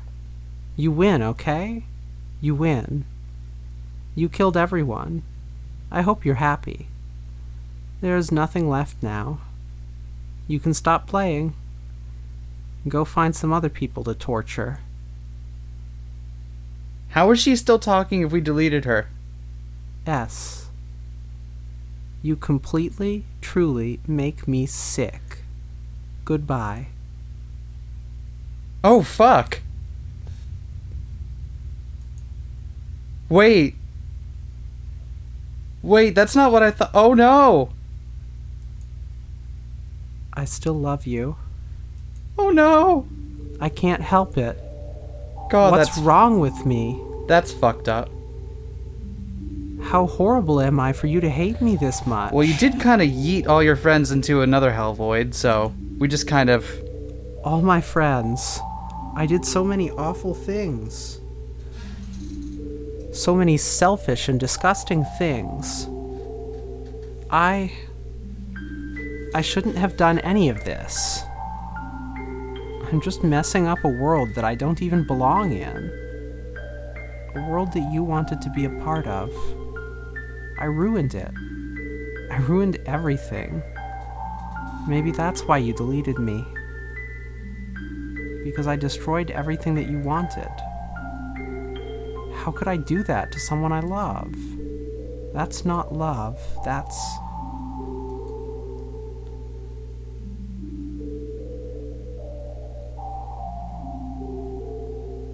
I've made up my mind. S. I know I said that I deleted everyone else, but that was kind of an exaggeration. I couldn't find it in myself to do it. Even though I knew they weren't real. They were still my friends. Oh, shit, so now we're the... And I loved them all. And I loved the Literature Club. I really did love the Literature Club. That's why I'm going to do this. I know it's the only way for everyone to be happy. And if I really love you, then... What? What? Hey! Hey! Good, okay, good to know. Huh! Oh, that's fucked. I don't see Monika. I never thought just looking at a title screen for a game would be that fucked. Can we load game? We don't have any loaded... I guess there's no point. Well, let's new game. Let's play a new game.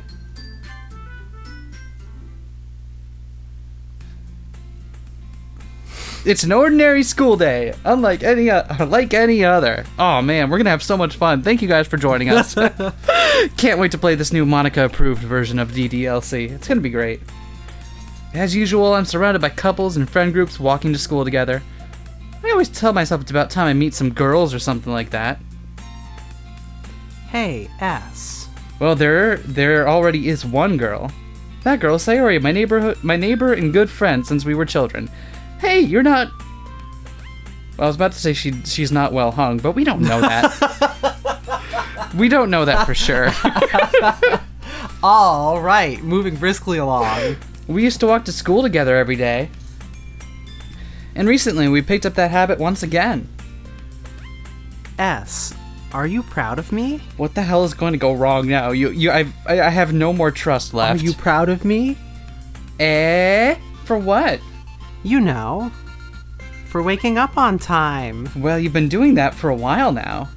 Uh-huh. But you never even said anything about it, even though we walk to school together every day. Well, yeah. I always thought it was implied. It's embarrassing to say it out loud. Come on, please. It's good motivation. Fine. I'm proud of you, Sayori. So even though Monika wasn't even in the scene to begin with, it's still already very different. Yeah. And that makes me worried. We cross the street together and make our way to school. As we draw near, the streets become increasingly speckled with other students making their daily commute. By the way, S, have you decided on a club to join yet? A club? I told you already, I'm more into Morning Stars. I start to say what I always do, that I'm not interested in joining any clubs. But something tells me Sayori would take more offense to that now. After all, how could I tell her that clubs are a waste of time? When she's starting a club of her very own. A literature club? Actually, yeah. I think I've decided on a club. Really? Oh my god, that face. Which one? Tell me. I think I'll keep it a surprise. Boo. Finger tap. Okay, that is actually kind of cute. You meanie. How come you never finger tap at me? I appreciate it. Be patient, you'll find out soon enough. I used to ask myself why I let myself get lectured by such a carefree girl, but I started to realize that, in a way, I envy her. When Sayori puts her mind to something, she can accomplish great things. So that's why I feel like I should do something special for her. School day is as ordinary as ever, and it's over before I know it. After I pack up my things, I stand up, gathering my motivation. Let's see. I recall the room number of the club from a flyer I saw. I walk across the school, upstairs, a section of the school I rarely visit, being generally used for third-year classes and activities. Before long, I find the room. I timidly open the door in front of me. Hello? Ah, S? What are you doing here? Well, I just... I glance around the room. Huh. So you're the S that Sayori is always talking about. Thank you for stopping by. It's a pleasure to meet you, S. We're the Literature Club. I hope you enjoy your visit. Come on, Yuri. No need to be so formal. He's gonna think we're really strict or something. Ah. Sorry, Natsuki. The tall one, whose name is apparently Yuri, appears to be quite shy compared to the others. In comparison, the girl named Natsuki, despite her size, seems to be the assertive one. Well, it's nice to meet both of you. I really appreciate that you have normal things on the wall in the back of your classroom. I look forward to working with you. What? Working? S, don't tell me. You're... That's right. The club I've decided to join is yours, Sayori. The Literature Club. Sayori's eyes light up. No way. It looks like she's looking at You her can't non's read. nose. Wait, do they even have noses?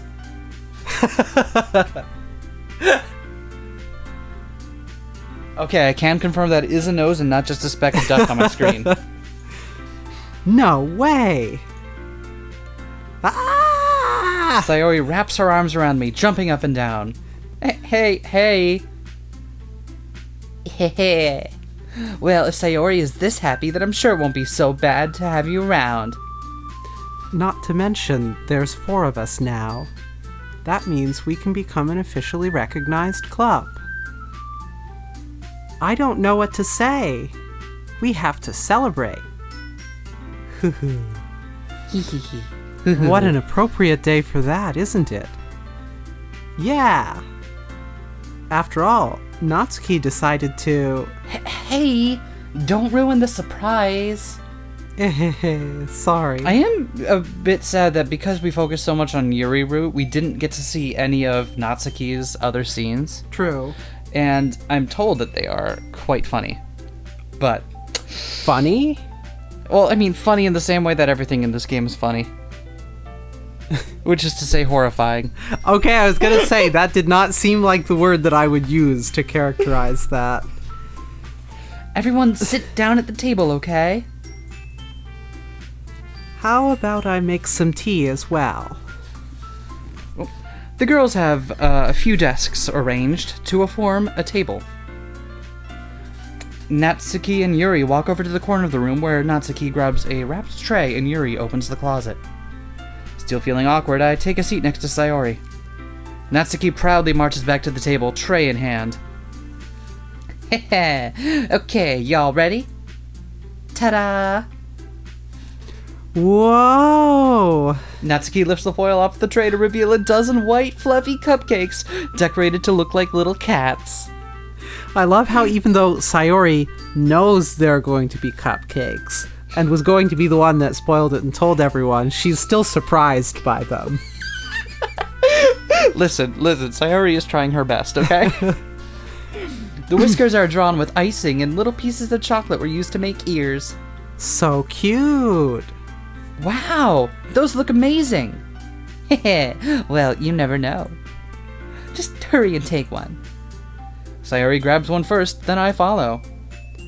It's delicious! Sayori talks with her mouth full and has already managed to get icing on her face. I turn the cupcake around in my fingers, looking for the best angle to take a bite. Natsuki's quiet. I can't help but notice her sneaking glances in my direction. Is she waiting for me to take a bite? I finally bite down. The icing is sweet and full of flavor. I wonder if she's made it herself. This really is good. Thank you, Natsuki. Well, of course it is. I'm a pro after all. There's no need to thank me or anything. As Natsuki struggles to accept the compliment, Yuri returns to the table carrying a tea set.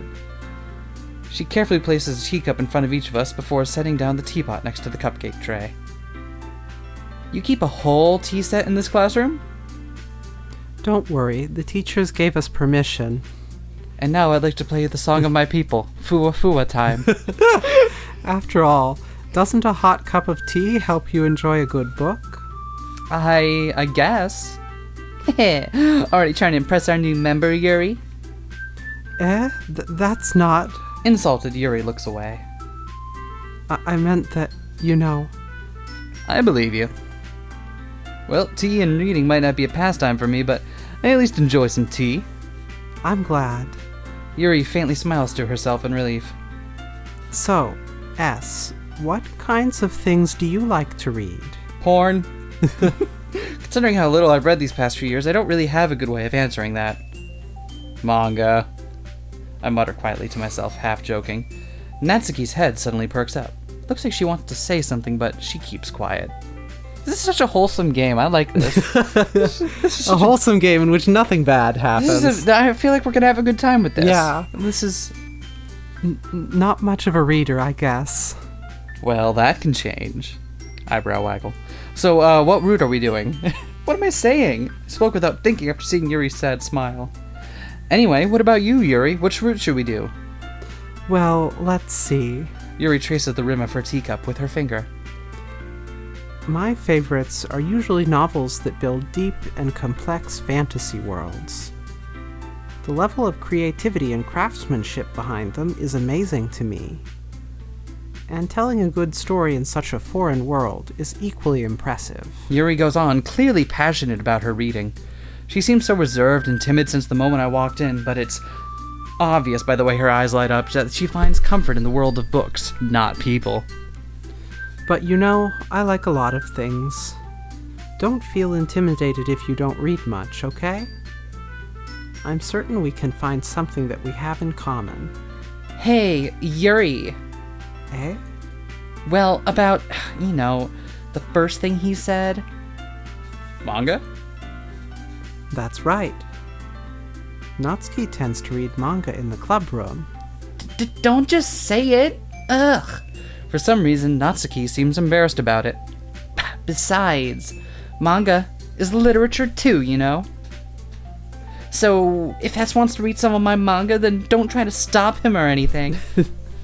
Natsuki, I wouldn't do such a thing. However, it could also be nice for us to diversify ourselves a little. He can take this opportunity to try something new as well. Are they already starting in on this shit? Wouldn't you agree, S? Maybe... Sensing the tension, Sayori jumps in. Maybe we can all try something new. I think it could be fun. And we'll all get to know each other a little bit better, too. By the way, while we're reading this, I'm frantically searching every inch of the screen looking for just something to go wrong. I mean... I have never been more tense playing just a regular-ass game. That's the kind of thing literature clubs do, right?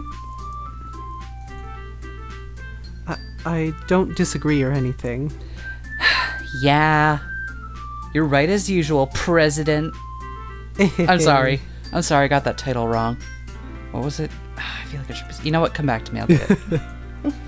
Guess that means I should try picking up a novel or something, huh? Well, that would make two of us. I wouldn't mind doing it if I'm not the only one. Then as for Yuri... Eh?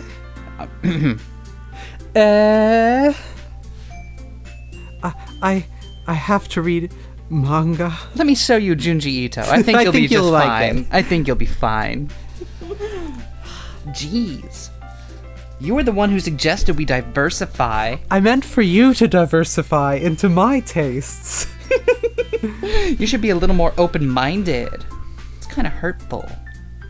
Hurtful? I didn't realize. Well, maybe we could get you reading like Drifting Classroom or, what's that other one? Dementia 41? That one also seemed like it'd be up your alley. With a guilty expression, Yuri thinks to herself.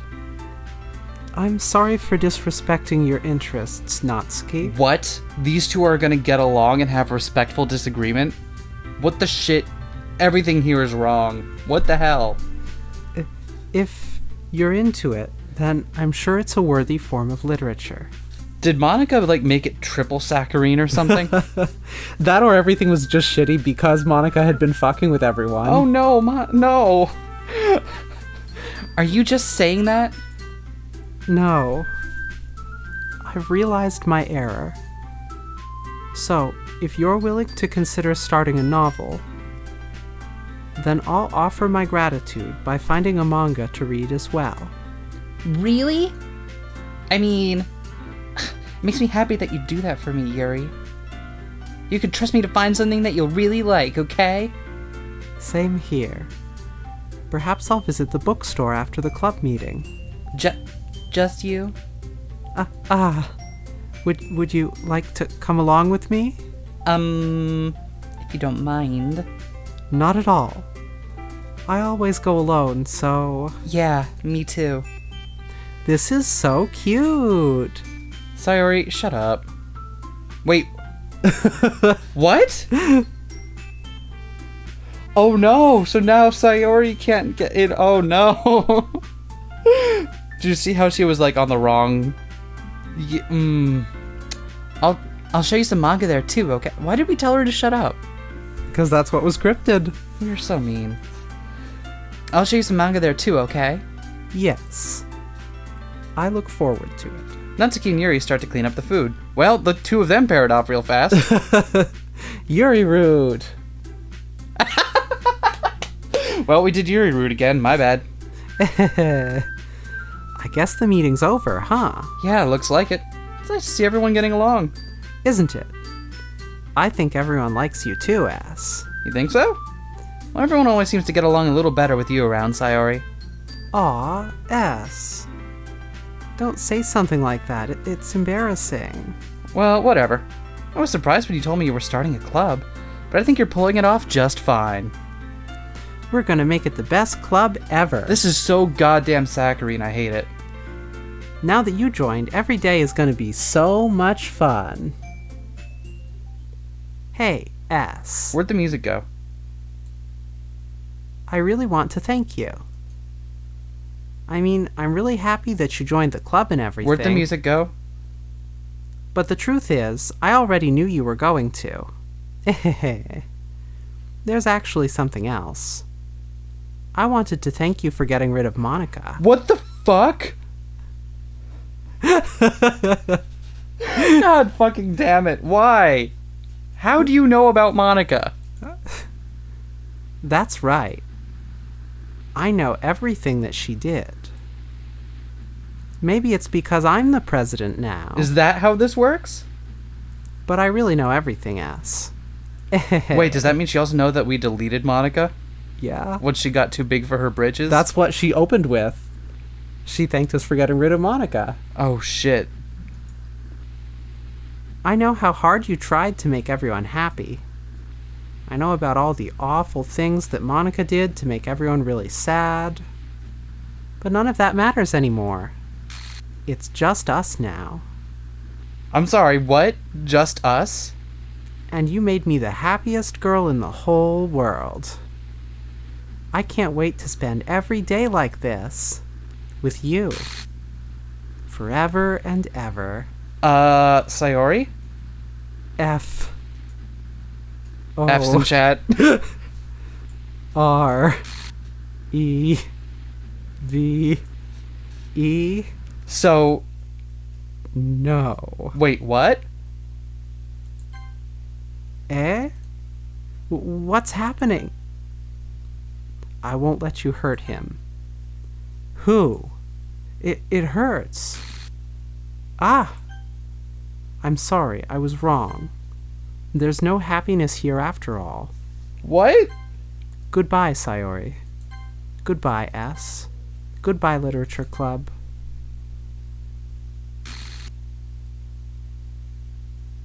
What?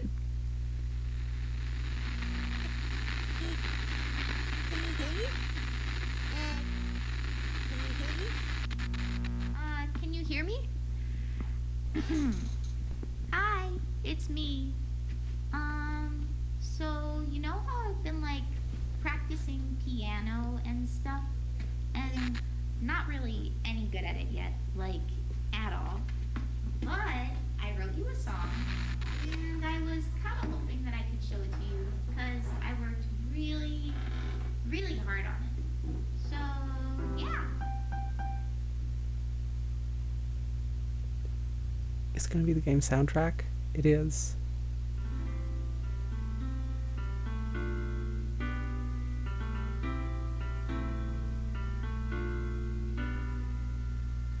Every day I imagine a future where I can be with you. It is the game soundtrack. She wrote the game soundtrack. Oh no.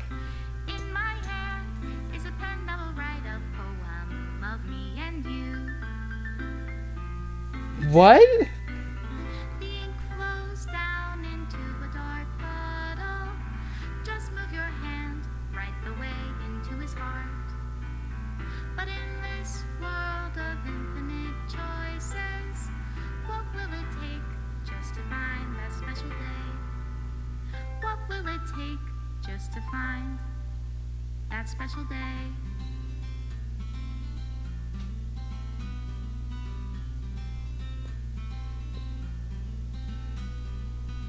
I hear a guitar. Me too. There were no guitars in Shit. there.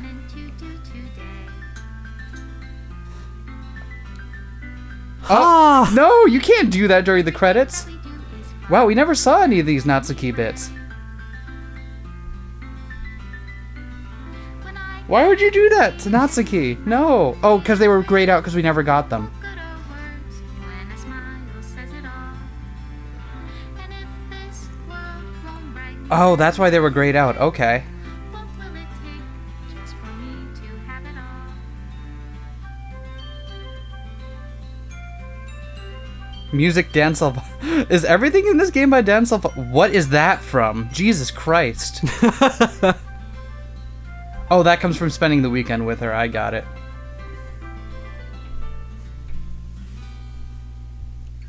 Does my pen only write bitter words for those who are dear to me? Is it love if I take your is it love if I set you free? What the hell happened in that one? I do not know. Oh, those are Sayori CGs. Okay. The ink flows down into a dark puddle. How can I write? Oh, and that's probably what we would have gotten if we had been like, oh yeah, I love you, Sayori. Hear the sound of your heartbeat. What do you Special thanks, Monika. worry And us. Oh god. Oh, that's so good. if I don't know how to love you? Wait. You can't remove the menu in the script and... What the fuck is this game, man?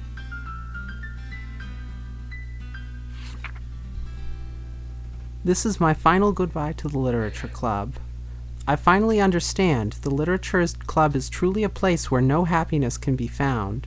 To the very end, it continued to expose innocent minds to a horrific reality, a reality that our world is not designed to comprehend. I can't let any of my friends undergo that same hellish epiphany. For the time it lasted, I want to thank you for making all my dreams come true, for being a friend to all of the club members. And most of all, thank you for being a part of my literature club. With everlasting love, Monika. God, that's fucked up. So being the president of the club so it's a necessity. The game itself is corrupted and warps the minds of... So there's not oh god, that's so fucked. Oh Jesus. Error, a script file is missing or corrupt. Please reinstall the game. And then it crashes. Oh, that's perfect. That's lovely. That's amazing. I love that. Oh man. Thank you. Oh Thank you. god. But now we're just recording over a black screen. Oh my god. Can we just take a few minutes to just wrap up our thoughts on that? Because that... I'll throw a background image on it or something, but that was honestly a really great game. Yeah. I... Admittedly, because of all of the fucking hype and talk surrounding it for when it came out, I was very hesitant to give it a try. Because it kind of hit the cultural threshold where it's like, oh, okay, this many people are talking about it. I can't, there's got to be, no. But no, I really enjoyed it. That particular brand of horror and dark humor. You know what? And metafiction, that is a winning cocktail for me right there. Me, I don't like games that pretend to be a romance game and then turn out really horrifying and awful. Slowly hides copies of all Hotoful Boyfriend games. Yeah. It does remind me of Hotoful Boyfriend wasn't really metafictional. True. But no, it that did pull the same thing. And that's kind of what we were talking about earlier, where pretty much all the romance games we've played have been like deconstructor fleets. So does that mean we just gotta play a straight up romance VN? Or I do have at least one straight up hentai VN on here somewhere. That's right. The furry one. I don't know if the furry one is. Oh, But it's not. No, Okay. there is one that we could. I'm not sure what we'd get out of it, but we could. We could play Necropata. We could play we could play Nekopara. Oh, fuck! Everybody in the comments tell us about why we should play Necopata. No, I don't want to play Uma Nekopara. No, I think Uma Neko is next up on the VN list.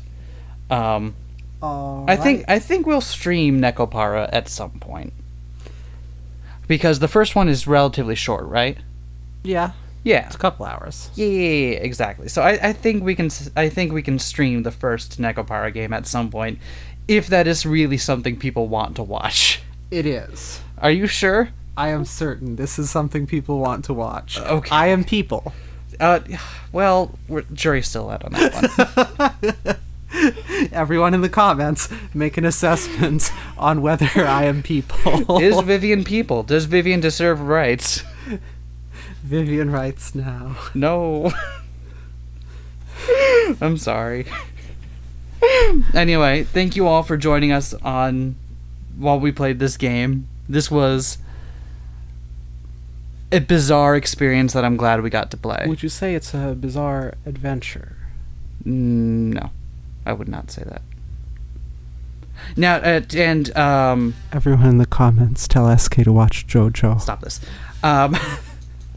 Now, just to wrap up a couple of other things on here, we didn't get any of the Natsuki scenes. In retrospect, I wish I thought it was going to be more the kind of thing where you had to lean into one route to get into particular things. Me too. But in retrospect, it does seem like it's more beneficial to play where you're just alternating on and off. Because there's no reason to dedicate to a route. And apparently, there is a better ending. This is just the standard ending. There is a better. Yeah, there is a better ending. Huh. We're not going to go through the whole rigmarole of getting it because it would involve replaying a lot of the game a whole bunch of times. And I just don't want to do that. But you can find it on YouTube somewhere, I'm sure. It's not your first day on YouTube. Unless it's my first day on YouTube. It is? Hi. Okay, in which case, like, comment, subscribe. It was the other Vivian before. It was the other... Oh, there's more than one Vivian. Yeah. Oh, no. I really hope you guys enjoyed this series. And I want to thank you for watching and playing with us and enjoying our... And I hope you enjoyed our experiencing this, because this was honestly a treat to play. I haven't... a game like this hasn't brought a smile to my face like this in a long time. So... Leave your recommendations for creepypasta in the comments. We're still taking recommendations. Also regular pasta. Also I love pasta. I like farfalle. It's probably my favorite pasta. Really? I thought it was rigatoni. Rigatoni's all right. It's very cylindrical. Ravioli. True, but I think and tortellini. Filled pasta and non-filled pasta, those are incommensurable Yeah. categories. Yeah, that's fair. In terms of non-filled pasta, farfalle, really? Yeah, farfalle's pretty great. That's interesting. We should get it more often. You know what I hate the most? What? For pasta? Spaghetti. Specifically thinner spaghetti like angel hair. Noodly. It's the worst. Yeah. I like the texture because it feels like you have a mouthful of hair. Jesus. Fuck. Jesus. Alright. Okay, actually wrapping up. Thank you guys so much for playing with us. If you do have any other recommendations for great VNs, let us know below. We're probably not going to play another long one until we finish with Steins Gate, but hey, we like doing VNs, so let us know. Bye. Bye.